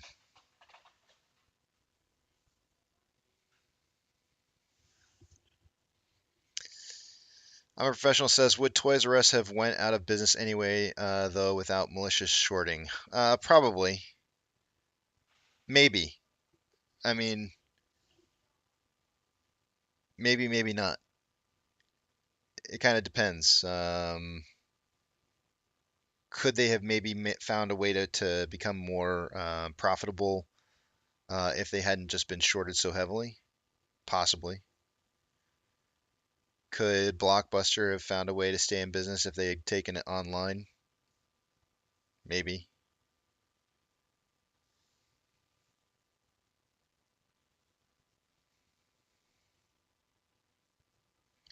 Pro Driller says, "Hey Casey, can you look up the imbalance of borrowed versus returned shares for this year? Are you talking about from January 1st of this year, or are you talking about for the last rolling 12 months?" And yes, I can do that. I remember KB Toys. I didn't like that place as much.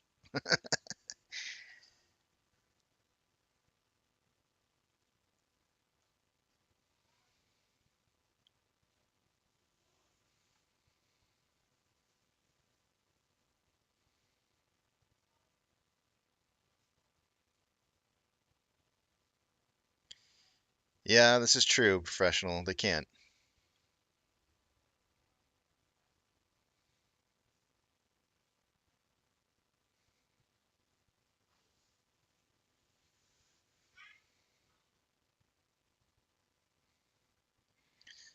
Yeah, I never switched out the rubber bands BioLife, but I would just switch out the body parts. I'd mix up some of the characters. It was kind of fun to do.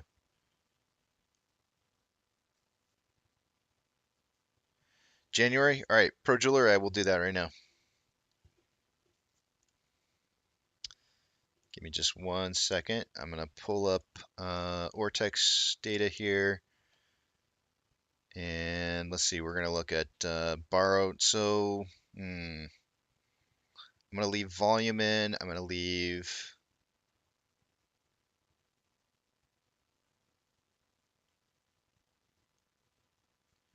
I wonder if I have the Excel file still open that I created before. No, I don't think I do. Yeah, I don't. That sucks.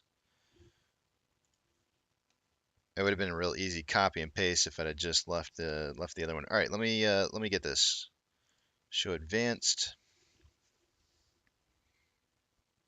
All right, guys. I'm not gonna be able to see what you guys are writing here for just a few minutes because I'm gonna compile this data form real fast if I can. Let's see.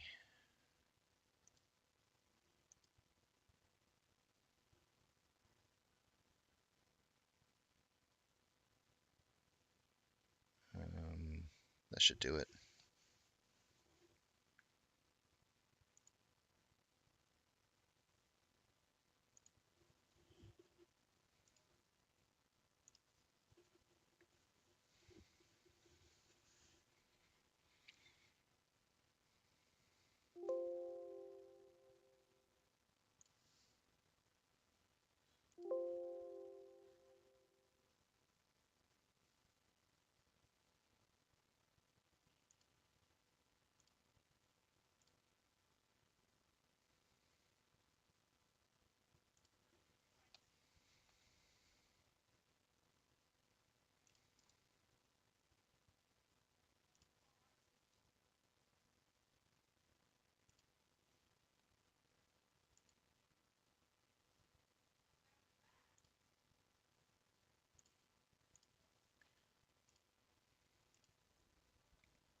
Give me 1 minute. I'm almost done.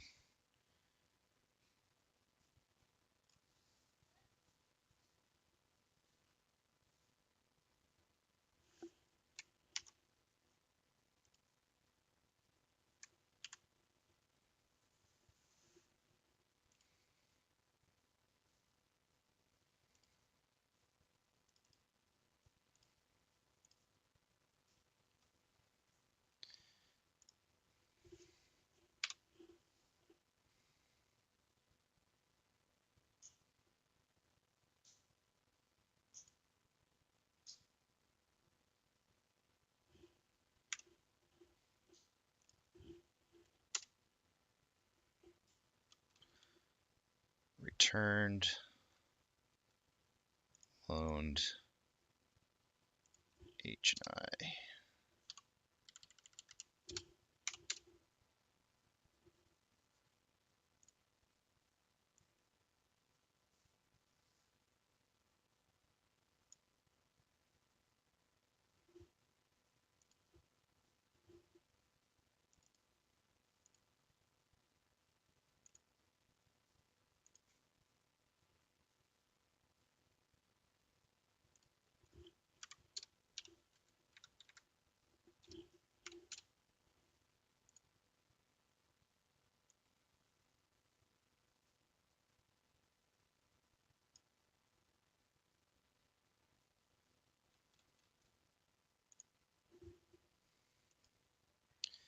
Almost done.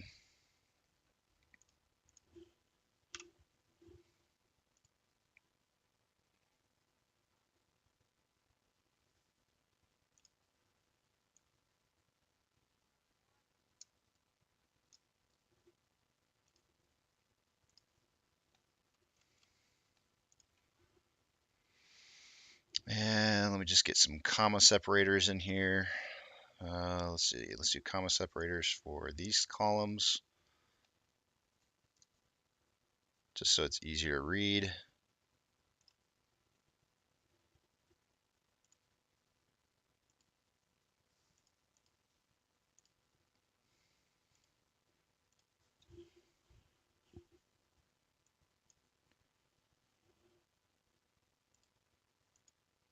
Ooh, oops.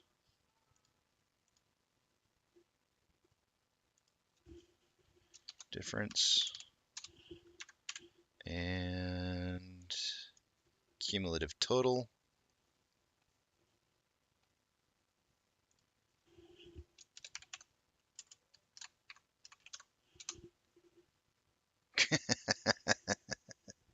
Okay, wait. I got a trick question for you guys. I just instinctively started writing this. How would you guys abbreviate into a small Excel box cumulative total? Please tell me how you would shorten that for cumulative total before I show this to you guys because it may not be appropriate because of what I put in there.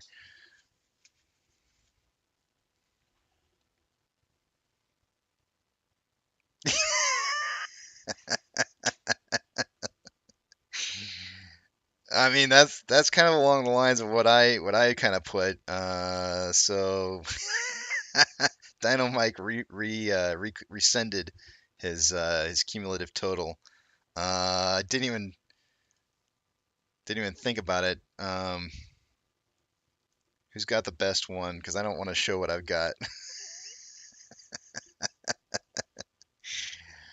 All right, I'll just show it to you guys. Here we go. It's making me blush. Let's see, cumulative totals. Hold on a second. Let me just try to make it cumulative totals for the year as of January so far, and I've got so what I've got here is I've got date time. I've got which is the 27th or sorry, 7/28 as of 7/28. All the way down to the end of this Excel file, which is 1/3, which is the first day. Believe it or not, there are actually days where they've returned more shares than they've loaned that are new loans. Those and then what I basically did here is I took the column H is on loan new, column I is on loan returned, and column J is just simply the difference. It is column H minus I, how much was loaned for the day versus how much was returned, and then which is your difference, right? Your diff. And so I have cum total, your cumulative total, which is 82,203,928.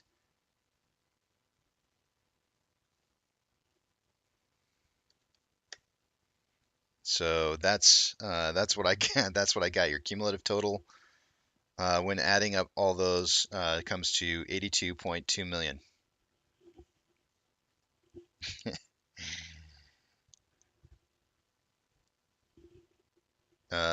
Let let me get rid of my screen information just in case it's blocking some of your view.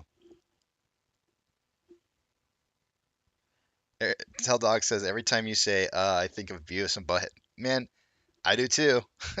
I spent a couple years in high school perfecting it. Of course my voice has gotten a little bit deeper, so I have to try and make it a little higher. That's too high. Arc. He's he said cumulative, but that's not what I see. It says something different underneath that letter with the lines that looks like a straight down. Yeah, that one. Right. Oh man. Yep. So 82.2 million is the number that I'm coming up with here for whoever asked earlier, because I can't even remember now. Too much of a tangent there. Who asked for that? Was it BioLife? I can't remember who asked.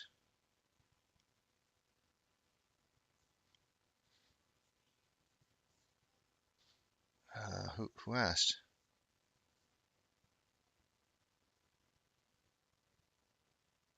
Pro Jeweler asked.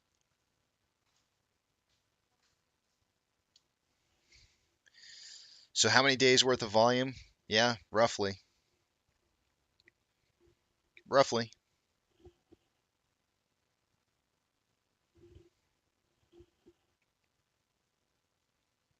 I haven't seen it yet, MB, because I don't have Paramount Plus.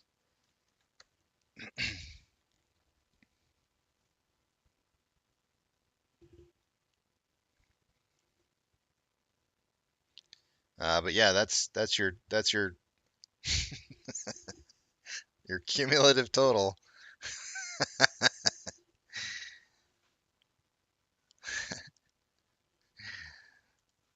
That's how much the hedgies are screwing.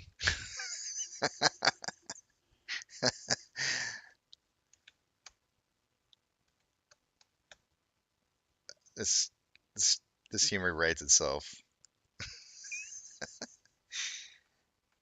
I mean, seriously, how would you really, truly, and honestly put cumulative total as an abbreviation? It's just like one of those. It's like one of those ones you just don't ever use. You're like, I'm just gonna put difference again. I'm gonna put difference total. Nobody ever abbreviates that word. They're like, hey, not at work anyways. Nancy, I want you to do a report for me. I want you to give me the cumulative totals for everything we have on hand. But I want it abbreviated. I won't accept it any other way. Make sure that's nice big header. Cumulative totals, everything we have on hand.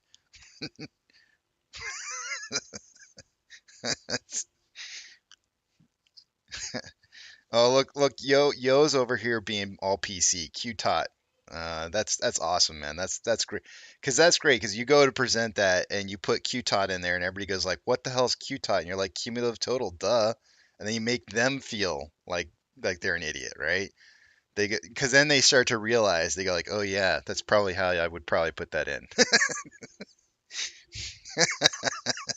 Give me those cum tots on my desk ASAP. I want them right now. Right now, Nancy. Joe, give me those totals. I want them right now. Too much fun.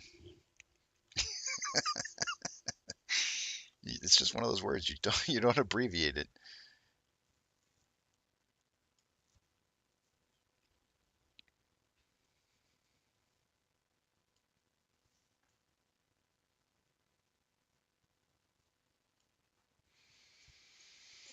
Where are we heading to here, guys? Where are we heading to?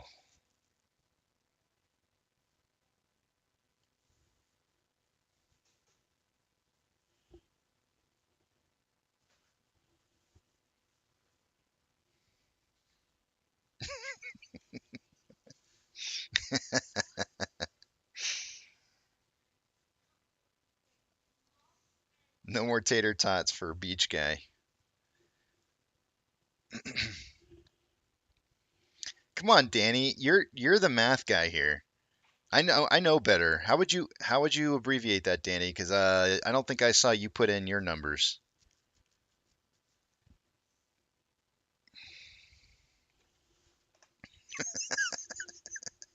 Yeah, I knew it kind of sounded a little bit like that at first. Only I don't imagine. I can't. I have a hard time imagining Hawkatch with that angry voice.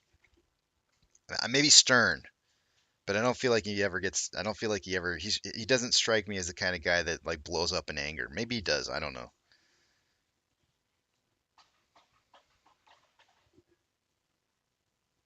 ProJeweler says 82.2 million times $14 a share plus interest equals they're screwed. It's bad, man. I know.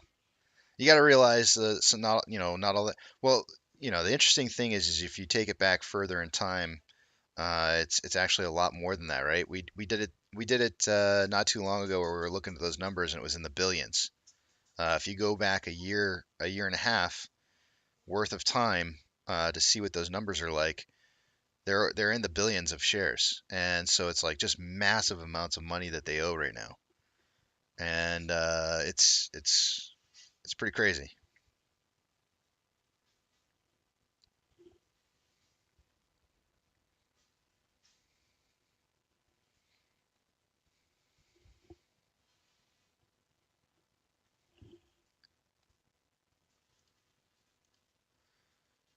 There it is. SPY is taking a little bit of a pop here.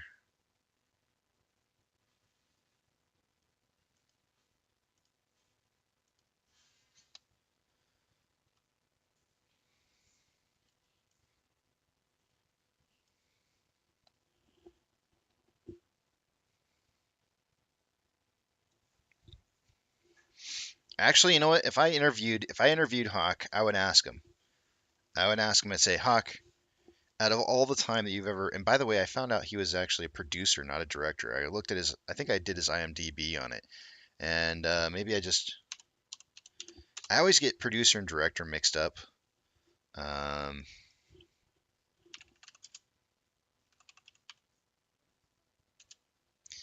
I'm looking him up again here. I think he was mainly a producer. I always thought, correct me if I'm wrong, guys, but I always thought producers were the ones that funded the movies. It says here Hawkatch was born December 14th, 1945 in Los Angeles, California, USA. He's a producer and assistant director for Chinatown, Wayne's World, and Primal Fear. So he has done some directing, but it doesn't seem like that's his. It seems like he may have been more of a producer. I always thought the producers were the guys that they were the money bags. I just felt like that was the case. Maybe I'm wrong. I don't know.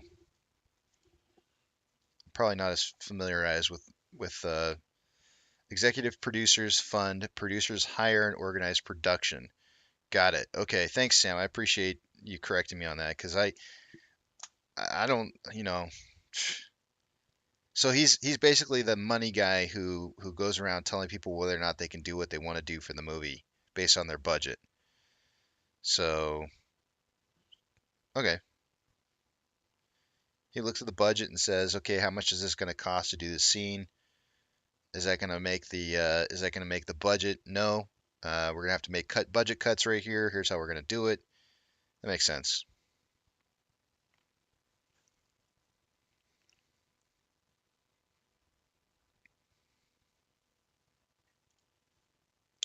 Um, what did he direct? Has he directed anything?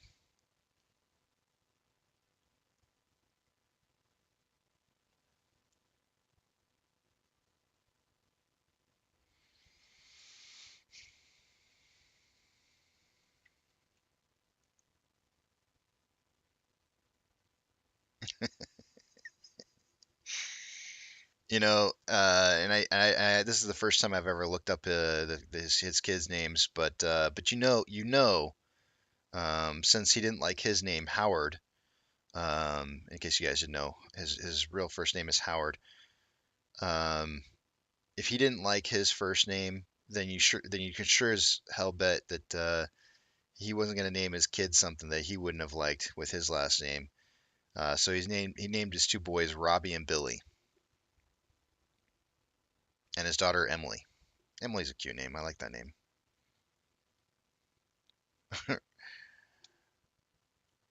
Rob Koch and Bill Koch. Real short and simple, to the point.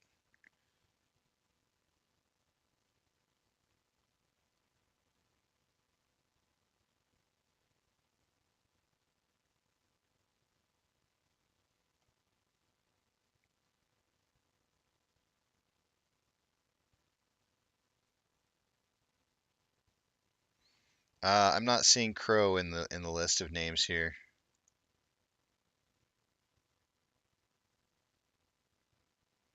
Man, this IMDb gives a lot of information on this.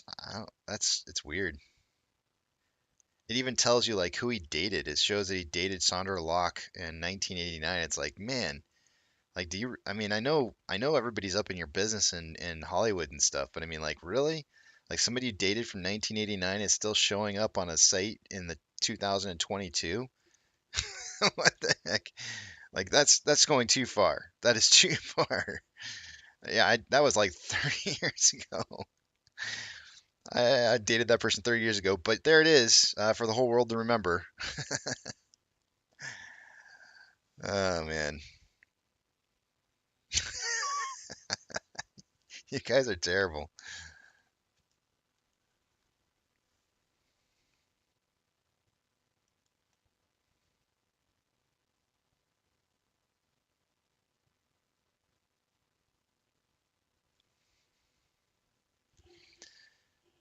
We got about 7 more minutes, guys, and I'll take a look at the numbers, and then I may take an early break. And the only reason I say that is because I'm supposed to get together with Keith, short seller. In case you guys don't know who that is, he's on Twitter, and he's going to talk to us a little bit about order book patterns and whatever. I mean, I'm just really just going to shoot the shit with him for a while, and I think he might have some good information for us in regards a teaching moment, so to speak, in regards to order book level 2. To be honest with you guys, like some of the stuff that I've learned from him, just having listened to him before in the past, I honestly didn't think that it was I didn't think it was possible what he was saying could possibly be true, and to see it play out, it's kind of weird.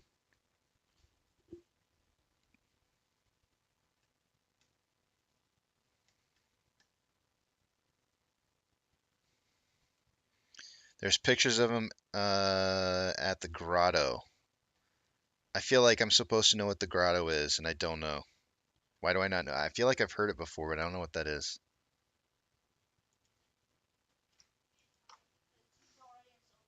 I don't know if I don't know if I want to know.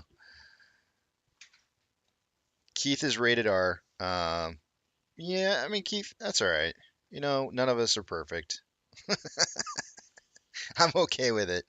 I'm rated R sometimes.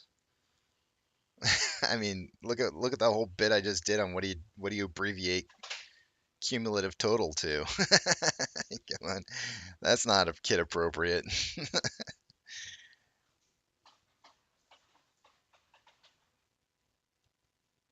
Okay, the grotto, the Playboy man. Okay, I wasn't sure if that's what it was, but I kind of I had a feeling that might be what it was.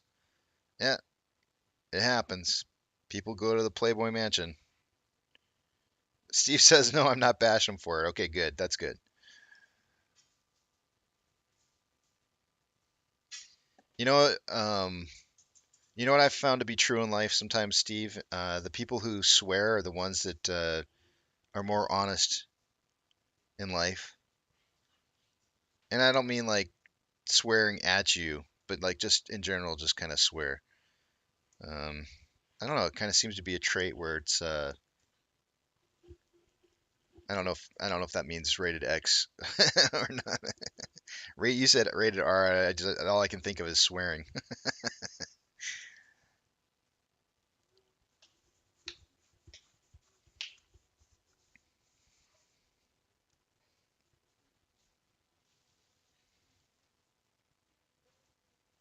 Yo says I'm not bashing either. I'd like to hit the grotto. Was it the grotto? Is that what they called it? Yeah.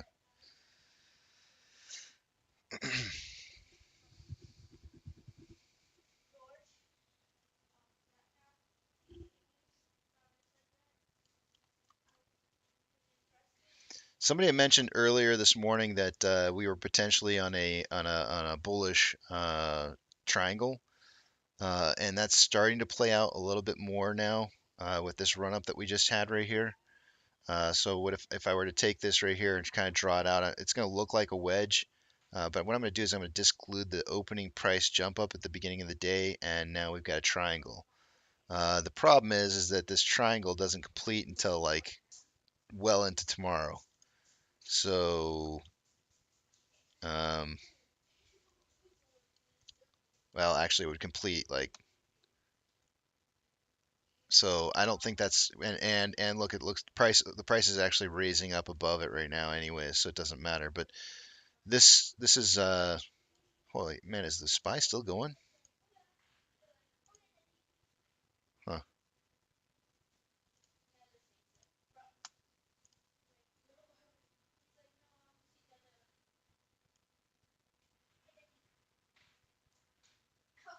Let's see what happens with this current minute here. 1450 is max pain.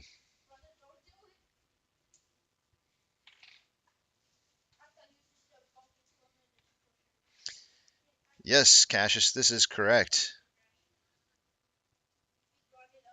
Citadel denied in court for petition against latency arbitrage findings by the SEC. And the court said that they did not do a good enough job to prove their point.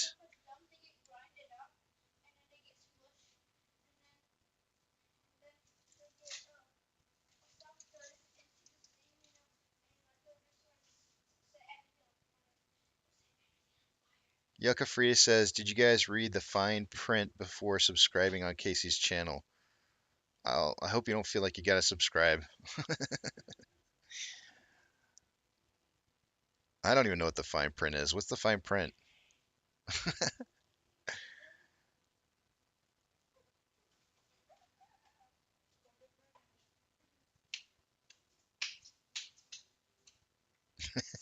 Danny, jeez. Danny's still stuck on the names.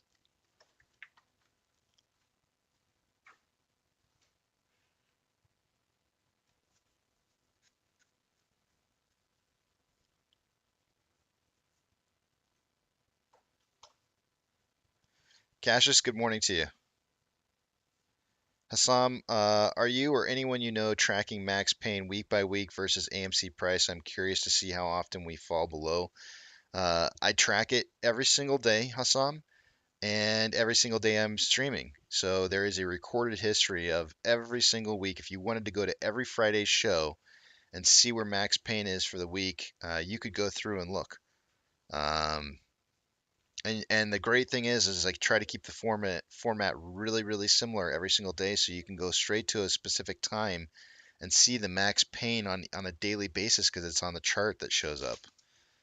So this is probably one of the most useful things about that I've found for my stream is that when I want to go back and I want to look at options and see what options are doing, I can just go back and I can see on an hourly basis how they changed. And trust me, I have seen some interesting things happen. And when I did see it happen, I was able to go back and verify that what I indeed truly was seeing did happen.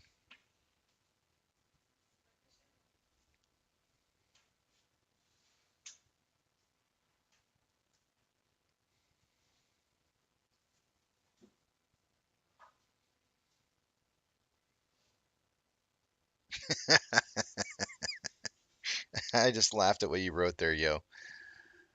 That's pretty funny. Alrighty, guys, it's time to take a look. Speaking of which, it's time to take a look at the numbers anyways. So I'm going to take you guys over the other screen. If I haven't touched, if I haven't touched anything that you've said, if I haven't gone over anything that you guys have said already, hold that thought for me until what am I doing? Until you see the big tramp back on the page again. I feel like I'm trying to redeem myself here, and then, it's like I have to say something like big tramp, and it's just like, I don't know why I try. There's just, I am who I am, and I just need to accept it. Oh, man. You guys get what you get.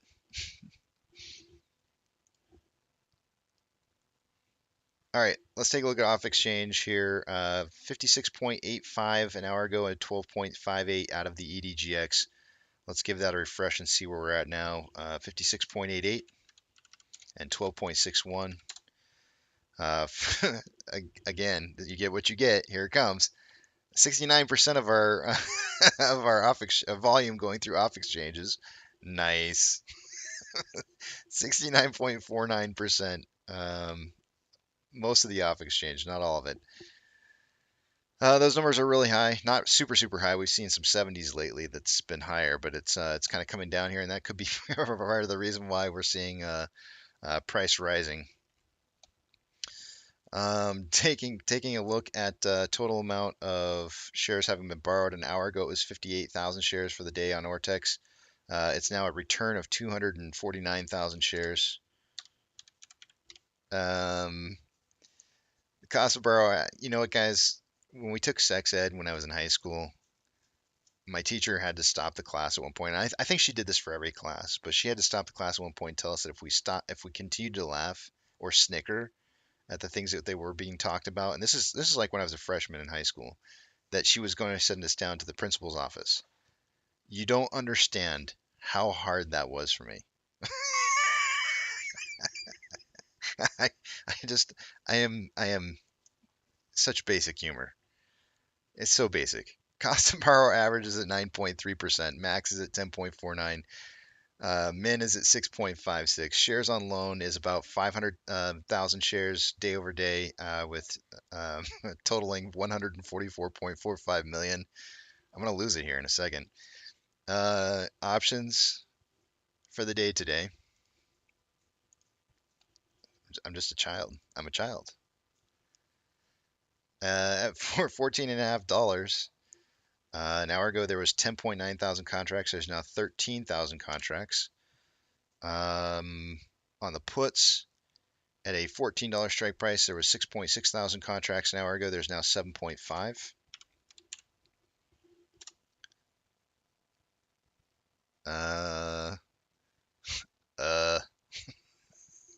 I'm gonna devolve into butthead. I wonder what I'm gonna be like when I'm older. like geriatric old. Like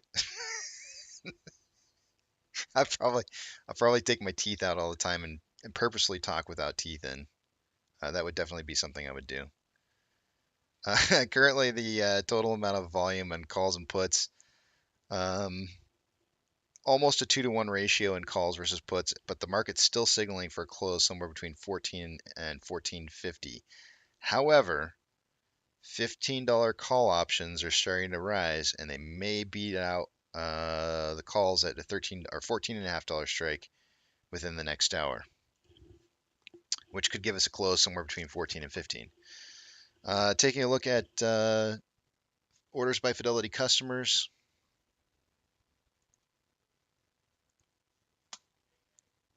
GME is currently in 27th with a 73% buy to 27% sell ratio. AMC is in 29th with a 67% buy to 33% sell ratio. So our buy to sell ratios are good, but we're just not very high in volume.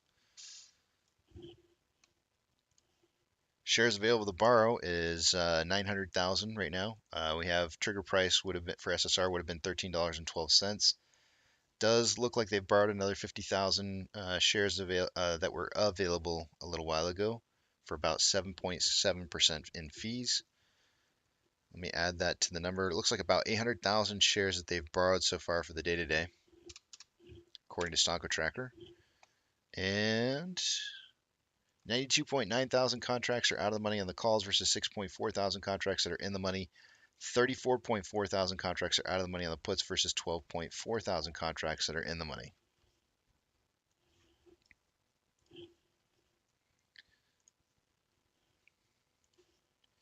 NASDAQ is up 1.25, Dow Jones is up 0.61, S&P 500 is up 1.02. We currently have 3,664 advancers to 3,095 decliners.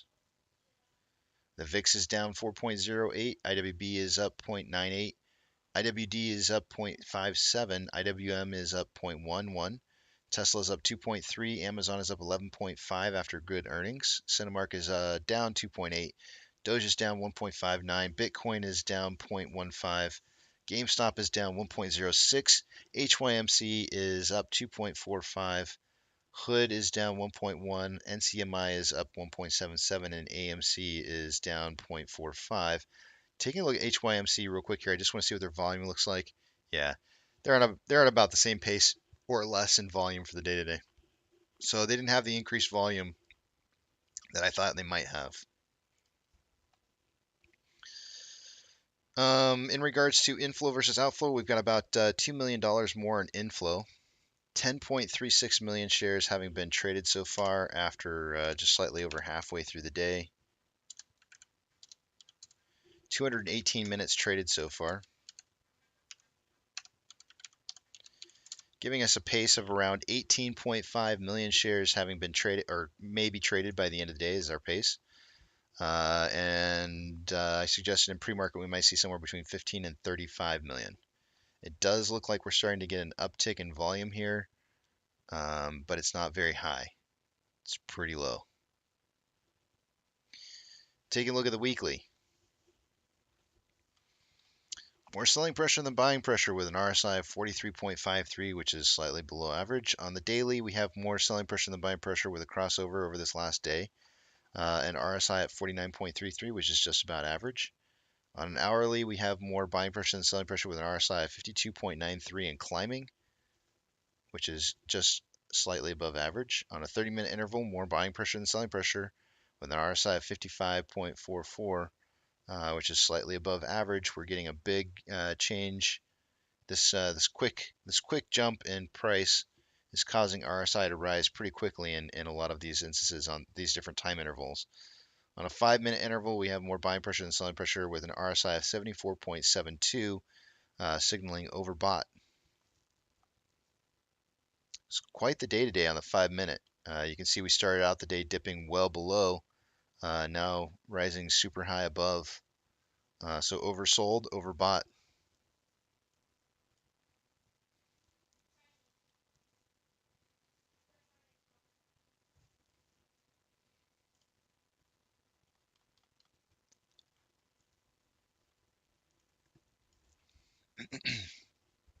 Let's take a look at these Bollinger Bands.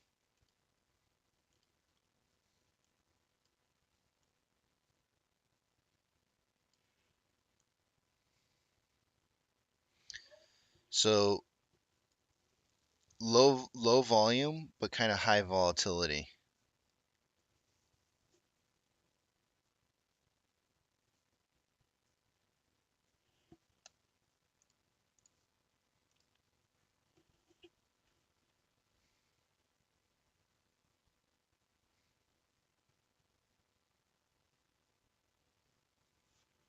And with that, I can see what you guys are writing again. Starting with Beach Guy saying laugh out loud. Thick says, already you cool cats and kittens. What your repo guesses? I'm going for the jugular 2.4 thrilly. Let me just check and see what the numbers were again from yesterday so I can kind of get an idea. Let's see, it was the 27th is the last time I updated. I can update it again because it's not quite time. Let's see here. 2.239. I'm going to go for 2.284.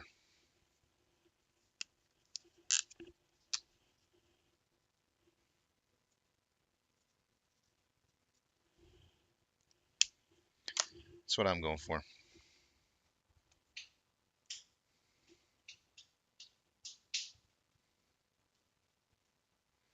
Dang, y'all going high. 2.45. Dang.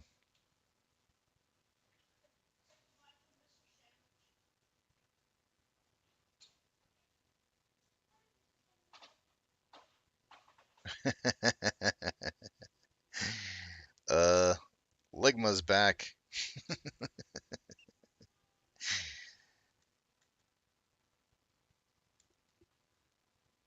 I can't see the picture. I can't tell what it is. It looks like a dude wearing a bra, is what it looks like. Hold on a second, guys. I got a phone call.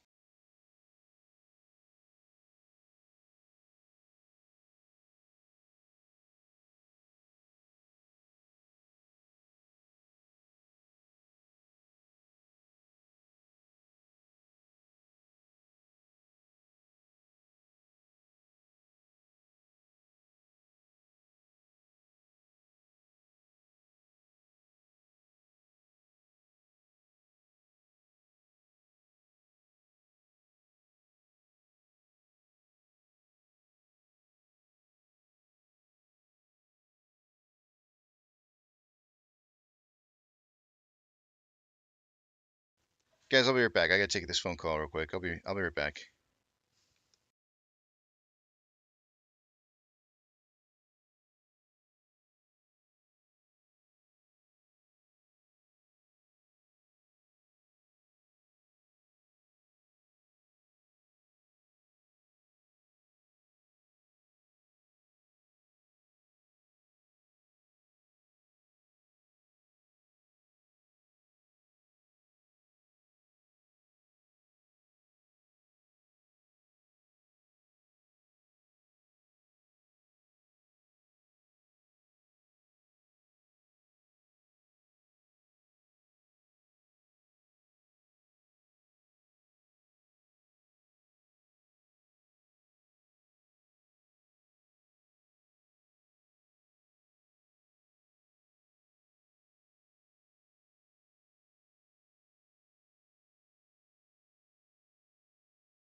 Okay, sorry about that. Repo for today is 2.3 thrilly.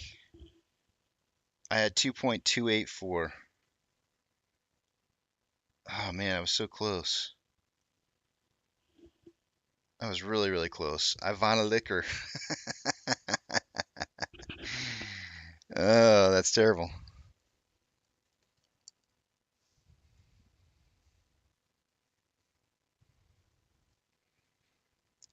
Yo says, damn, QT seems to be going well. Is that cumulative totals?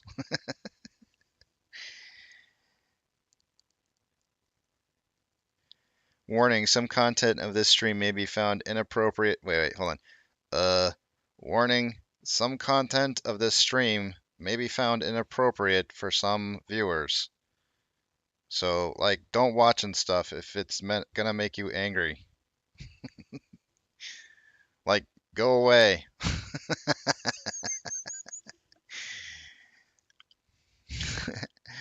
Yeah, I know what it is, yo. I know what it is. I was making a joke. Danny never did give us, he never did give us his abbreviated version of cumulative totals, though.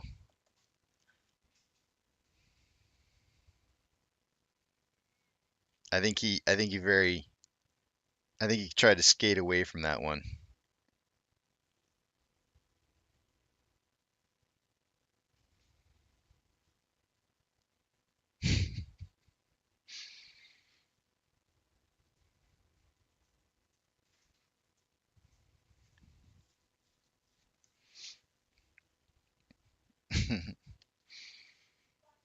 No, Danny. You first.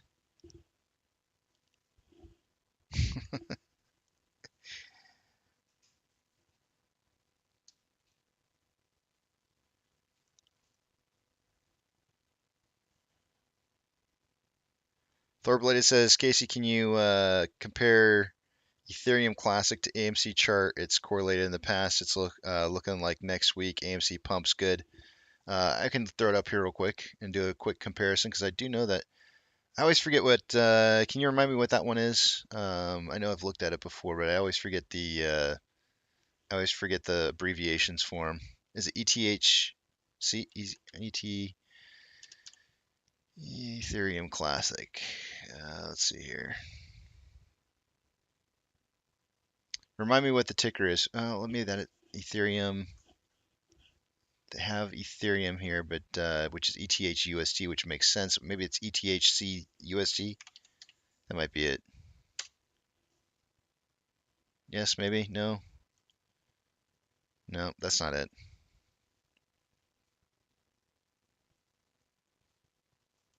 Hold on a second.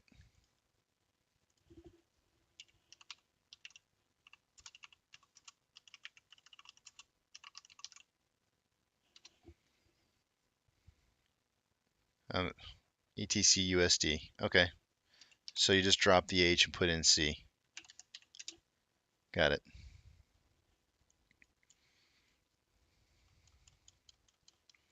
So this is the daily on Ethereum Classic here, and we'll put up. One second. Let me get rid of my. Let me get rid of AMC. Here's Ethereum Classic. A lot of people are going like, "Hey, wait a minute, that looks really familiar." You don't say. Let's get the other chart going.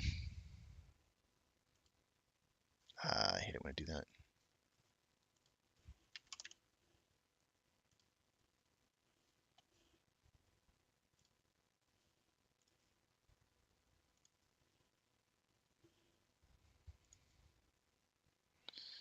Yeah, that's a mess.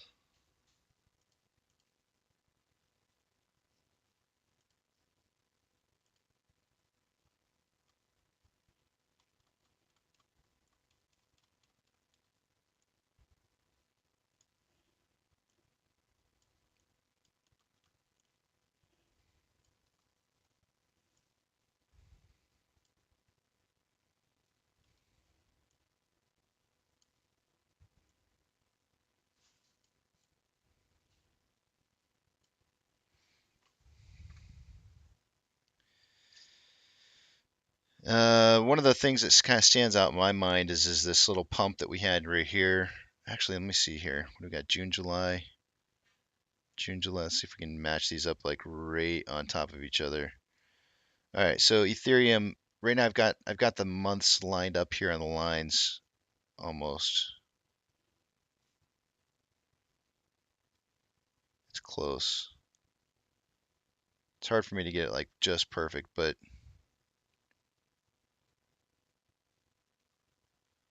there we go. For the most part.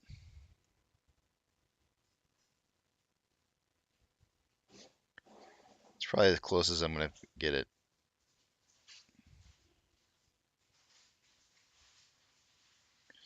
So each one of the months is lined up here. So you've got early May, Ethereum started running.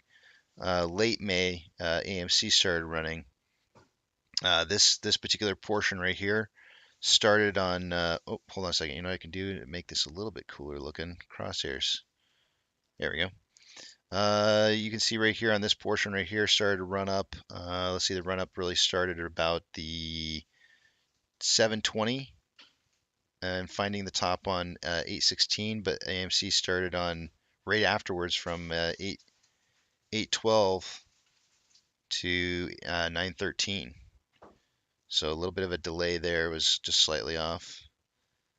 Some of the downwards momentum in Ethereum started right around the 10th of November, and AMC started ours around the 16th. Then this little pump right here, they were almost in unison.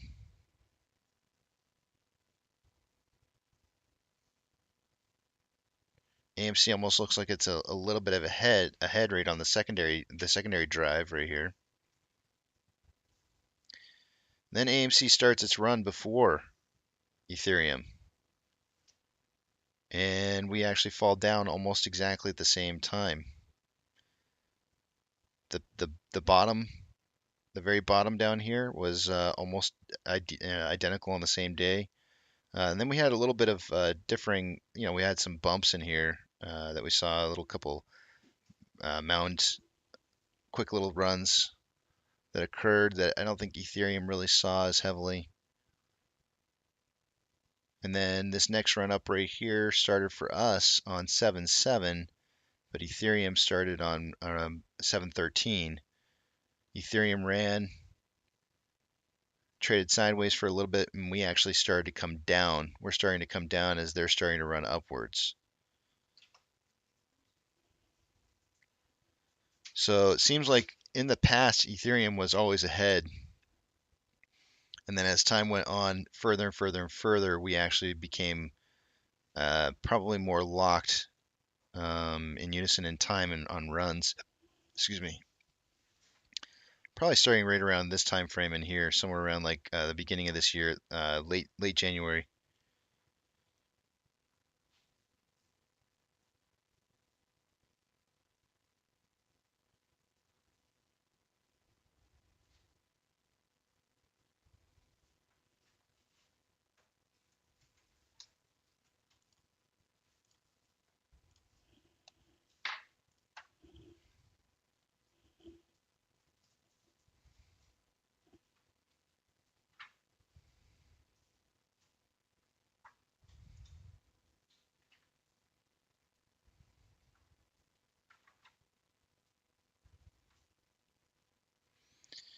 Hey Wood, good morning to you.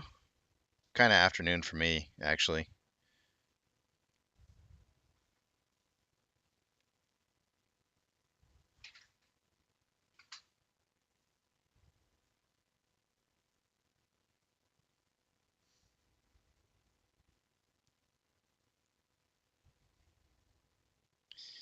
It's possible. Thor bladed.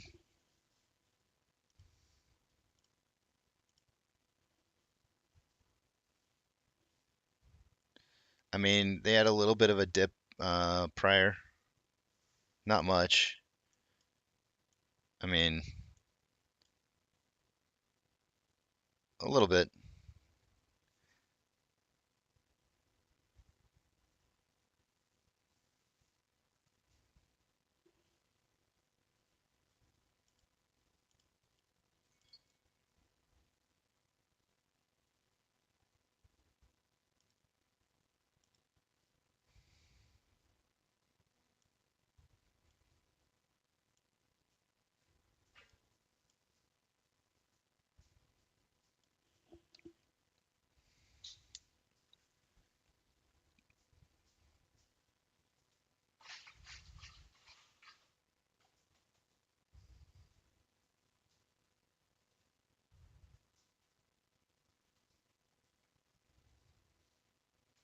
No, there's people in the house here with me, Haywood.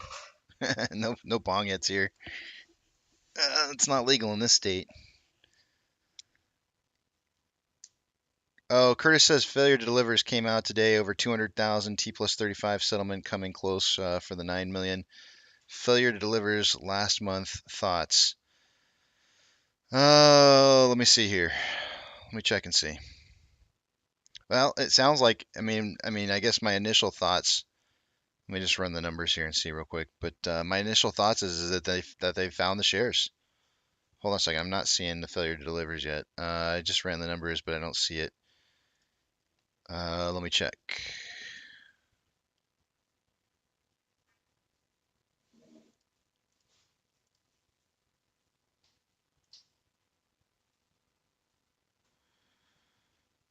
What date did that end on? Ended on, the last day it was reported was 6:30. Getting the failure to delivers in here. We're going up to July 14th. Definitely a decrease in failure to delivers.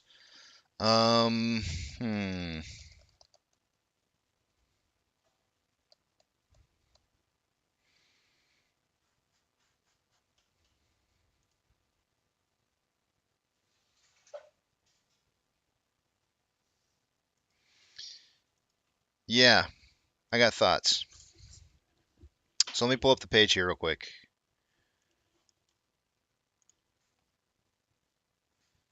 We're going to zoom in on specifically this time frame here that you're talking about, right? Our most current failure to deliver is this big spike here, is that 9.7 amount.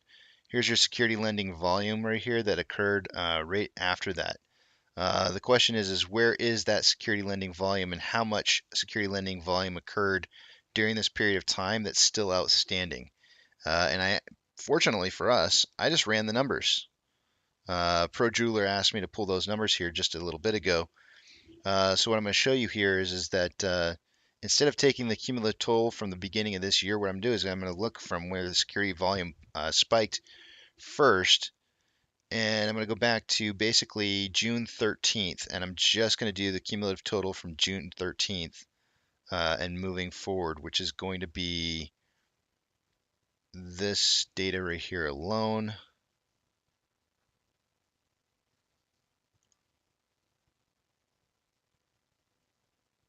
Let's just call it J3 to J14.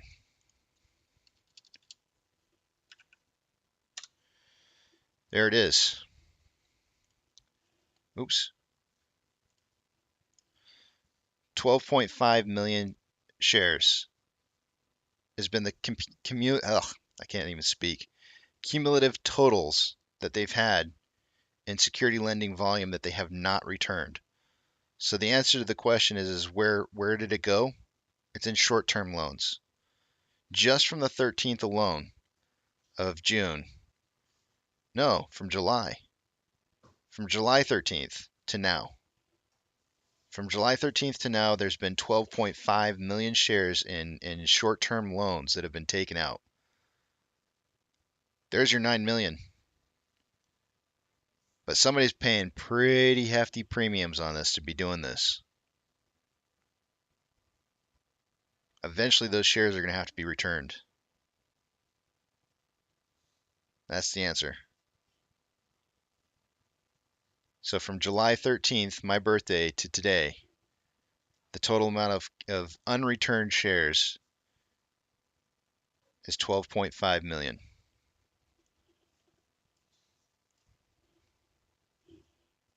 That's my thoughts. So what that basically means is this.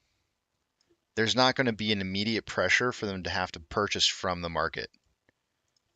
However, they still are going to have to return those shares at some point, or it's going to bleed them. They will be stuck like a pig. They just got shot in an artery, and they are bleeding out. So they're either going to have to return those shares or continue to pay really high interest on those very short-term loans.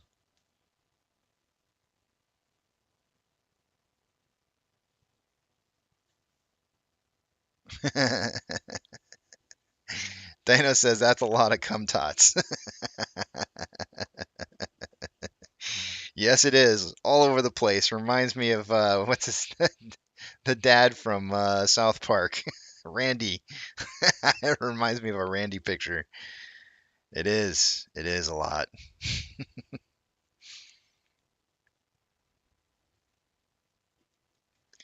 Myself says, you mean the last 2 weeks? Is that how long that was? Let's see. 1, 2, 3, 4, 5, 6, 7, 8, 9, 10, 11. In the last 12 trading days, which would be just a little over 2 weeks. 2 weeks and 2 days.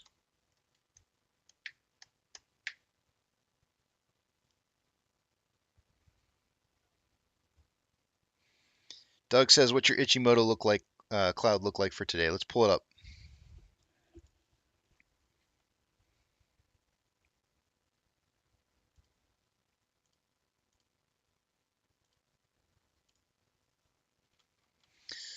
On the 1 hour, conversion is above base, which is good. The lagging line is above the price line, which is good. We're in the cloud. Not good. It means undecided. This means to a day slash swing trader, this means hold off. It's not 100% confirmed that it's going to be going up yet. Got to get out of the cloud first before you make any decisions. Obviously, look what happens on Monday to the thinning of the cloud. This is why price likes to break out of the thin portions of the cloud. I mean, it's much easier for price to break through these areas. So yeah, I mean, it's indecisive right now on the 1 hour. Now let's take a look at the 4 hour. 4 hour, you got baseline heavily driving down towards the conversion line, but the lagging line is still below price. And in order for price to drive through the cloud, you would have to see, somewhere. Actually, I said it earlier this morning. We're probably going to need to see something past 1615, which, ironically, believe it or not, and you probably won't believe it, but if I pull it up, 1603 is where I've got a blue line right here. This blue line, that's a synthetic price failure recovery point. Happens to be really darn close to that cloud is at 1603. So if we run past 1603 and 1615 price by Monday, we could start really moving quick.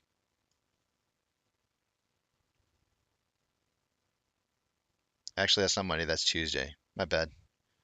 This is Monday. Well, actually, either day, Monday or Tuesday. It really doesn't matter.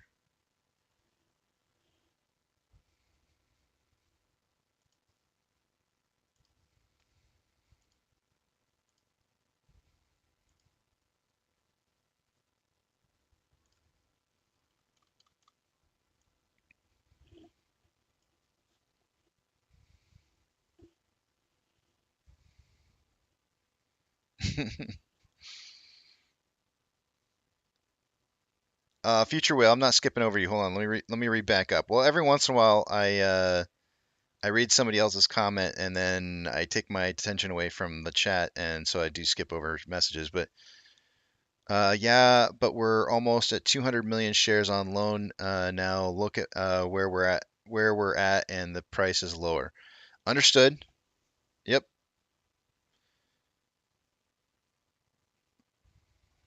I don't know what the point is.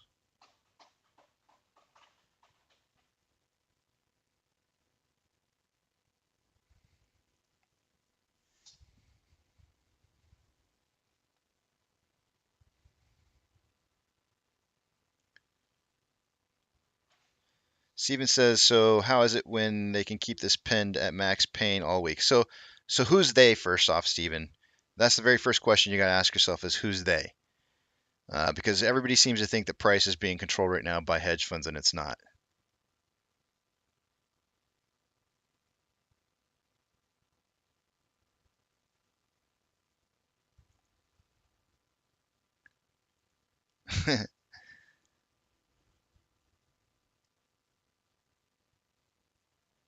Tater Tot says, "Hey Casey, did you hear Pantheon at that?" I actually have not heard it. I haven't had a chance to go back and listen to it, but somebody did mention it. That makes me laugh kind of hard, but he says things like that, but he knows it's not true. It's him. He's the man. I still owe money apparently. I don't even know why, but apparently I owe money. Garrett says, in your opinion, does AMC close above or below 1450? I know you're not financial advice. I would never hold you. I'm actually, my guesstimate today, Garrett, was because we're in a three-way tie this week for price prediction winnings, and I guess 1290 to 1590. And so if you take the average between those two prices, that'll tell you everything that you need to know because that's what I'm targeting on where I think price is going to close.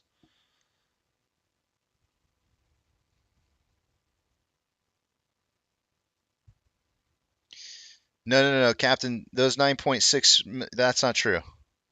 Those won't be need to be found then. As somebody just pointed out, the numbers are, I think, smaller, and likely due to the fact that they've done some borrowing through security lending volume. Yeah, they can borrow shares in order um, to knock those failure to delivers out. No, I'm Garrett. I'm saying price is heavily being manipulated right now, very heavily manipulated, but not by short hedge funds. They're not the ones who are responsible for what you're seeing. Believe it or not, it's actually long institutions that are controlling price right now. They're the ones who stand. I'm following the money, Garrett. The people who stand to make the most from manipulating price right now are those who are collecting on the premiums, and I think that's long institutions because they're collecting on premiums and the amount that's being borrowed in shares. They're making a killing right now. And I think that they are purposely controlling the price and they keep letting it run up and run back down so that they can collect on those premiums and then continue to get market makers to have to continue to loan shares. So I think the people who are manipulating price are no longer, and it's been this way since November of last year. It's no longer hedge funds anymore. It's the hedge funds have been dead since November.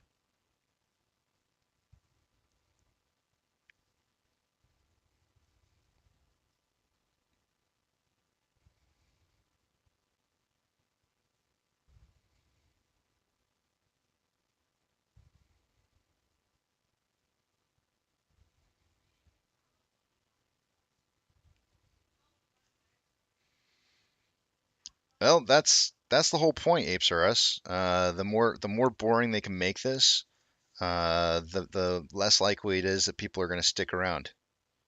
That's the whole point.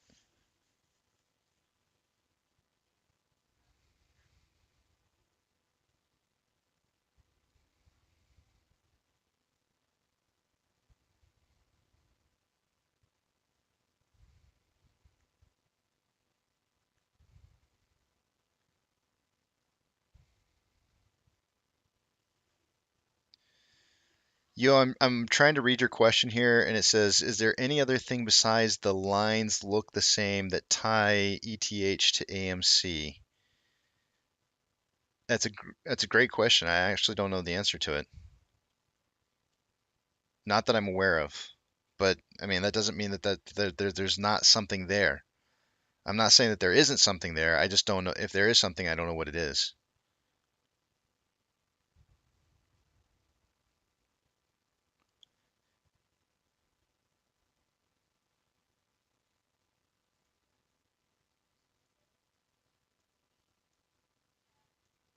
4 hour.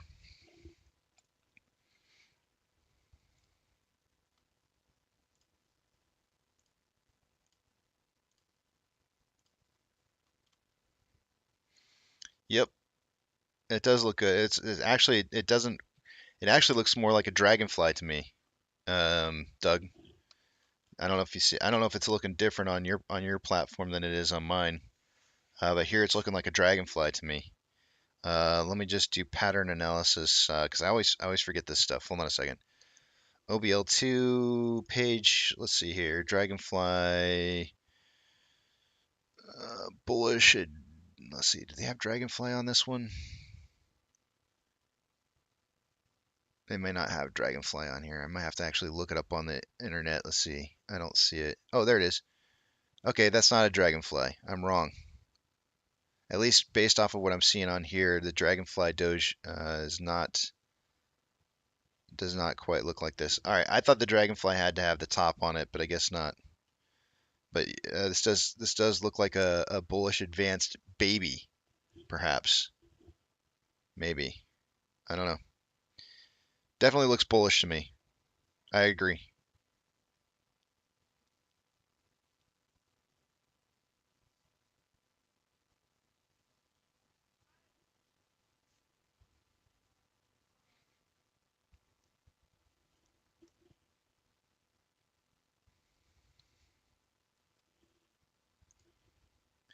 Guys, in about 15 minutes, I'm going to be bringing on Keith here.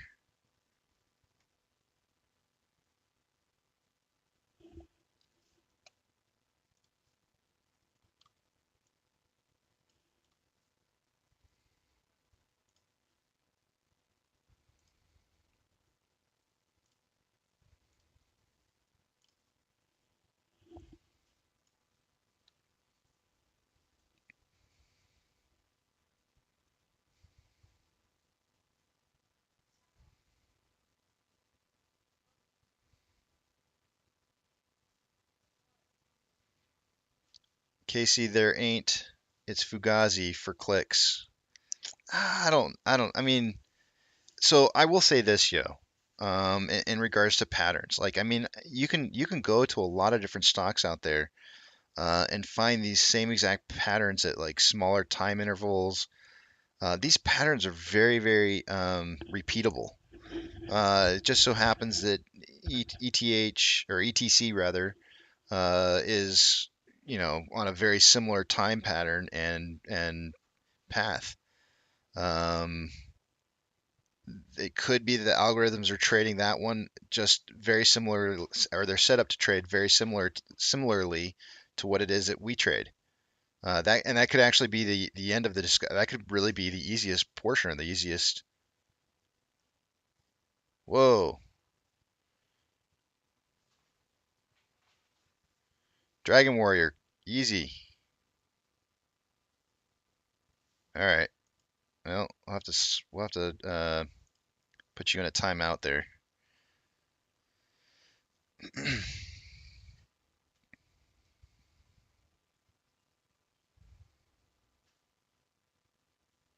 Yeah, reverse repo was 2.3.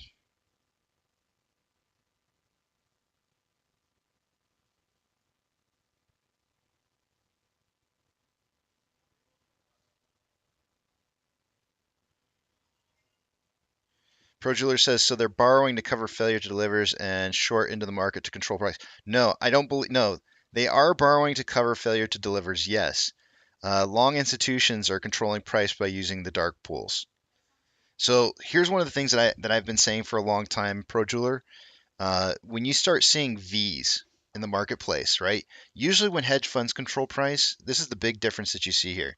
Like this kind of movement right here. Hold on a second. Let me see if I can pull it up real quick. This kind of movement right here is what you might see right here. Is what it minus this V right here is what you would normally see potentially from like a normal trading by institutions, hedge funds specifically, right? They have many different tools that they can use to drive the price down. Long institutions have one way to control price and one way only. They have the dark pools, the off exchanges. And so what do? They do all of their trades in-house, and then they send their orders through off exchanges so that it only affects price in one direction or the other. So you get what ends up happening is you get these V patterns, super hard V patterns. And when you start seeing these V patterns like this, you go like, interesting. Suppression of price, and then no suppression of price. It's an on-off switch. And that's how you can tell the big, big difference between long institutions who are controlling price through off exchanges and how you can tell hedge funds who have many different ways that they can drive price downwards.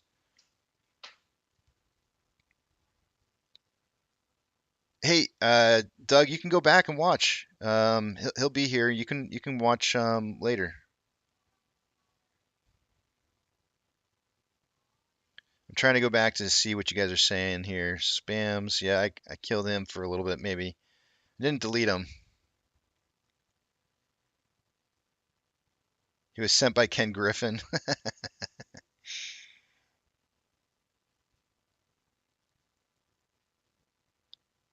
Have a good lunch, Doug.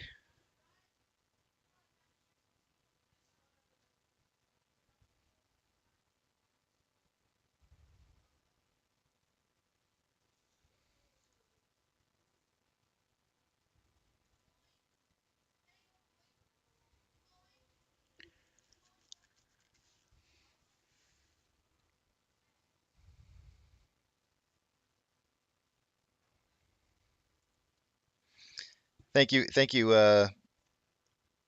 Broken Mug. I'm having a hard time. I want to call you by your old name.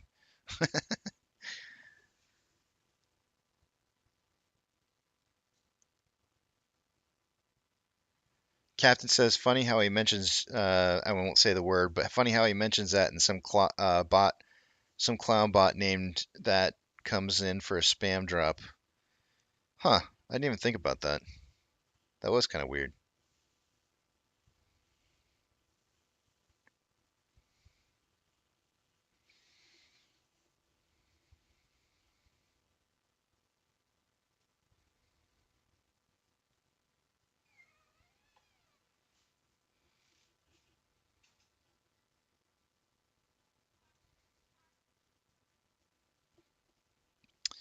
Market makers are borrowing shares, and hedge funds are borrowing shares.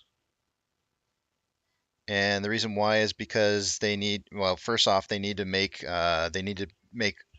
or fulfill trade orders for options, right? Uh, if they're going to take short positions, then they need to open up those short positions by potentially borrowing shares. If they have failure to delivers, then they would be lending shares to. They would either be lending shares to pay back shares that they needed to deliver on, or they would need to be buying those shares from the market. So more than likely, what they're doing is borrowing the shares because then it doesn't show price improvement from needing to buy from the market.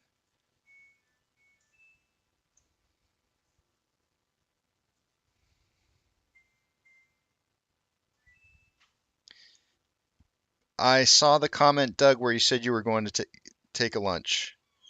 Oh, the one about being a mod. Yes, I did see that one. We'll see. We'll see.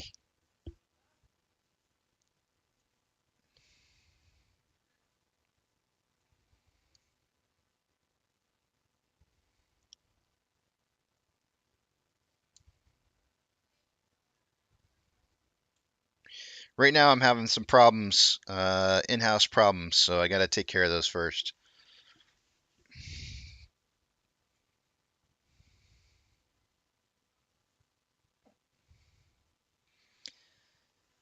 Broken Mug says, "Hey Casey, when Keith comes could you ask him, one, has he heard of Citadel, and two, what is a recession? Thanks."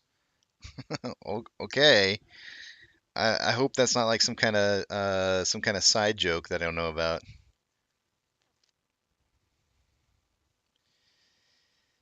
Oh yeah, thank you, Doug. I've got a little bit of a problem right now. I'm trying to work on in-house, so let me work on that first, and then I'll consider making some more mods.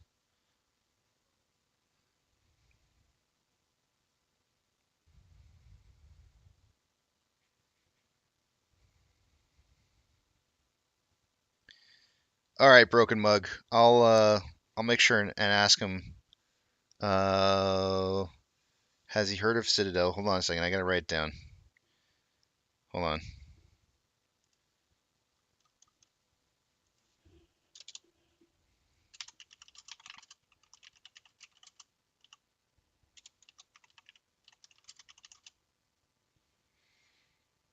And what is a recession? All right, I got it down.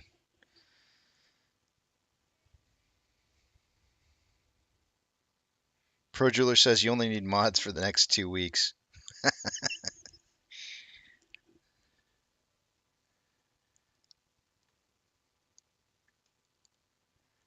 Doug, I appreciate it, man. I'll let you know. I gotta, like I said, I gotta take care of this. There's an in-house thing I got going on right now. I'm getting.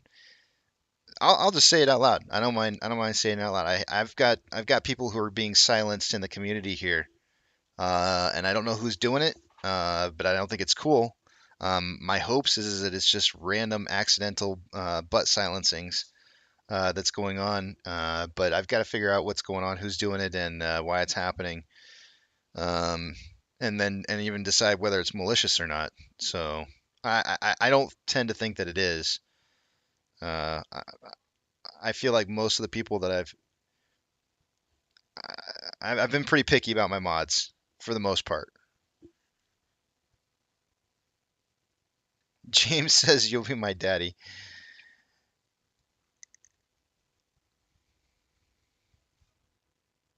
Understood, Doug.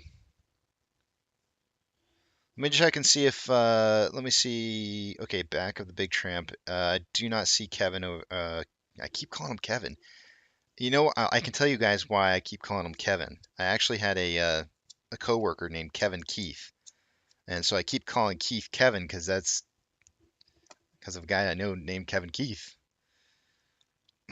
We used to golf all the time. I haven't seen him since he hasn't done a whole lot of golfing since he had a kid.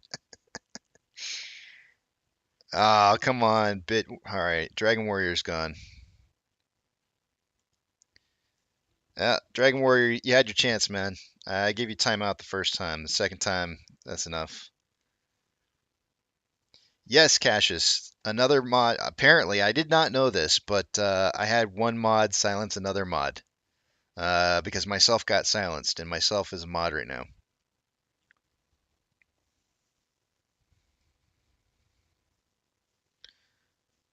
What did his message say? His message said Apple, Bitcoin, etc. reached peak way time back, and so the U.S. American dream is finished now, and so is the country, which is full of haughty, artificial, and greedy people. This Dragon Warrior's relentless. Like there's like legit like somebody who's pissed off right now. Super pissed off about what's happening here.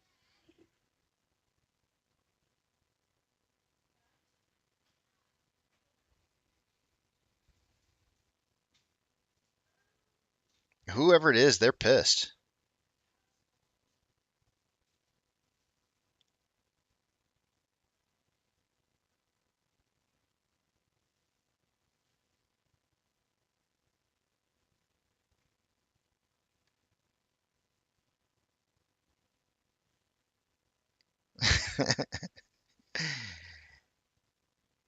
I just read what you said, Thick. Thanks for being my translator.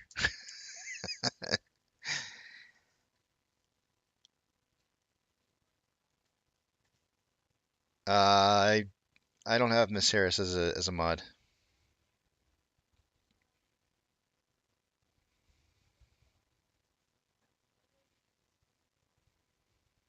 Thank you, Doug. I appreciate it, man. I think we're all great here.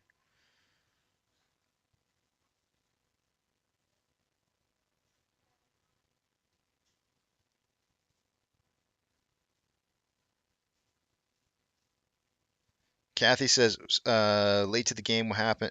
Late to the game as usual will happen. Uh, not a whole lot. I mean, we are running a little bit up in price right now.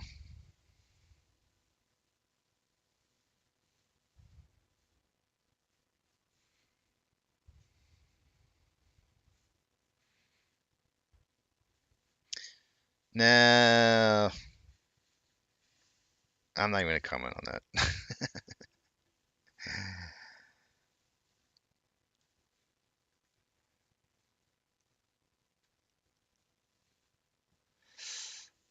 Thorbladed, my mods. Hold on a second, I'll tell you.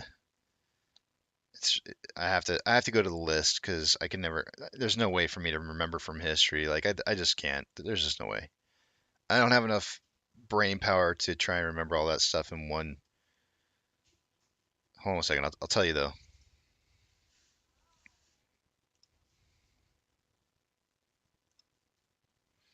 Space Ape, Jamie's Healing Hands, Jason Grimm, JP, Sean Alexander.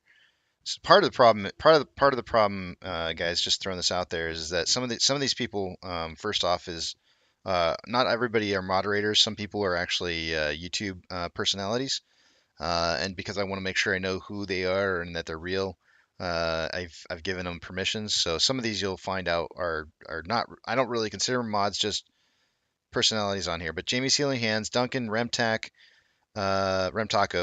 Father, JP, Just Another Ape, Tony DeNaro, Space Ape, Azrul, Salty Dog, AMC Stonkmaster, Tim Leedy, Björk, Sean Alexander, Pantheon, Monty, Ketogenesis, my son, Massalorian, Danny R, Active, Thick Flare, Eric Albers, my brother-in-law, Jason Grimm, AP, Alex, Pam the Trader, and there was two more, and it just reshuffled everything on me. And let's see, Björk, Sean Alexander. Did I say Monty? And that's it. But part of the reason I don't know, I don't know who cares enough to know, but I know that there are people who want to know this information. Thorbladed, I know there's people who want to know this information right now about who my moderators are so they can make a list and check it twice. I know people are looking for information on me pretty hard, so now they have it. Now they have that information, and they can do whatever they want with it. I don't really care.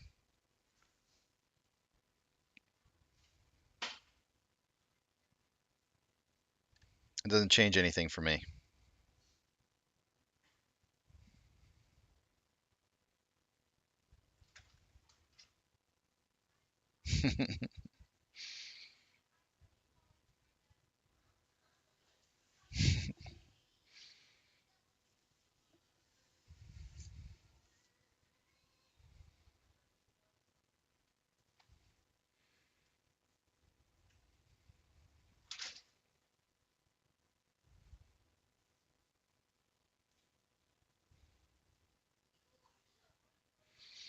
He's taking a break for a while, Space Ape. That's probably all I'll say about it.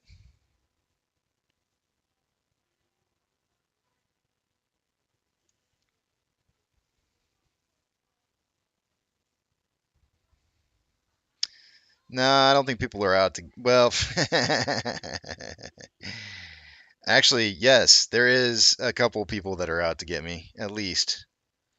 I know for a fact that there's a couple people that are out to get me. I'm going to go over real quick and see if Keith is in yet. Nope, Keith's not in the back of the big tramp. I'm going to place myself in the back of the big tramp and run through the numbers here in case Keith shows up. But it is time to take a look at the numbers. I would get rid of people if I thought that was going to solve something Thorbladed, but I just don't think that it will. For the most part, I'll figure things out. Don't worry about it. I'll figure it out.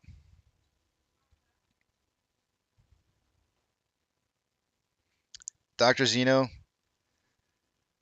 it's not the hot cotch that's in your head. It's the hot cotch sauce.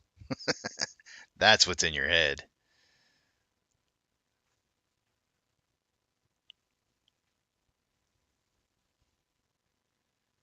Yeah. Yeah, BioLife, exactly. All right, let's take a look at our numbers here, guys. I'm going to log into my broker and let's see what's going on. I'm going to go to the other page. I'm not going to be able to see what it is you guys are writing, so if you have anything you personally want to say to me and you want me to respond to, hold those thoughts until you see the big tramp back up on the page. And let's go over these numbers.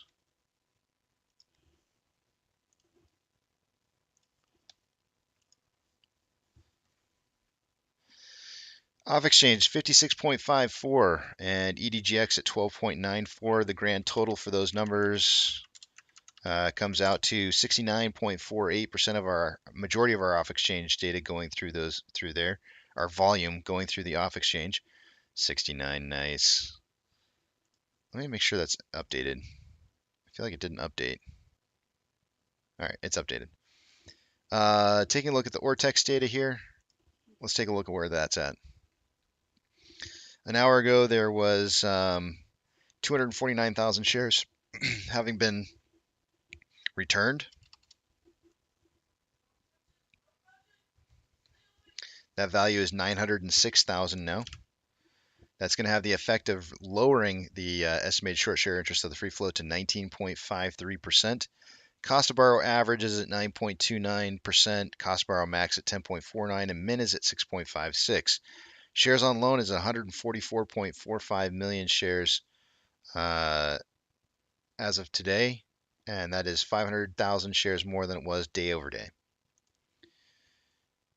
Taking a look at the options. At a strike price of $14.50, there was 13,000 contracts an hour ago. There is now 15.7. And for the puts, at a $14 strike price, there was 7.5 thousand contracts. There's now 8.7. Taking a look at orders by Fidelity customers. GME and AMC have been struggling in volume today to keep themselves on the top 30 list, but we're still there. 28th is GME with 73% buys to 27% sales, and AMC is currently in 29th with 66% buys to 34% sales.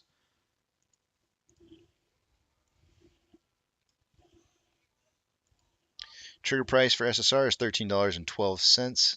Shares available to borrow. Looks like they did borrow an additional 50,000 shares again. So we're now at 850,000 shares borrowed for the day-to-day with a fee of 7.7%. 87.9 thousand contracts are out of the money on the calls versus 11.4 thousand contracts that are in the money.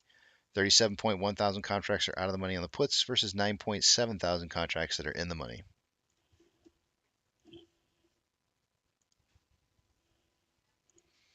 NASDAQ is up 1.54. Dow Jones is down, up 1. Oh boy. Let me start over. NASDAQ is up 1.53. Dow Jones is up 0.71, and the S&P 500 is up 1.19. We currently have 3,765 advancers to 3,014 decliners. VIX is down 4.52. IWB is up 1.17. IWD is up, the D is up 0.72. IWM is up 0.39, Tesla is up 3.03, Amazon is up 11.82, Cinemark is down 2.38, Doge is down 1.08, Bitcoin is down 0.13, GME is down 0.5, HYMC is up 1.47. I am. How's it going? Give me 1 second. I'm running through the numbers here. HYMC is up 1.47, Hood is down 1.1%, NCMI is up 5.32, and AMC is up, down 0.06. Refreshing inflow versus outflow, we currently have $2 million more of inflow than outflow, with 11.88 million shares having been traded so far for the day today. Let's see what kind of pace we're on. I don't see myself either. Hot mic. Uh-oh. Maybe I'm the one who's muted. No. Keith, I can hear you. Can you hear me? Let me switch to I can hear. This is Keith talking. yeah, now I can hear you. It's not picking up my earbuds for some reason. Let me switch to my other mic. Yeah, I'm running through some numbers here real quick, Keith. Let me finish them off real quick, and then we'll talk. Sound good? Yeah, because I'm right in the middle of a scout myself. All right. GOVX. Yeah. Take care of what you got. I got about 2.5 or 3 more minutes to go here. Okay. Let's see what kind of pace we're on. We've traded so far 11.9 million shares traded for the day today. We've got approximately about we've traded for 276 minutes of the day.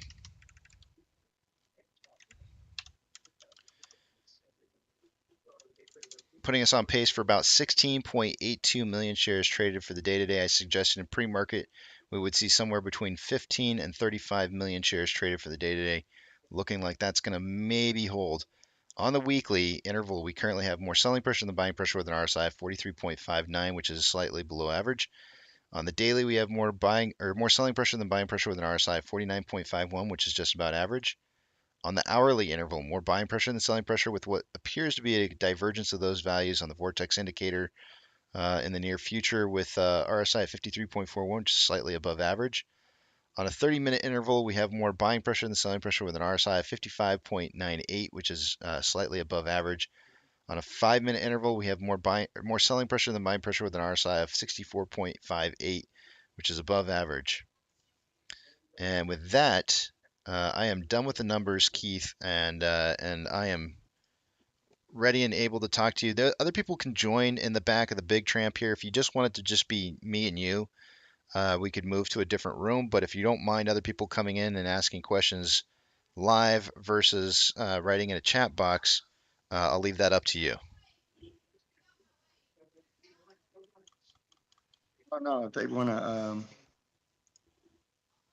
to ask live, that's fine. Okay. It's good to see you, Keith. Thank Well, kind of. you. I mean, I don't see you, but I hear you. I don't see myself, so. Yeah, I don't like seeing myself either.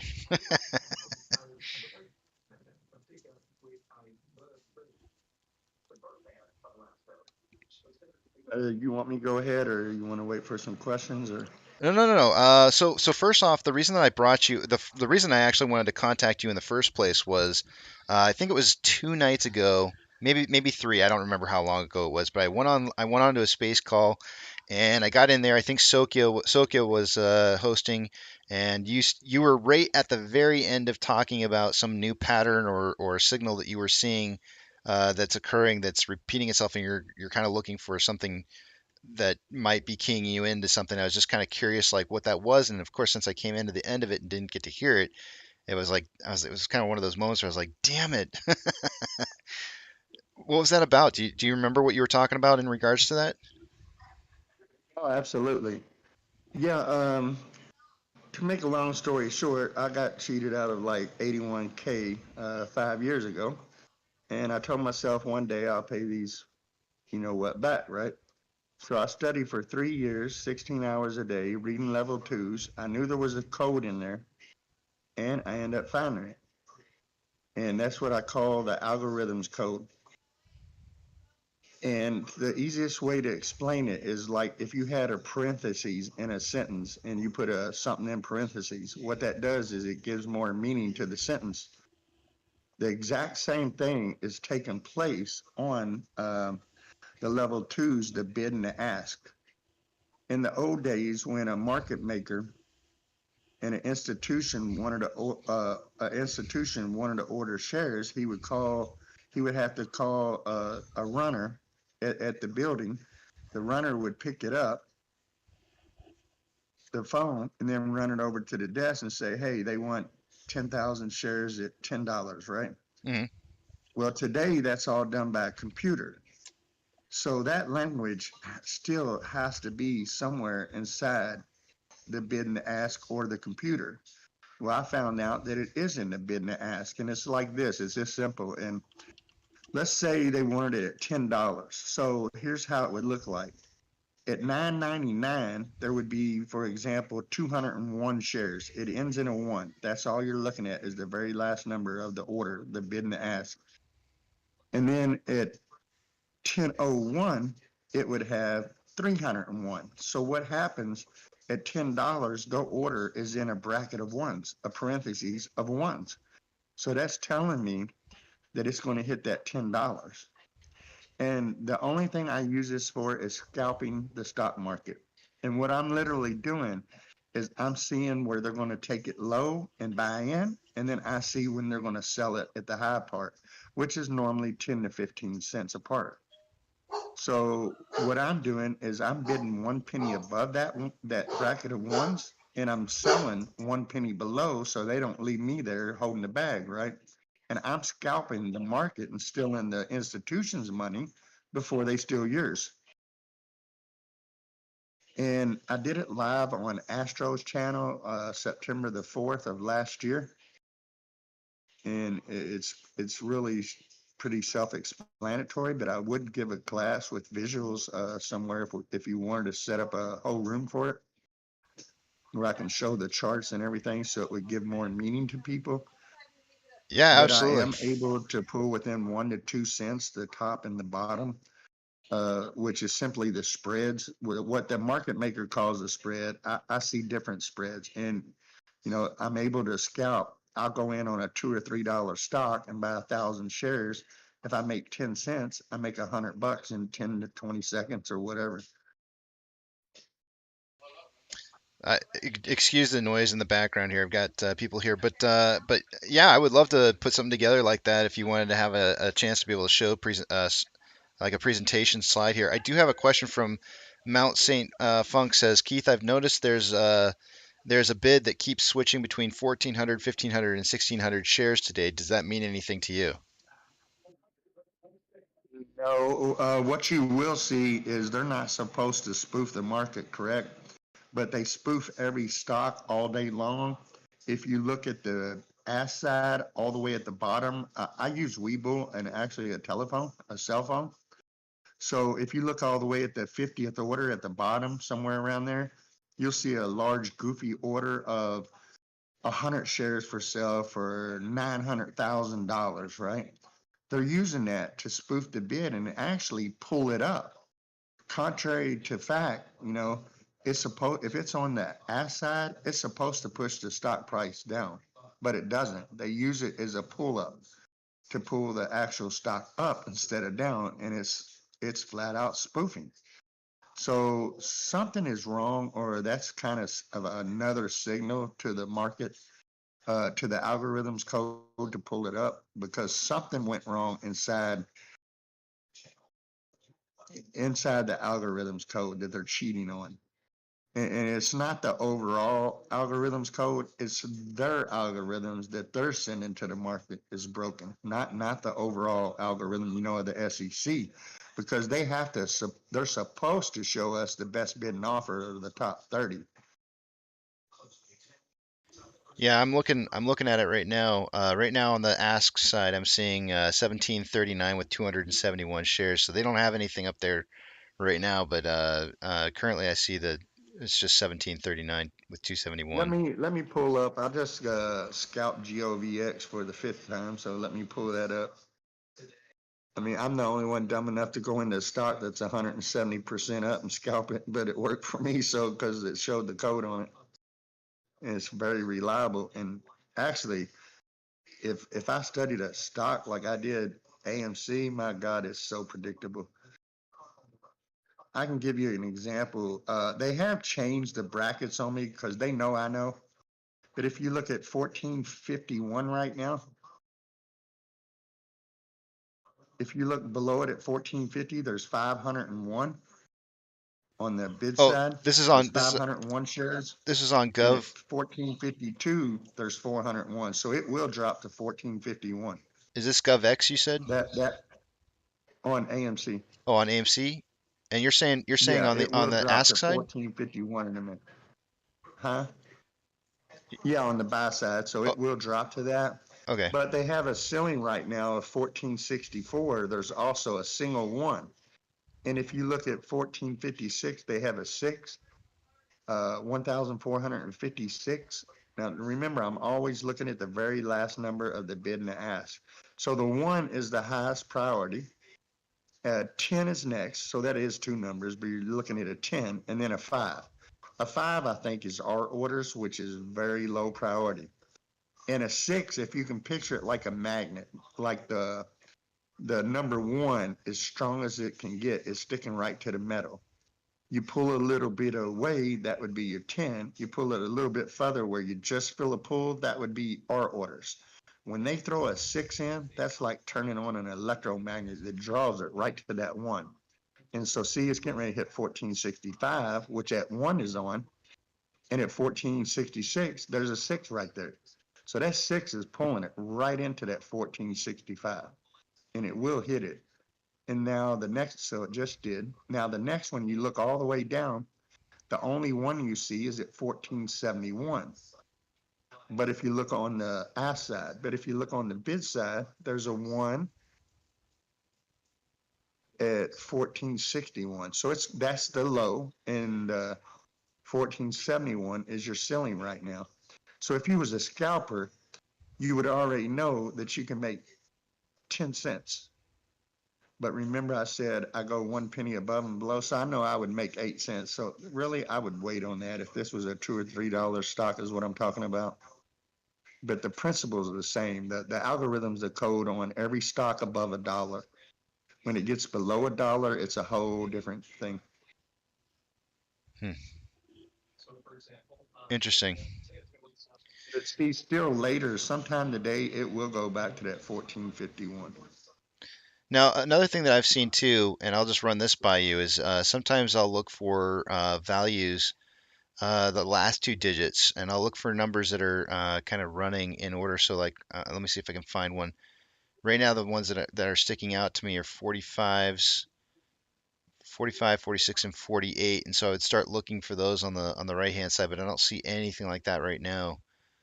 But I usually look for like numbers that like kind of stair step on both sides. And then if they're heading upwards in value, then that means the price is going to start dropping. If they're heading downwards in value, the price tends to run up. So in other words, like right now we've got, it looks like we got like 41s and 43s, 46. Most of the values look like they're running 41, 43, and then so I'd start looking for like 41, 43s on the other side or 44s, but I'm not seeing any of that right now. So I just see 41, 42. So Yeah, I've studied all them numbers for a long time, and I've never seen that really. People said that, and it's never really played in effect. The ones, the 10s and the 6 has, and I mean, I hit it like I've been doing it for a year live. And people really didn't realize what I was doing. You know, I'm calling the floor and the ceiling all day long, and it hits 100% of the time because it has to. It is the algorithm's code. And even David Lauer and Bodick Hayden Bodick was the two out of 10 guys that actually wrote the algorithms, was in a video that was really about Hayden Bodick. And he explained it. He said, if I'm in the line getting ready to buy a ticket to a movie or a music concert, and I look behind me and I see these 3 guys in a suit and they're scalpers, and then the window opens and all of a sudden, them 3 guys transported right in front of me, bought all the shares, and now they're scalping it. Well, that's exactly what they do. There's 2 ways they do this.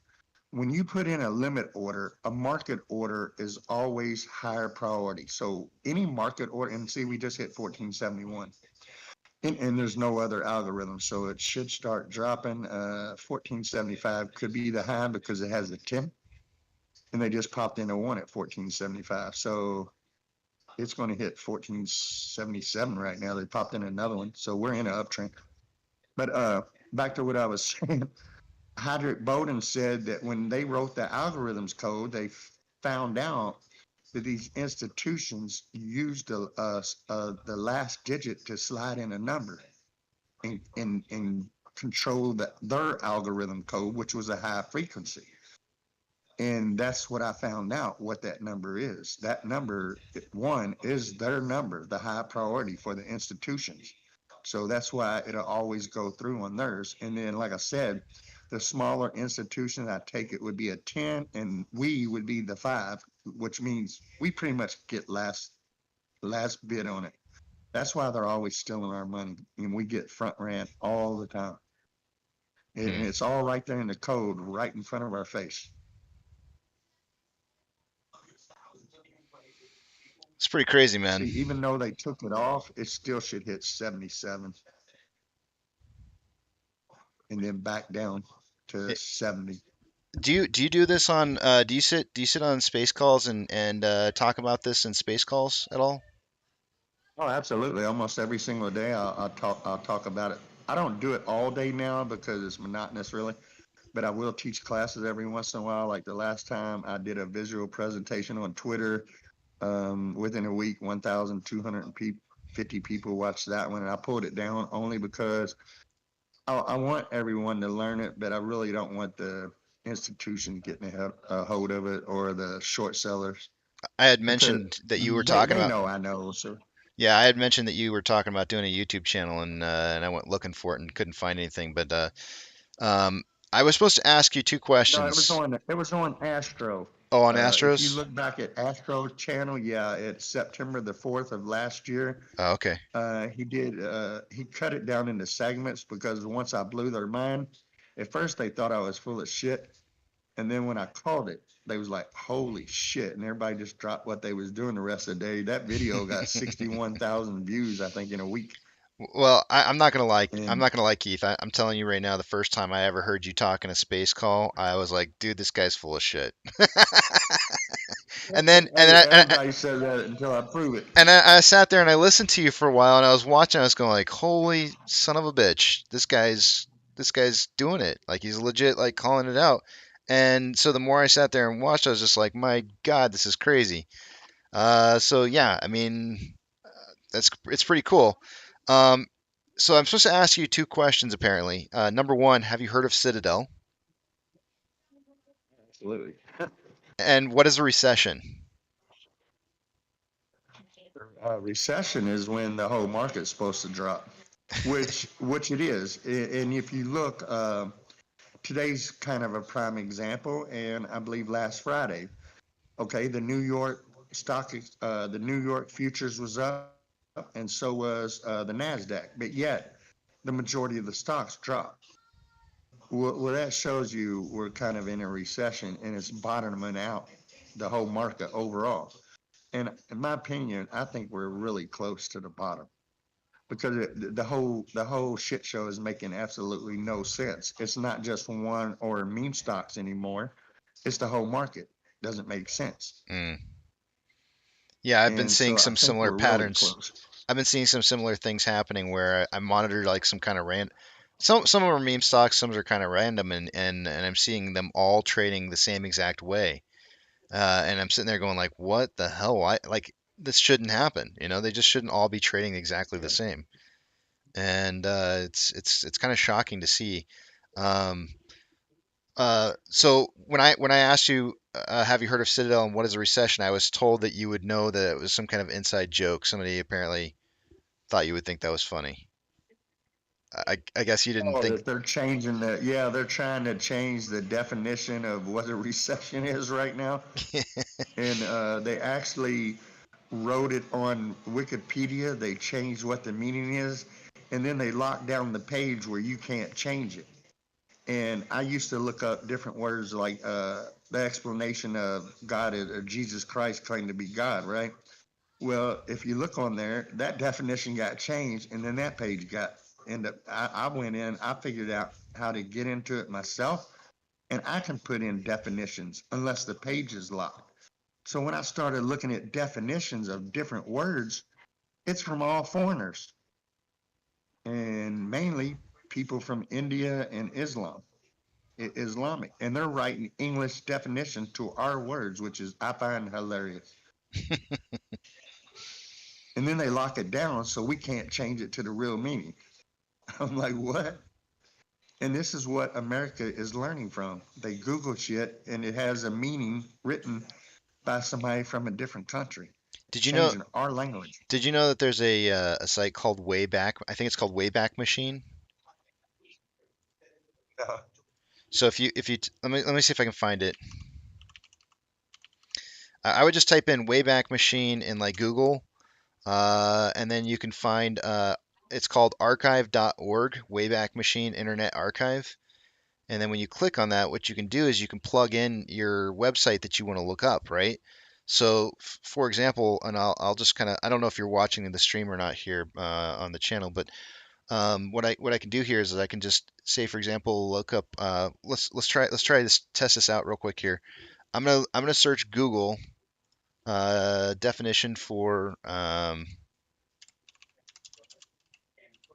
Google define, I don't know if that's going to work for a recession. Where are you actually streaming this to? Your YouTube channel? Yeah. Okay, no, I'm actually on Discord and Webull. I'm watching Webull. See, it did hit 75, so I was 2 cents off, but it will go to 76 or 77. It looks like actually they got a ceiling at 81, and right now a bottom 6 at 60, 1469 and 1465. So between 65 and 81. So that's a 16-cent move, right? If it hits the bottom one first, and then you would have a good scalp. But I'm not telling anyone to scout AMC. I do this anywhere from 20 to 100 times a day, and I'll scalp and make me, if I did it 10 times, normally I'll come out with $1,700, and then I just quit. There was times I did it. The longest I ever did it was I made 600 trades in one day and pulled out like 30K. But I didn't know everything I knew then. Now I have all the numbers and I know exactly what they're doing to me. So see, we're getting right here. Just 76. So. Just for shits and giggles, I went to Investopedia and I looked up what is a recession, and then I can go back to like looks like I can go back as early as like 2008 maybe. I think I can go back to like 2008 and check and see the history of 2008, January of 2008, and I can see what the original page looked like back in that time because they've got a screenshot of it, and I can see what kind of changes have been made to what is a recession. So it might be a tool you might want to try using on Wikipedia. You can see where the changes were made. But it's kind of a neat tool. Here's Investopedia and what it looked like way back then. It says, like I'll just kind of read the example here, the difference. Let's see, side by side. Real quick, see, we hit 77 and it's going to back itself down to 72 unless they put in another higher algorithms code, which they do not have yet. So it did hit the 77, like I said. It possibly could hit that 81 because it was there. See, that's sometimes you need to write it down, because if you have a pure bracket of ones, write that down and it will come back. It has to fulfill its obligation in order for the algorithm to work, which we know algorithms do exactly what they're written to do. So if it can't really break the block of ones, but it can break a single one or a single 6 or whatever. But when you have a pure bracket, it has to fulfill that obligation. So sooner or later, it will retrace back to that number. So just like I said, 1451 earlier, if it doesn't do it today, it'll do it tomorrow or Monday.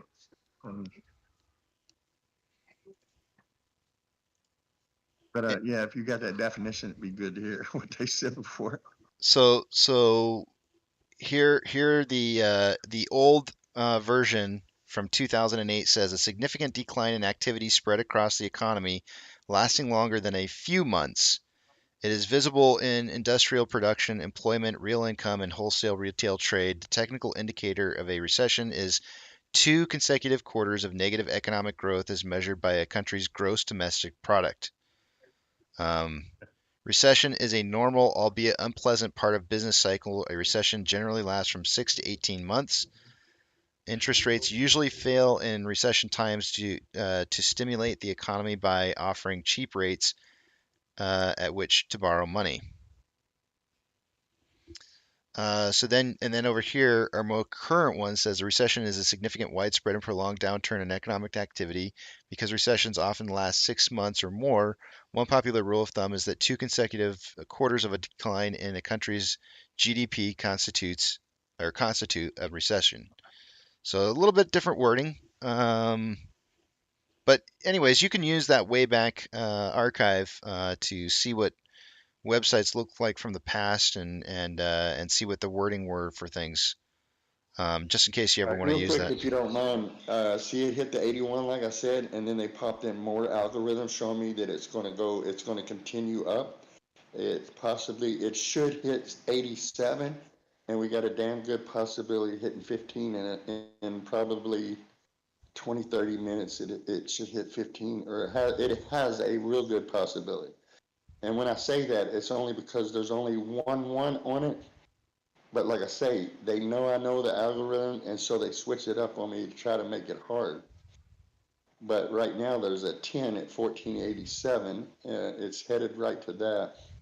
And then 93, it is set on that. And then 15. And anybody with any kind of, what do you call it, support and resistance line, I'll guarantee you, I just called out 2 of them. And 3 of them numbers that I just called, that'd be 2 or 3 of your support lines. I don't have any drawn up for those. I have more larger support and resistance lines right now, but yeah, I don't have. I have like macros set up, large ones, not small ones. But yeah, 1472 is definitely one of them. And see, what did I call out? 1471, and yeah, I believe it was 71, and then 81, and then 93, and 15 is showing. And see, it's showing no real drag down except 1479. There's 1-6. But remember, the 10 has priority. The 6 is just like an electromagnet that kind of helps it draw into something else. But it is very strong all by its own because it's an electromagnet. But see, it's going right to the 1486 because there's a 6 on it too, and 1487 is a 10. So that 6 is going to draw it into 1487. And then, of course, that takes us, they took off the 1493, but they're still going to try to drag us to 15. And the low right now is 1484. So 15 should be a key resistance level on somebody's chart. Yeah, not mine. Which that makes sense, because it's a call. Yeah. And it seemed to me like a lot of people bought $16 calls, which I hope that's not the case. They need to stop buying the weeklies and giving the institutions their money, go out longer. If you're going to buy a call, I mean, damn, look at Elite. They had $45 calls on AMC for 2024 at $350. Well, that's a damn good call. You put it at $48.50 would be your strike break even price, and you got it all the way out to 2024. So I don't play around with weekly options. I don't YOLO shit. I simply scalp. So like I say, this is not for everyone.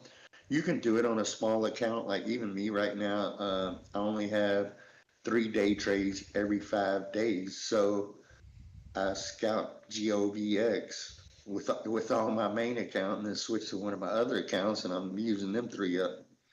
Yeah, I don't really talk about too many other things besides AMC here. I mean, I do talk about GME and a couple other stock tickers that I think are kind of ones that are important to looking to what may help us to identify what's happening in the market. But yeah, I don't want to. I just want to say to everybody who's watching right now, I'm not trying to push like any kind of like derivatives play here at all. That's not by any means. No other ticker really matters to me. I don't even care what the name is. It's a technique I use, and that was kind of a joke somebody made. They made Arnold Schwarzenegger, and they put my dog's face on it, which was my profile pic with a gun, and they put a gun in his hand, and they called me the indicator, because I actually did study almost all the indicators, and I see them all before they're actually put on the screen. So I can tell you, like I can't really say, hey, there's going to be a head and shoulders, but everything I'm calling out, these high and low numbers, will make a pattern that you see. Yeah. And I am able to tell when institutions are fighting each other and if somebody's getting knocked out or if the shorts are winning. So I can't see that I simply use the only indicator I really use is the vortex indicator, and which shows me when the buying strength is coming in or leaving. And that That's helps me decipher, is it going to hit the buy side first or the low side or the bid side? The Vortex asset, I indicator mean. is one of my favorites as well. And It actually works. yeah, I love it. I think it's a great indicator. There's a little bit of a trick to it because I actually do believe like some people like to watch MACD, and I think that it depends on how your brain sees the indicator. But for me, in terms of reading it, it's so much more simple to read the vortex indicator than it is to read the MACD. Now, I'm not saying the MACD is insufficient. I'm just saying that my brain's too simple to work with the MACD. I find it way easier to Well, it's read. really not that. It's really not your brain. You want me to explain why? Because the vortex indicator is a true indicator that shows the strength coming in. See, they can't cheat that. All the other indicators, like the head and shoulders, that's a lie. And it's made up by the market maker because the market maker's already cheating the price, right? So when it comes on the chart, what you're seeing is a lie. It can't lie about the buying power and the selling power, but it can lie about what pattern it's going to show you. And the market maker does that on purpose. It's a psychology game. So if he wants to show you a head and shoulders, he's going to show you a head and shoulders. And you're going to bet on it to go up. And when he sees the majority of people betting on it to go up, what's he do? He takes it down. And then he hits your stop loss because you've already showed him. And so he's sitting there looking at a whole crap load of dots right in a 10% drop. So that's exactly where he's going to do. He's going to drop that shit 10%, steal your stop loss, and then take it right back to where it was. Well, he just got free liquidity. Yeah, a lot of people are asking a lot of questions about whether or not you have like a place that you teach us. And all I'm going to say, guys, is if you want to look up Keith at all, he's on. You'll find him on Twitter, and he's under at Keith Indicator. KEI. No. That's my old one. Oh, that's your old one. Hold on. Sorry. Well, wait a minute. Let me make sure because they've knocked me out. This is actually my fourth account. I got you down as Keith Indicator. That's what I've been sending messages to you for. If that's not the right one, let me know. No, that's it. Keith Indicator. Okay, so there it is right there. That's his Twitter account, and if you ever want to go check him out, he's a really good guy. I've hung out with you on several occasions on different space calls before, and I think one of the things that I appreciate the most about you is that you're willing to help people, and in this community, it doesn't matter. It doesn't really matter to me whether or not. I think as long as you're a part of the community and you're trying to help the community the best that you possibly can to your ability, and you've got something to Yeah. share with people that may or may not help them, then I think that's what's important to me. I've never wavered, since I got into this. I got into it at AMC a little bit before the run up in May, towards the end of May, so I just did catch into it. I really didn't know what was going on because I was doing my thing. And then I stopped doing it once I seen GME and AMC what was actually going on, and I just put everything into it. I mean, I stopped scalping and put everything into it, which I said I would never do again because I knew this is one of the biggest plays of a lifetime.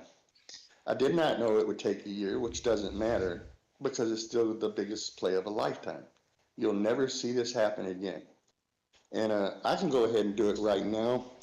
If your people want to write this down, Monday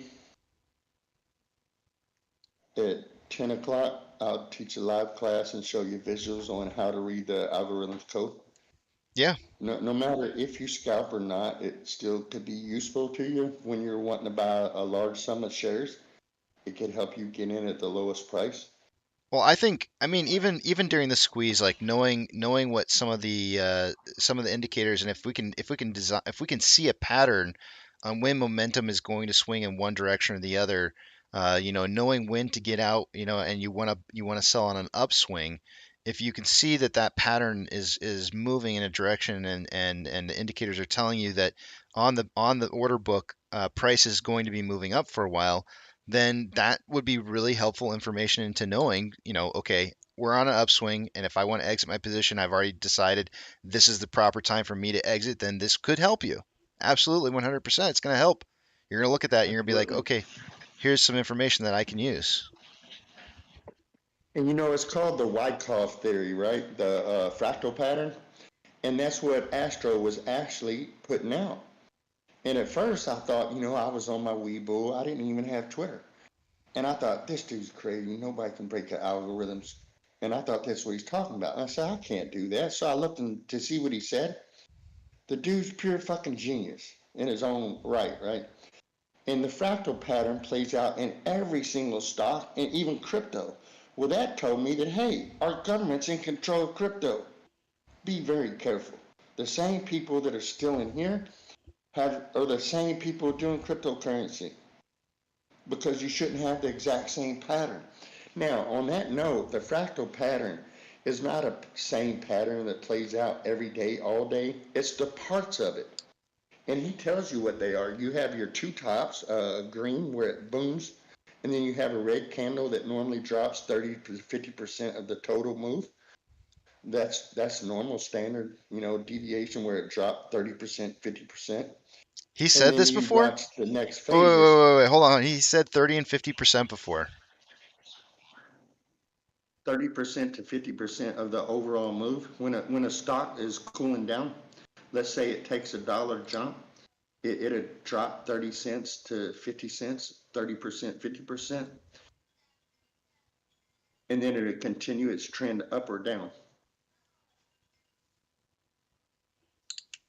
Ah, man. Okay. And you can have runners that outdo that, and that's what I mean. You have to pay attention to the next part of the fractal pattern, which is a wedge. It'd be a wedge up, or a wedge, a descending wedge, or an ascending wedge. And then it'll show you that wedge is done by having, like, if it's going up, it'll have a small green candle with one line. And then let's say the next candle's red, it just switched to the second wedge. Then you have what they call the next part is a little S-curve, and when you see that S-curve, it's setting itself up for another boom phase.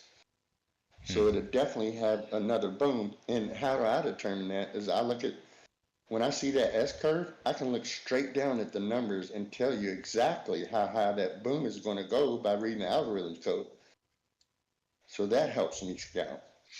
Out of curiosity, it's hard on that. So it's very hard because you have to switch from a 1 minute, 5 minute, 10-minute time scale. It plays out on different time scales.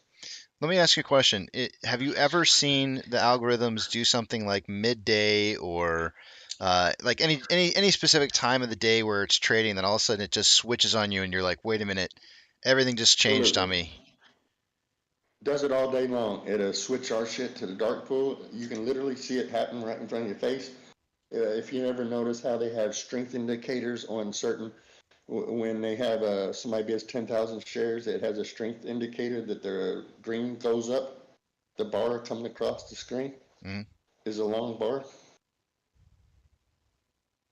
Do you know what I'm talking about? The long red and green bars. Well, that's your strength indicator for that.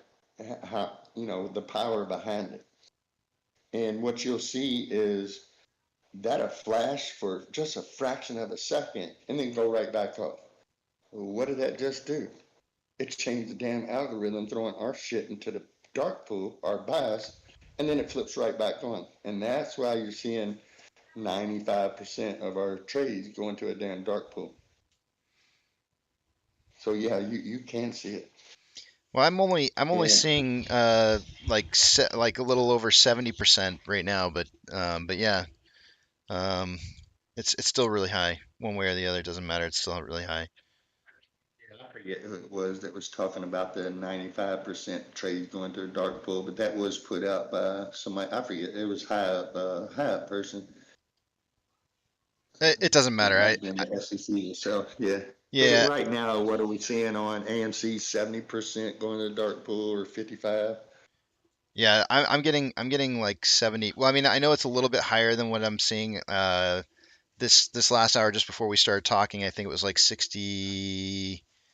I think it might have been like 68 or 69%, and then but I know that there's a couple other off exchanges that I'm not including in that, and so I know it's probably a couple percent higher, like maybe 71 or 72. But for the most part, though, like we've been really close to 70% here for quite a while, for the last week or two. But yeah, Casey, can you ask? Does he know anything about the end of the day flash candles? End of the day we've been seeing for the last few weeks.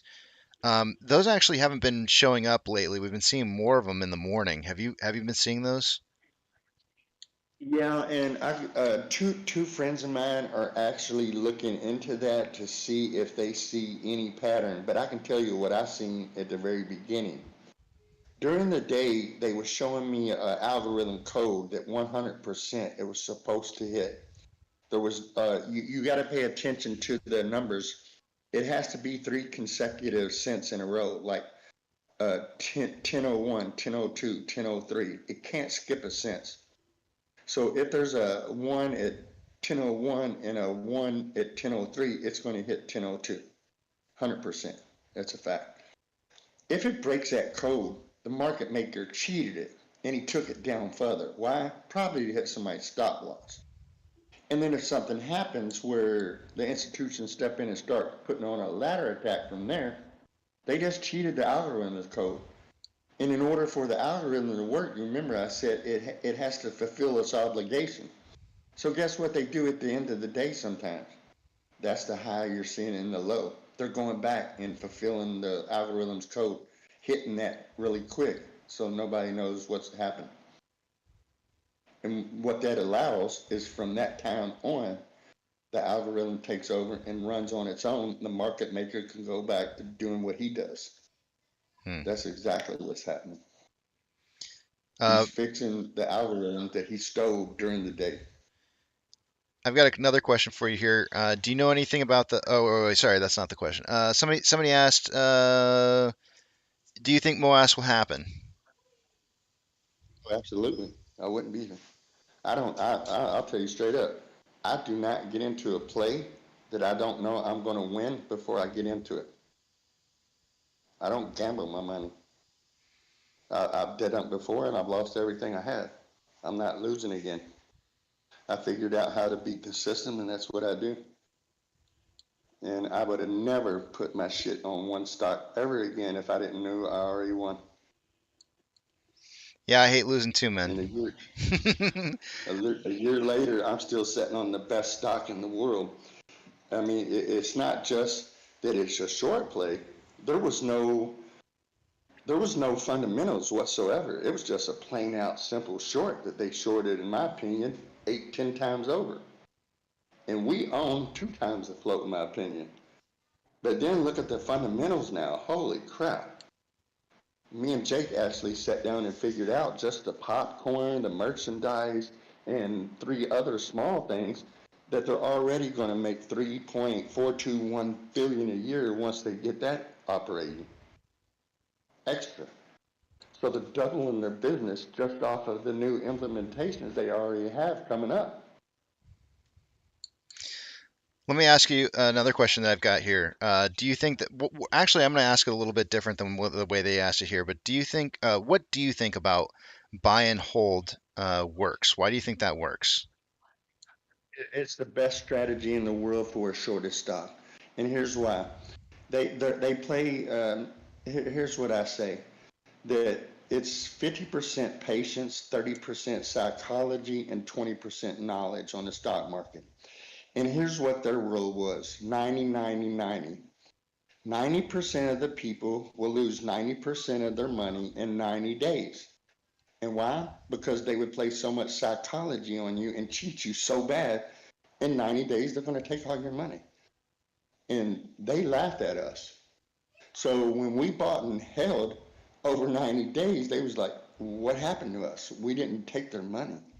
Now here we are sitting here a year later, they're shitting in their pants. We found every single way that they cheated, we have found it. And are they going to cheat another way?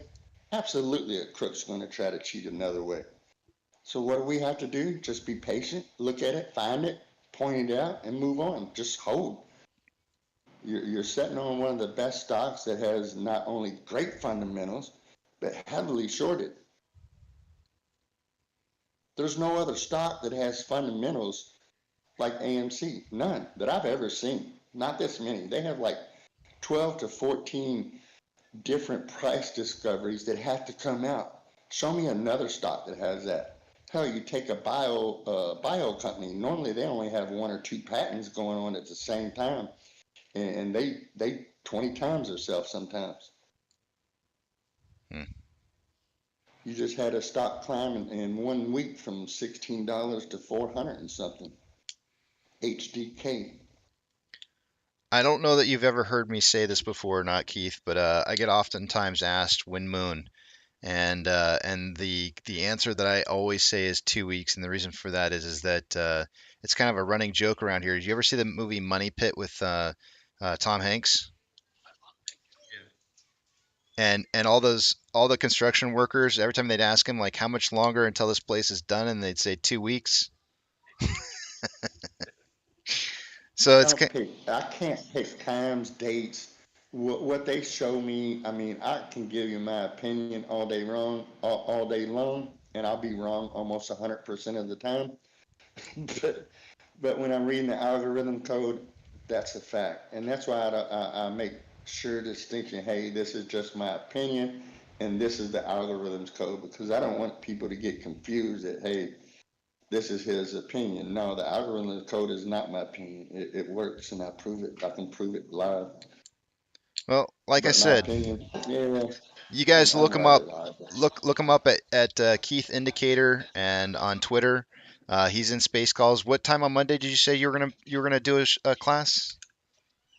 Monday at 9:30, and Nine. I'll put a reminder, but I can only do it 24 hours ahead of time on my Twitter page. I will put a reminder there that it'll be 9:30 Monday, and I'll go ahead and give an algorithms class and how it works, and you'll see a visual, and it'll make a lot more sense to you.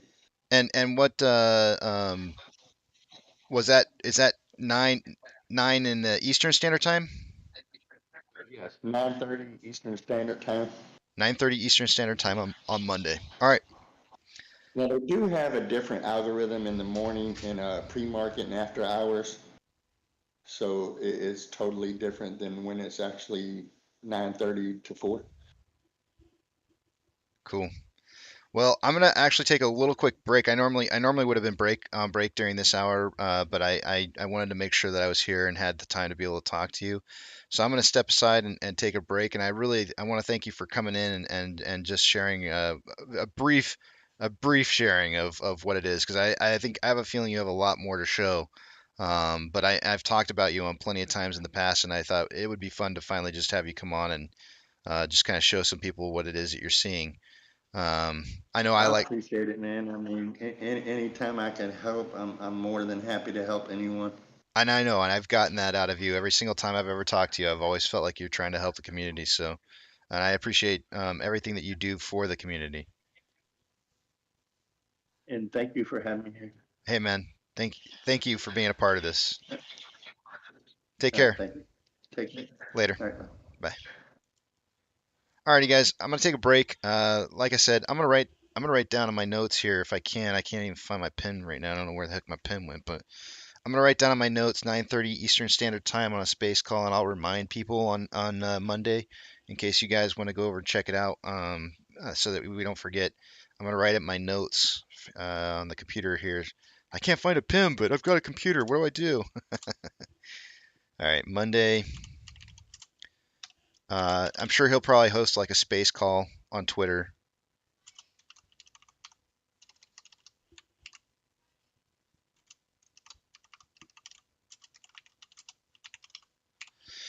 So I'll remind you guys on Monday in the morning, and you guys can go check that out if you want to. Let me see here. what was I going to say? I'm going to take a little break here. I'm going to step aside for just a few minutes. When I come back, I'm going to toast the day out. I'm going to read the numbers one last time, and then we're going to get Low Boy. Low Boy's going to come in, and he's going to kind of give us a little bit of a Friday talking, and tell us a little story. I also have something else I kind of want to share this week. Sammy Boy's got another one of his articles out, so I'm going to share that as well. I'm not sure. Maybe I might put that in just before we have Low Boy talk. It is only a page long, and I want to read that off. But anyways, I will see you guys back here in about, man, give me like 10 minutes. I'll be back in like 10 minutes, and then we'll Pantheon, it's good to see you, man. I heard you gave a shout. I don't know if you're still here or not. I heard you gave me a shout out at the end of your show last night. I have not had a chance to see it yet, but I can't wait to go check it out. And you the man. You the man. All right, guys, I'm gonna step aside for about 10 minutes here. I will try to be back, and we'll toast out the day together for Power Hour.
Hi folks, Johnny Boyle here.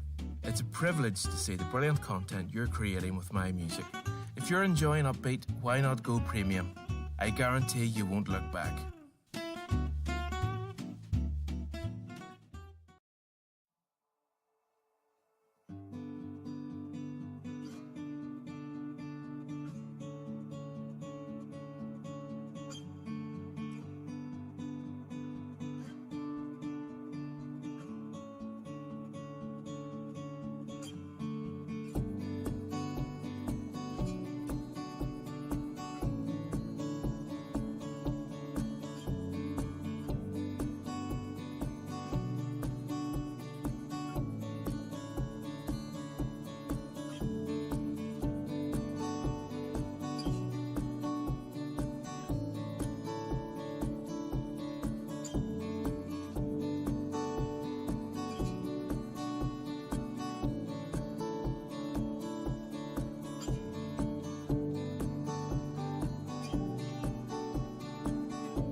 Alrighty guys, I'm back.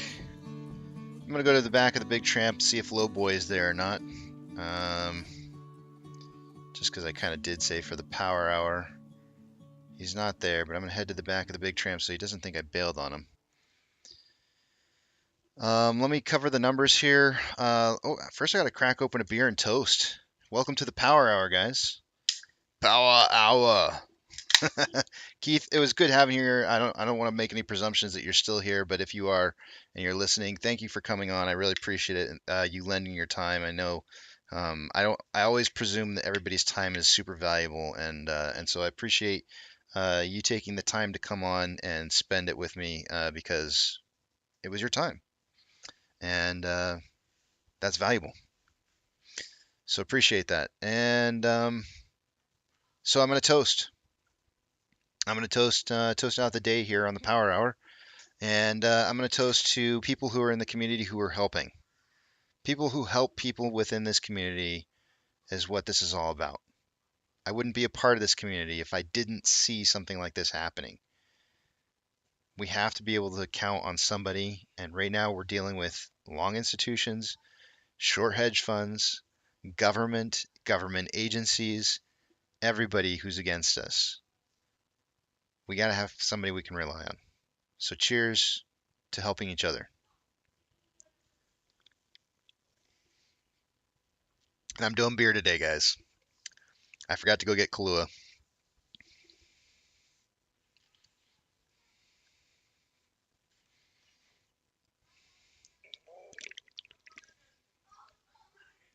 So you guys don't get any jingling ice today. You're going to have to put up with the sips of the beer and probably the consequential indigestion that goes along with it. What type of beer? Hold on a second. You ask and I don't even know. It's whatever I had in the fridge. It is Budweiser Select. Budweiser Select is what it is. It's what we took to the beach when we went to the beach this summer, and earlier, what was it, last month or late last month? I guess it was early June.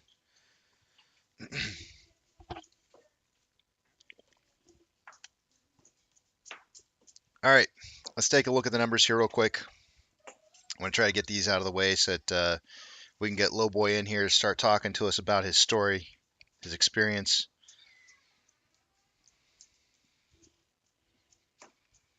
Two-factor authentication, guys. If you don't have two-factor authentication, you may want to consider it. Check it out, see if you like it. If you don't, you can always get rid of it. But it may help keep somebody out of your account that's not supposed to be there.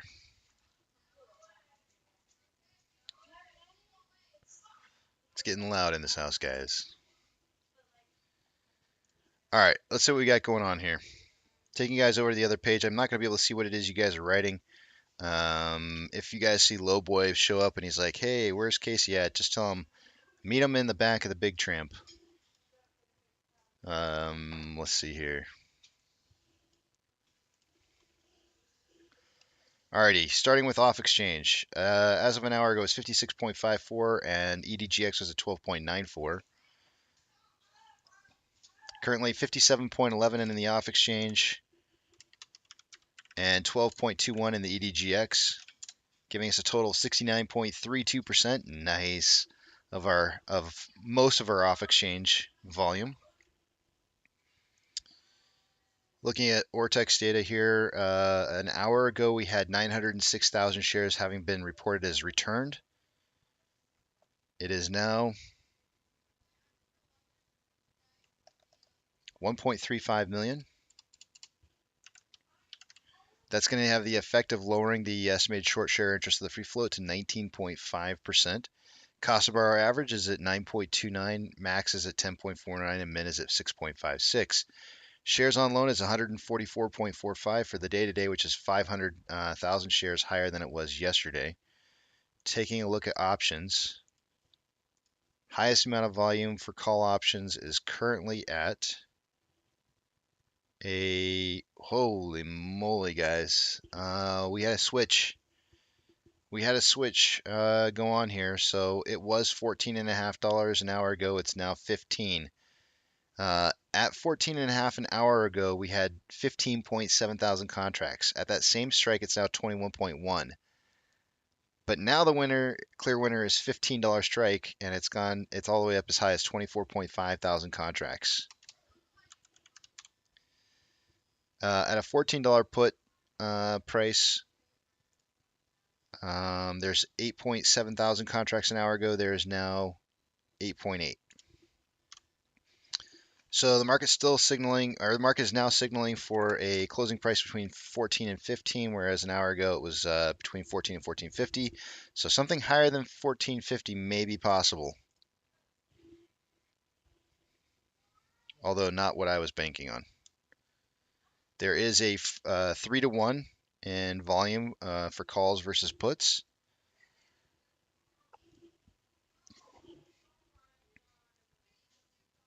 Orders by Fidelity customers.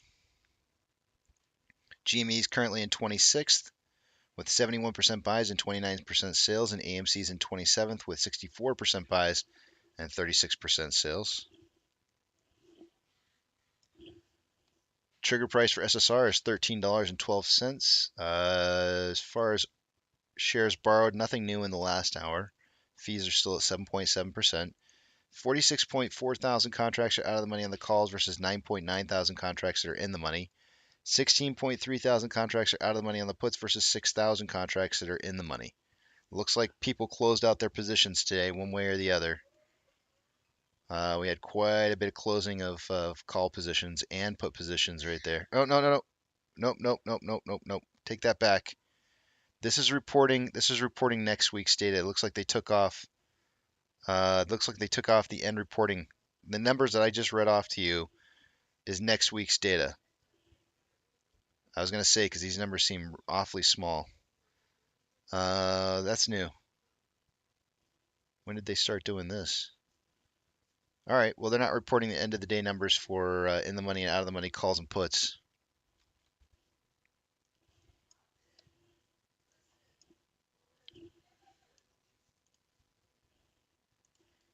NASDAQ is up 1.88, Dow Jones is up 1.05, and the S&P 500 is up 1.47. We currently have 4,107 advancers to 2,704 decliners. The market's cooking with bacon grease. We got VIX down 3.67, IWB is up 1.45, IWD is up 0.98, IWM is up 0.8, Tesla's up 4.65, Amazon is up 11.51, Cinemark is down 2.16, Doge is down 0.53, Bitcoin is up 0.16, GME is up 0.5, HYMC is up 1.47, Hood is down 0.55, NCMI is up 2.84, and AMC is up 0.27. We have roughly $1 million more of inflow than outflow, and we've traded 15.43 million shares for the day today with about 45 minutes left to go.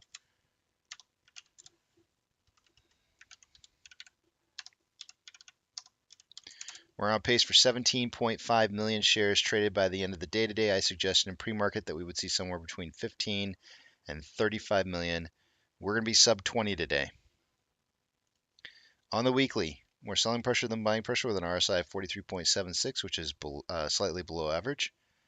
On the daily, we have more selling pressure than buying pressure with a divergence of the two values on Vortex Indicator occurring within the last day. We have RSI at 49.88, which is average.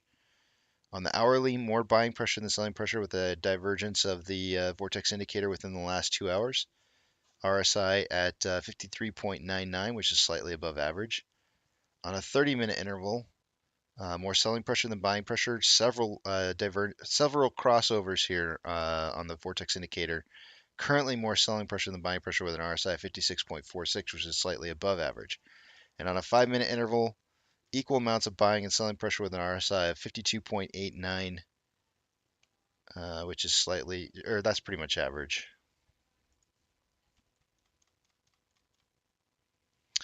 V's, guys. V's. You see the V's. Watch for them.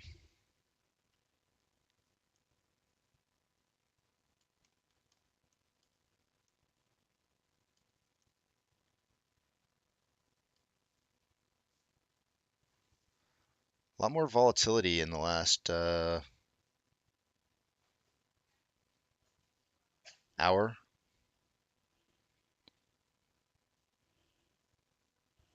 And with that, I can see what you guys are saying again. Let me check and see if Lowboy's here. He's not here yet. So I'm going to share what Sammy Boy wrote for us real quickly before Lowboy shows up. Give me a second here. Read what you guys said real quick. Beach Guy says, "Pardon me, but do any of you have any Grey Poupon?" As a matter of fact, I do.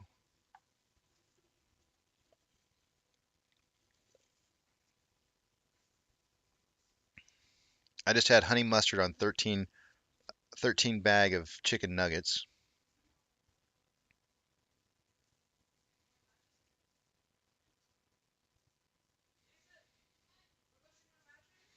Tom says, "Casey, thank you for introducing us to Keith. His technique seems priceless.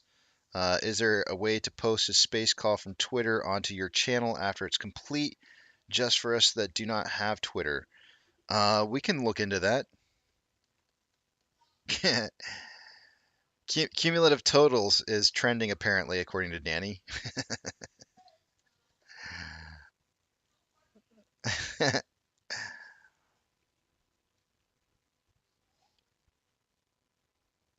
Lowboy was in the chat a minute ago. Okay. Did you guys tell him where to see me? Did you tell him to get on the Discord?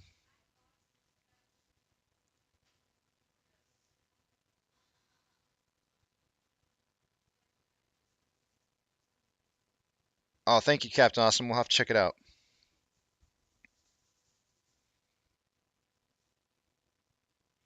Yeah, Tom, I'll have to see what I can do. I don't know the answer to that. I'll have to see what I can do though.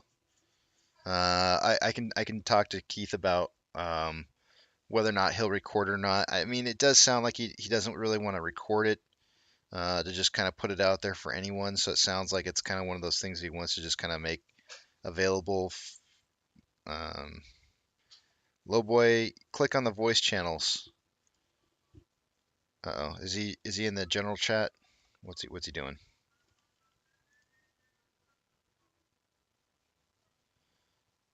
Little boy's waving.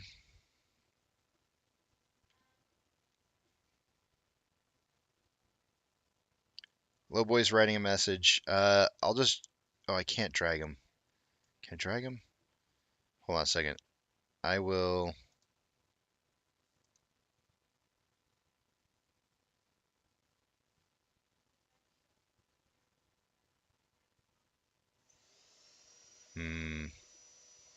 Oh, let's try this.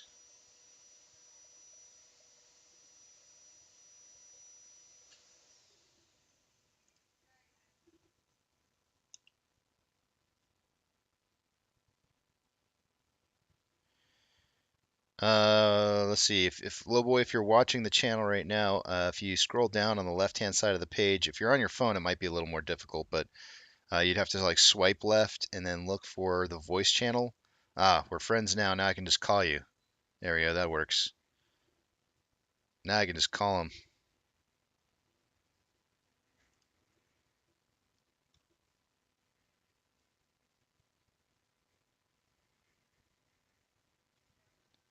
Now he's just got to answer. Answer it. Oh, your microphone's muted, little boy. You probably can hear me, but I can't hear you.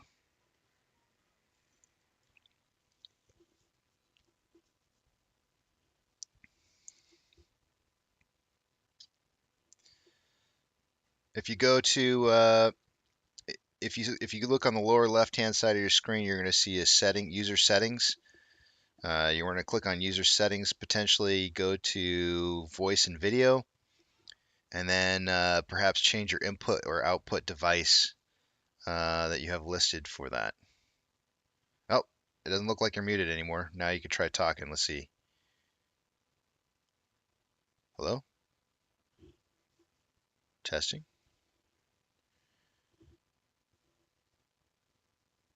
Let's see if I can invite. I'm gonna invite you, little boy. I'm gonna hang up on this. I'm gonna go to the back of the big tramp and try to invite you in there.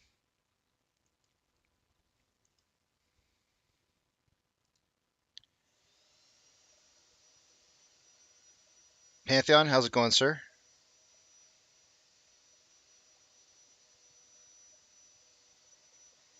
I can't hear anybody today.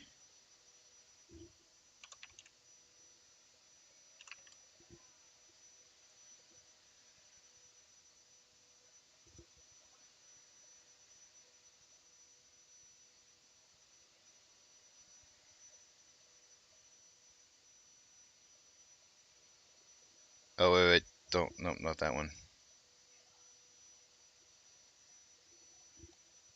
Hold on a second. Let's see here. Gotta figure out a way to get him on here.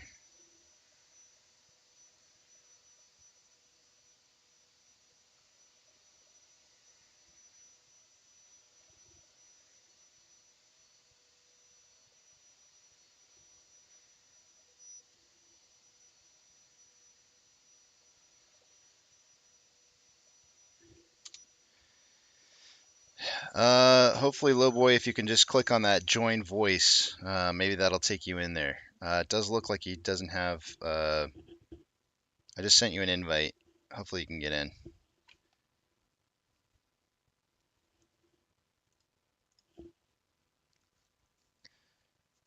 Yeah, we're live.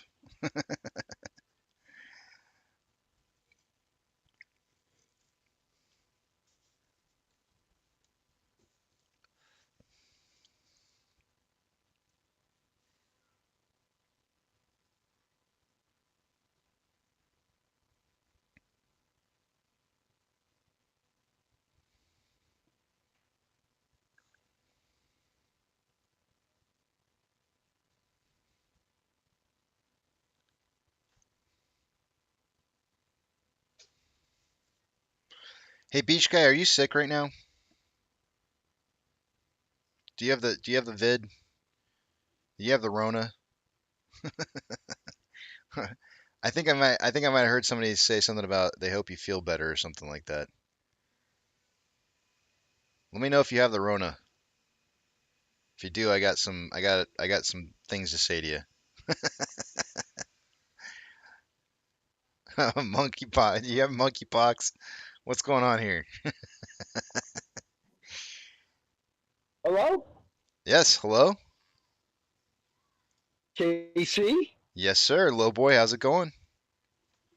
Guys, I'm so sorry. I am really sorry. I'm not really good at doing this. I'm 56 years old. I'm an old man, and I just came out of the Midtown Tunnel from Manhattan back onto Long Island, so I was having issues trying to log on and driving at the same time, but I'm all safe and sound now. Wait. Thank you. Did you say 56?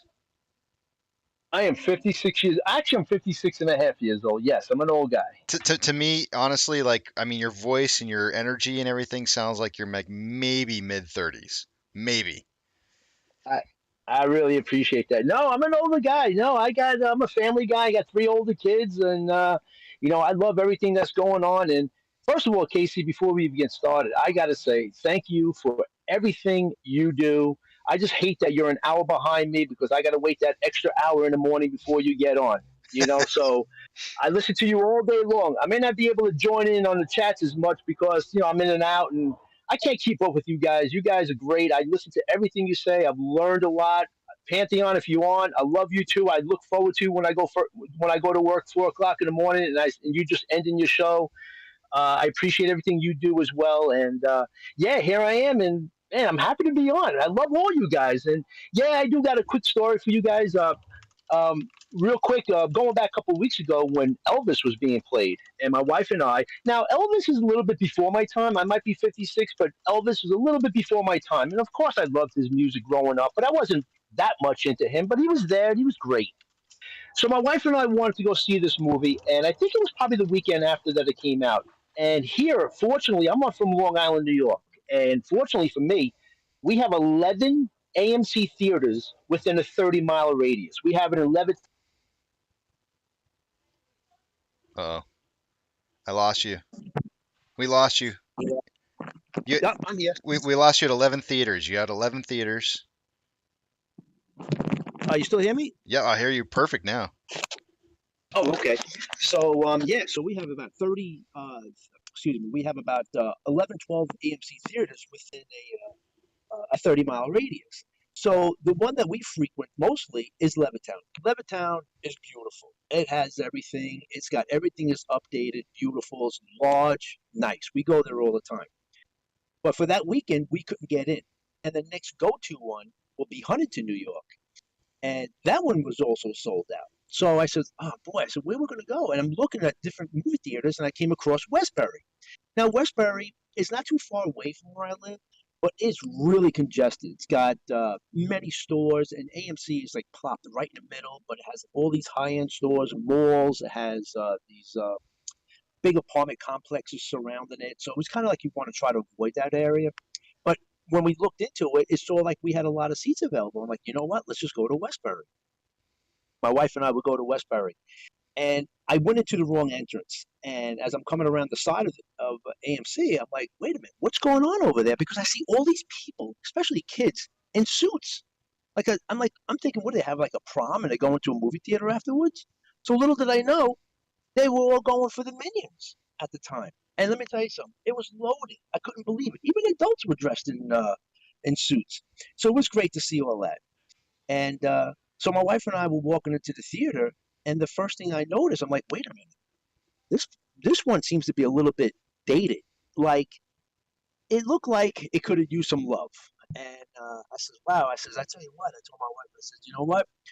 After this MOASS, I says, I think I'm going to just throw a couple of dollars into this place and spruce it up because it just needs like a little love. So anyway, we go to door 4, room 4, and they were cleaning it out. And we're waiting to go inside. And I said to my wife, I said, do you notice anything? I said, yeah. She says, everybody seems to be like, coming to where the theater was going to be. So I was like, wow, that's cool. The older people are getting out. That's nice. And don't forget, it's Elvis, and they just want to, see the show because they're more in tune with it, than I would be. And so anyway, we get into the theater, and we couldn't find our seat. Casey, you still with me? Yeah, I'm still here. Oh, great. I just want to make sure.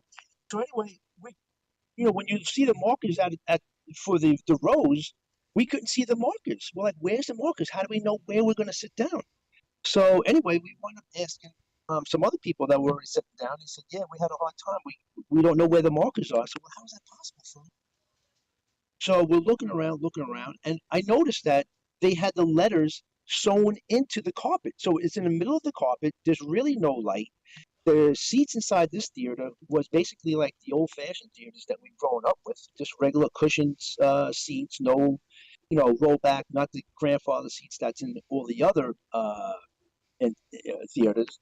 And so we barely found our seats, and people said, "No, this is Jay." And we went inside Jay, and we sat down, and and we just noticed that a lot of people just could not find their seats. The older people, they were breaking out their phones, looking at the floor, looking at the lights. Nobody could find their seats at all. So anyway, half hour into the movie, everybody was getting settled into the movie. And as soon as the movie was playing, a half hour later, half of them have to get up and go to the bathroom. So I'm like, look at this. This is the first time I'm going to a movie theater where first, A, nobody could find their seats, and number two, now everybody's got to go to the bathroom. But anyway, it was just a quick little story. It was just, something that, you don't normally, see when you go to a movie theater. But I will tell you this, after this plays over, I'm going back to that theater, and I'm going to upgrade their carpet system in there and get everybody back to where they got to sit. And pull out their phones and wait for about 20 minutes to find their chairs. I just thought you'd get a kick out of it. I'm going to see Elvis, but I'm getting more of a kick out watching everybody trying to find their seats. And, these are older people. And mind you now, when they got to go to the bathroom, they can't walk straight. They got to hold on to the seats as they're walking in between the seats. And they're pulling everybody's seat down as they're trying to walk out. It was like an amusement park there for the first half hour watching a movie. It was crazy. It was unbelievable. But anyway, it was a great time. And the theaters are packed here. They continue to be packed here. There's no shortage of movie theaters here. They're all around. It's just a great thing, and I'm glad to be part of the community, like we talked about before. And it's holding up here in New York. The theaters here are doing fine. They're doing great. The concession stands, they're busy as all can be. Even walking out the door, they're still walking in. It's great that I go to the dine-in theater because in Levittown they have the dine-in, so I just go order my food and then I'll sit there in 10 minutes before the movie starts. You get your text messages saying that your food's on the way, and yeah, sure as hell, there it is, man. Shows up right before the movie plays, and there we go. So yeah, I'm just excited. I'm just a little nervous because you run a great show there. I know you got Pantheon listening. You got a great other guys out there. I appreciate all you guys out there for what you do. It's just great. I just love this community. I listen to you every day. Can't get enough, and just thankfully you're on 5 days a week. I really appreciate it. You're welcome. So I'm sitting here thinking about your story, and it reminds me of a movie that we went and watched recently where we couldn't find any really good seats, so we had to split the family up by like one seat, and we're like, well, maybe we can get the person to switch because we'll just give them like a seat that's closer to the middle, and we'll just put them in a better seat, and then we'll just ask them to switch so we can all sit together.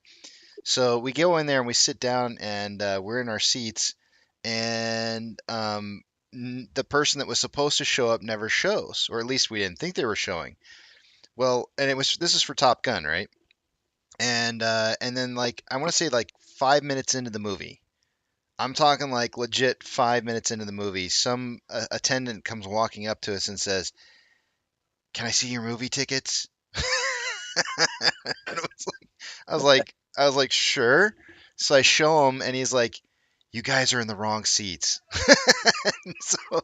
So I've never had. Normally, people would just come up to you and say, "Hey, I think you might be in my seat." This guy literally went all the way outside, back outside after he saw somebody sitting in his seat, and decided to get somebody to come in and tell us that we were in the wrong seats. But it turns out the attendant. This is the weirdest part about this whole story. The attendant goes, "No, don't worry about it. I'm gonna give him a different seat." And I was just like, "Oh, okay." So I kind of watched the attendant goes back out, talks to the guy for like just a second, like I kind of watching out of the corner of my eye, talks to him for just a second, and then sits him down like in the middle of like one of those seats, like in the handicap row.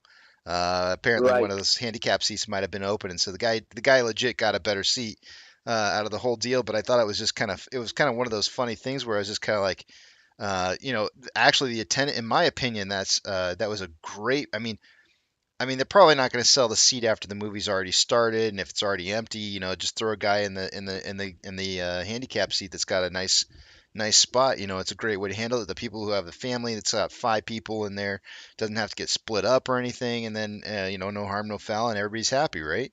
I thought Oh, it was, absolutely. yeah, it was great. It was the way he handled it was really professional and awesome.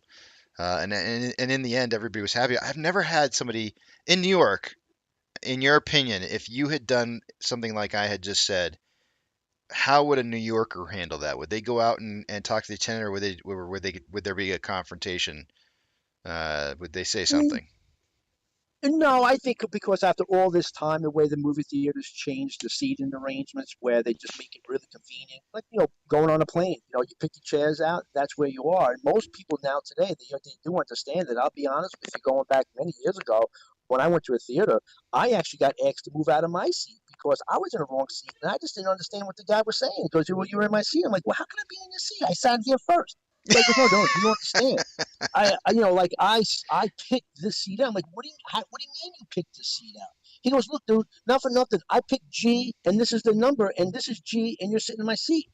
And I couldn't grasp it. I'm like, they do that now? Like you can actually pick your seat out. Now this goes back, I don't know, maybe 8, 9 years ago. But I'm glad they did because it makes it great. Like if you want to go in there especially if you go in there with a large group, 3, 4, 5 people or more, you want to sit together.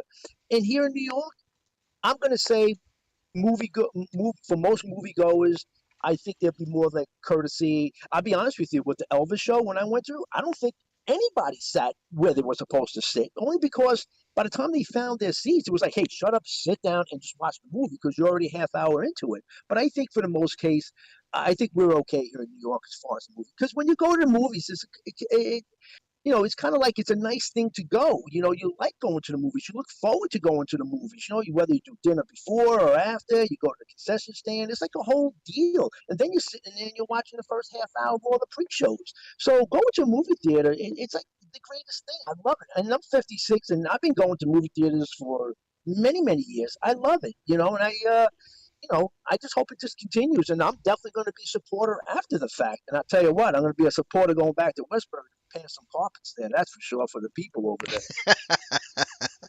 But I tell you what, the other AMC's here, they are great. They are updated. They're nice. They're huge. They got bars in them. I mean, this is unbelievable with these movie theaters. I mean, it's completely unbelievable. You go there, you can literally sit down and have a full dinner.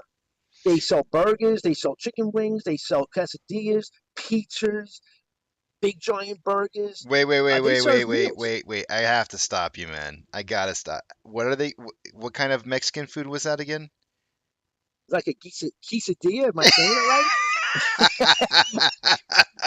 I love you, I man. don't know. I There's a love lot of no, no, no. there's I a love lot of you. Mexicans. I love you with all my heart. The fact that you said it like that, I love you with all my heart, man.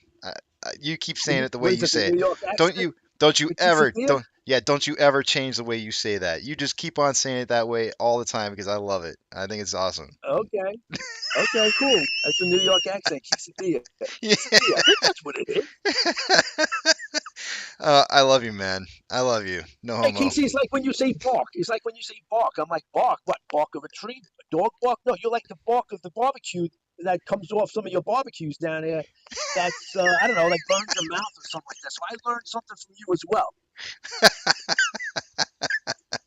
Oh Hey, man. this is great. I really appreciate it.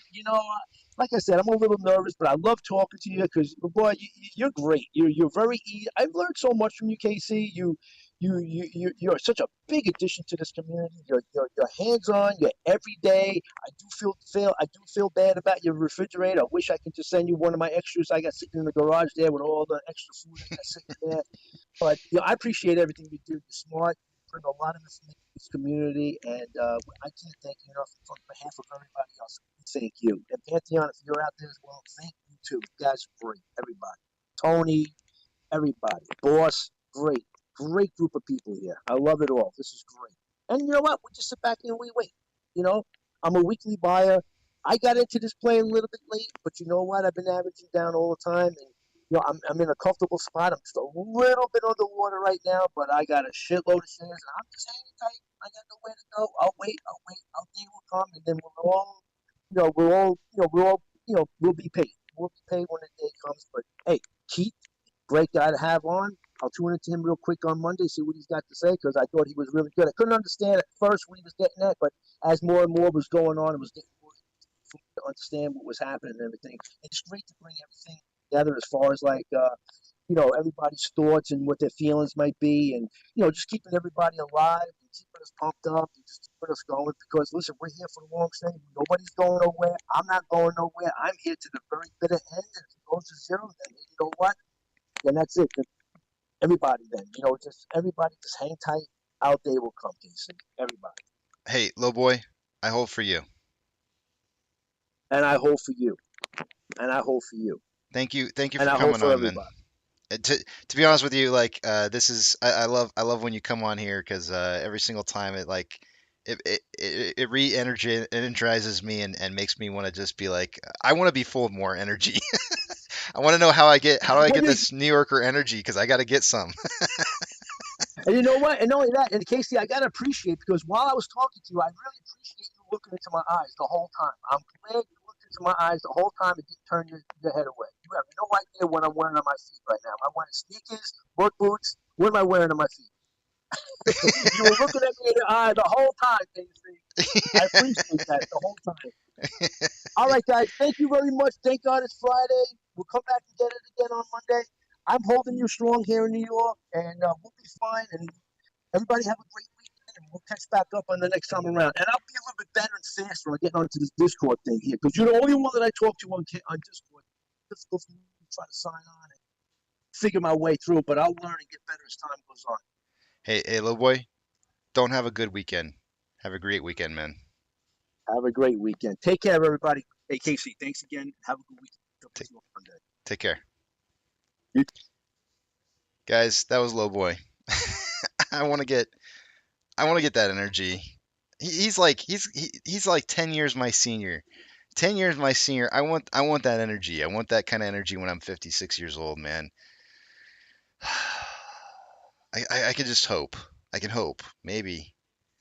I'm gonna have to get in shape because I'm gonna need some energy like that when I'm 10 years older from now. Thank you, Tell Dog. I appreciate it, man. The thing is it's just you guys. You guys are part of the community. Low Boy is just a part of the community. I got to talking to people one day, and there he was. There he was. He's part of the community. He's not any different than I am. He's no different than you. It's just people. It's people. That's it. Just people. All right. I got one more thing to do here. One more thing to do before we can close out the day today. I've got a message from Sammy Boy. He's got his weekly in. I'm not going to post this one up to Discord just yet. He's got a date that he wants to correct on this thing before I post it up there. But let me read this to you. This is Sammy Boy. We're going to end out this week here with Sammy Boy's message to us. Quesadilla. Quesadilla is how I would say it. And it's, the only reason I would probably even key on that Mexican silverback is because first off, Casey, right? Quesadilla. It's just kind of goes together. I'm 46, Tell Dog. And the other part to that too, Mexican silverback is that I always rank a Mexican food joint on their steak or beef quesadillas. If you can't make a good steak or beef quesadilla, and for those of you guys who are chicken lovers, you could be chicken too. I just prefer beef. But if you can't make a good steak or cheese quesadilla, the most simple thing you could possibly make, I probably won't like the rest of your Mexican food. So if I ever go to a Mexican food restaurant, the very first thing I always order is a quesadilla. It's always been that way. It always will be that way for me. That's how I rank them. If they can't make the simplest of things, then there's no point in probably trying anything else. That's just how I feel. You guys can say quesadilla however the hell you want to say it, because there's no wrong way, in my opinion, to say quesadilla. There's just wrong ways to make them.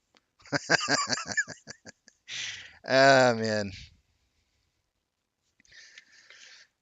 He said it just fine, Mexican Silverback. He said, I feel like he said it just fine. There's no wrong way. It's just wrong ways to make it. It just made me laugh. That's all. Let's see. Hold on 1 second while I get this reading that I want to do for you guys. I don't see. Here's the thing: is I don't even know how he said it, but I don't think that there's no way. I don't think there's no way. I don't think there's any way that I could ever repeat the way that he said quesadilla, and I think that's beautiful. I think it's absolutely beautiful. It's unique. It's awesome. I love it. Alrighty, Sammy Boy. Sammy Boy has this letter for us, guys. Here we go. AMC, can you feel it? Article number 6, title: The Will of the Apes. The naysayers. We all know who they are. The anchormen, government officials, MSM, etc.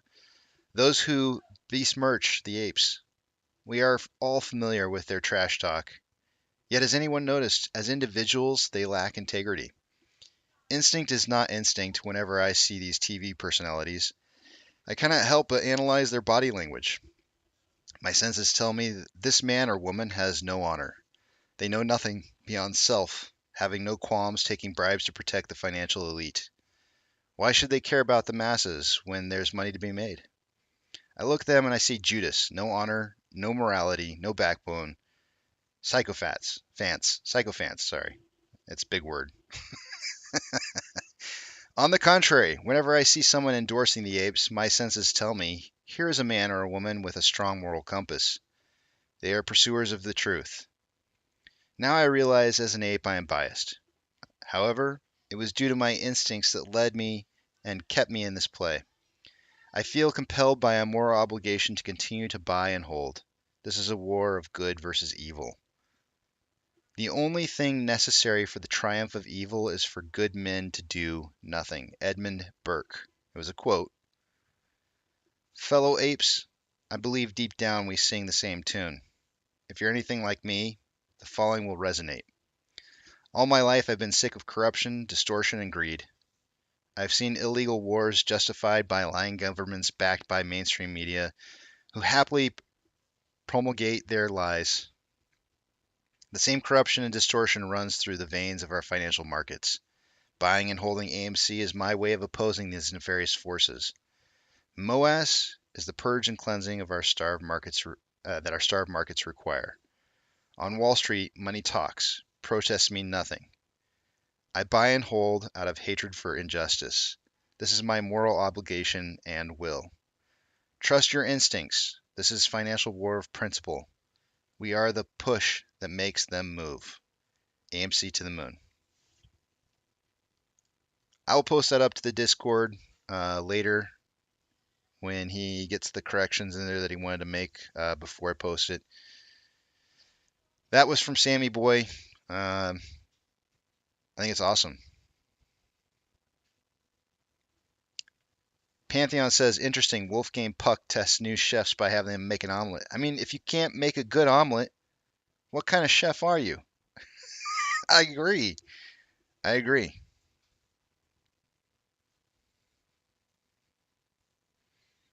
Casey Zdilla says it was a great call. I thought it was.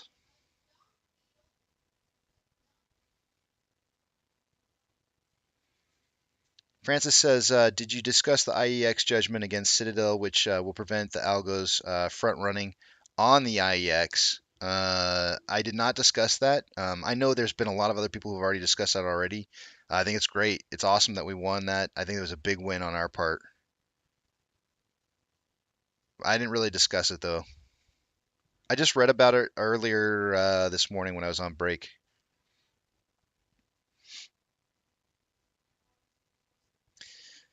Kale says the consensus estimate for AMC Entertainment's current full-year earnings is 1.1 per share.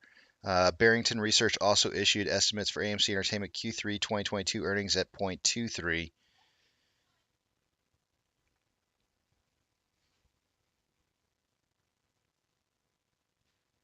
That's right, Mexican Silverback. Down the hatch. The question is sour cream or no sour cream on your quesadilla? I personally feel like you got to have sour cream with it. That's just me, though.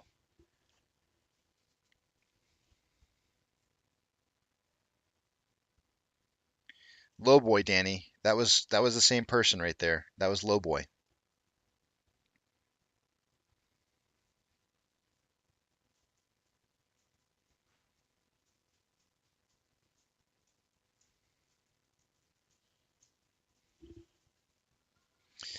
I got to do some quick numbers here. I got to figure out who's going to win this week here.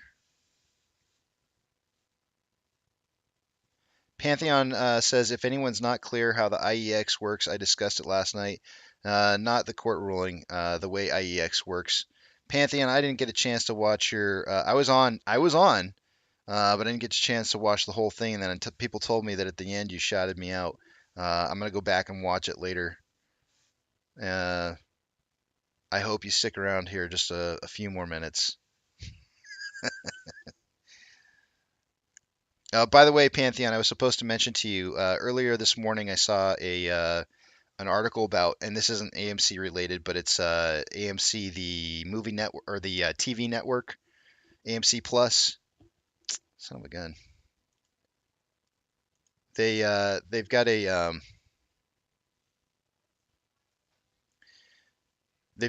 new animated TV show that's coming out called Pantheon.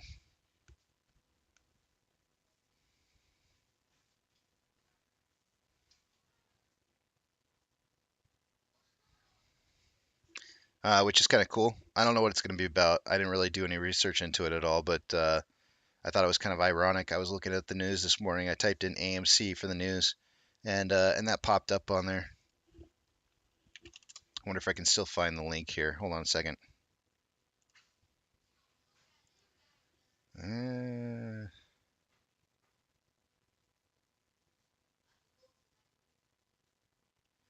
That's not it.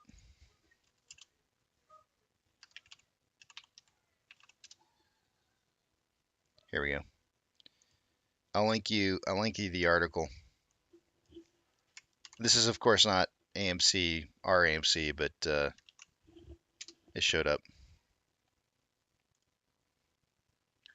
I have no idea. It says, I don't even know what it's about. A sci-fi drama is based on a collection of short stories by author Ken Liu. Don't know what it is.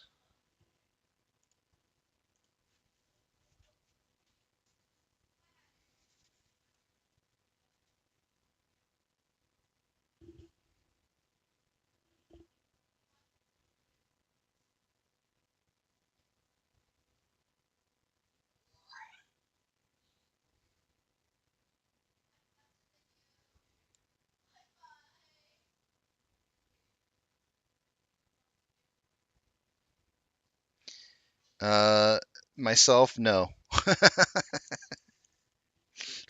I don't think I do want to know what you found.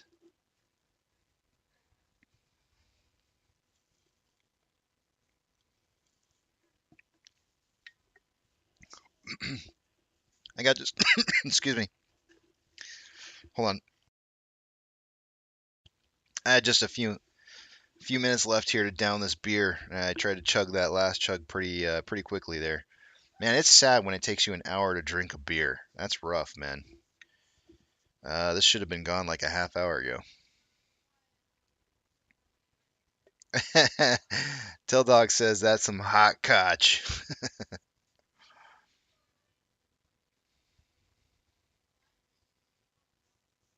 Wind pink crack. What is that?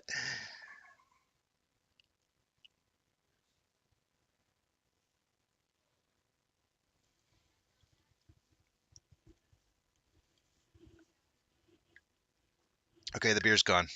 It's starting to get warm. That's gross. 14:55, guys. Looks like let me do some quick math calculations to see who's going to get the win here. Keto's average price, he had $13.39 as his bottom, so add $1.50 to that. He's got 11.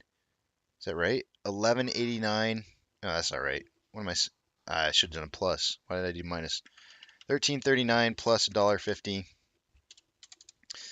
14.89 is what Keto was targeting.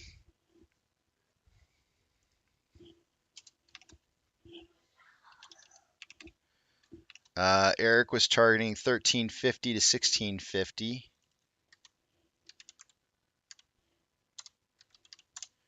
So 15 is his target, medium price. I don't know why I had to do math for that one. And then I had 1290. Oops. I had 1290 to 1590. So my target was 1440. And so that means the split difference between Keto and myself is going to be let's see, is it 40 cents, 40, 50, 49 cents? Should be. Let me just make sure I'll math it. 49 cents divided by 2, so 24 and a half. So 24 cents above 1440 would be my winnings. 1464. So if it's under 1464, I win. If it's above 1464, 1465, we tie. 1466, Keto wins.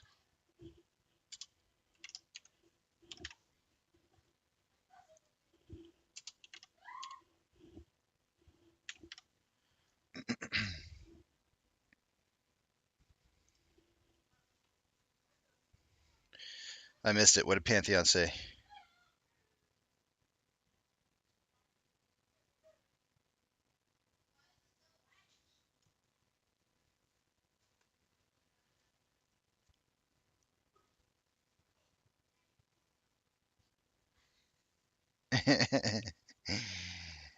Yeah, that's me being president's never going to happen.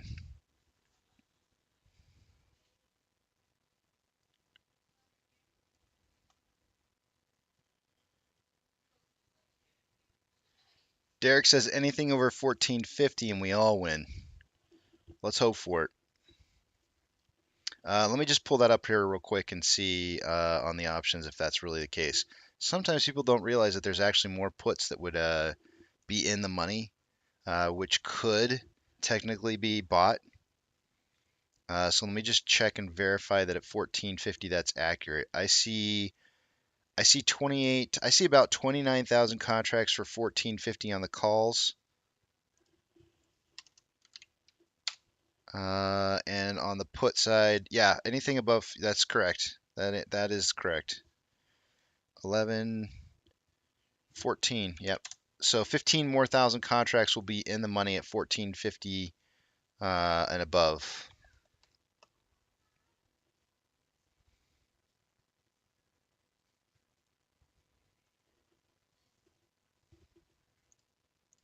That would be an accurate statement. 1451, and we have some good numbers.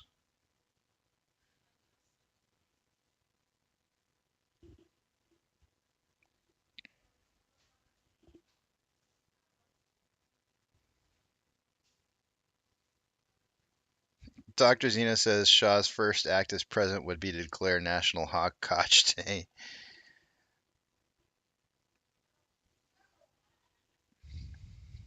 You know, let me think about that. Now that you said that, I'm kind of curious. All right, it's that time of the day, guys. I hate to do this to you, but it's weekend time, and you know what we got to do during weekends? We got to recharge. Recharging is superly important. Eat, sleep, drink, get plenty of rest. Get ready for a 2-day weekend. Because go Pantheon! He's the man. Spend time with your family, spend time with your friends. Go walk a dog or something. Maybe see a movie? I don't know. Whatever floats your fancy. But above all else, don't have a good weekend. Have a great weekend.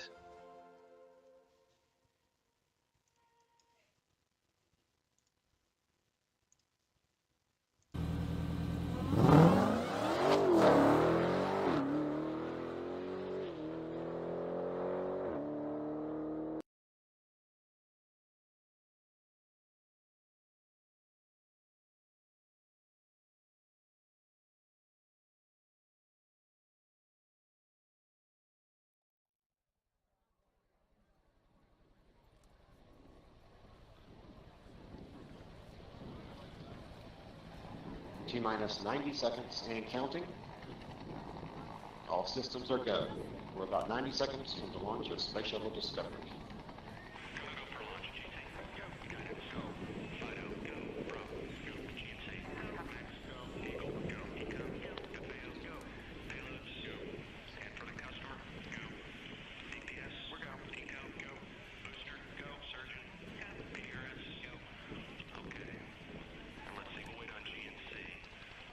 T-minus 60 seconds and counting. We are transferring to orbiter internal power at this time. Discovery is now running off its 3 onboard fuel cells. Coming up on a go for auto sequence start.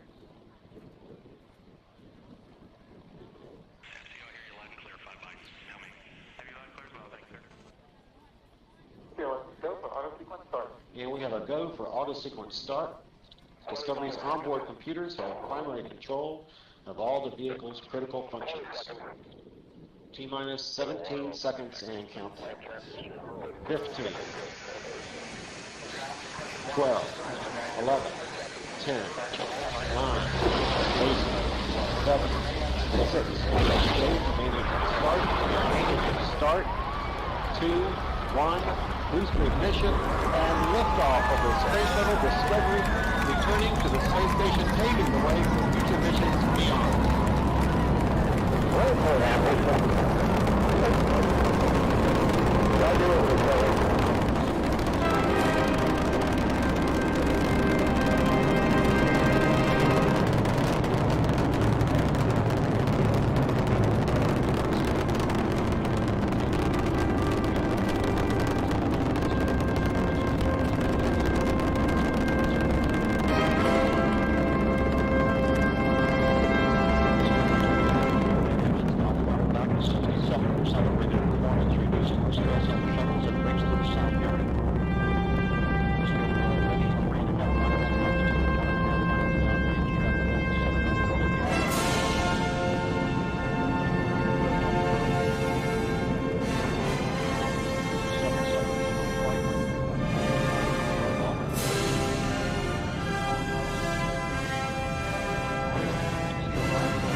Discovery's onboard computers commanding the main engine nozzles to swivel, aiming the shuttle for its precise target in space for main engine cutoff.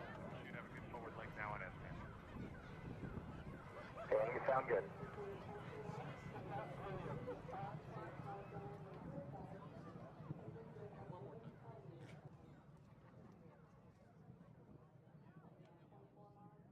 Discovery Houston, negative return. Copy, negative return.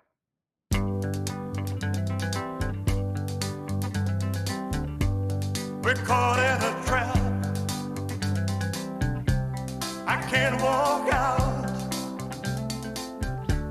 because I love you too much, baby. Why can't you see what you're doing to me when you don't believe a word I say?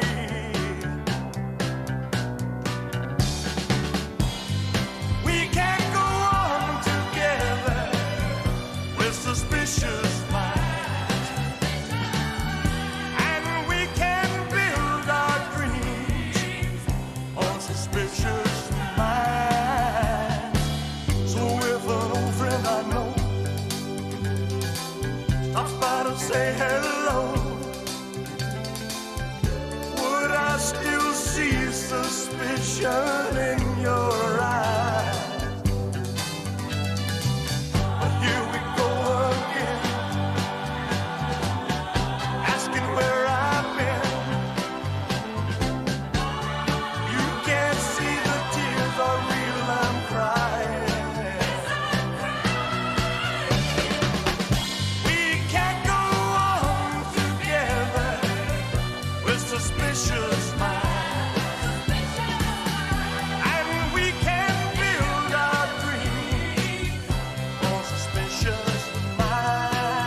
can't you see what you do?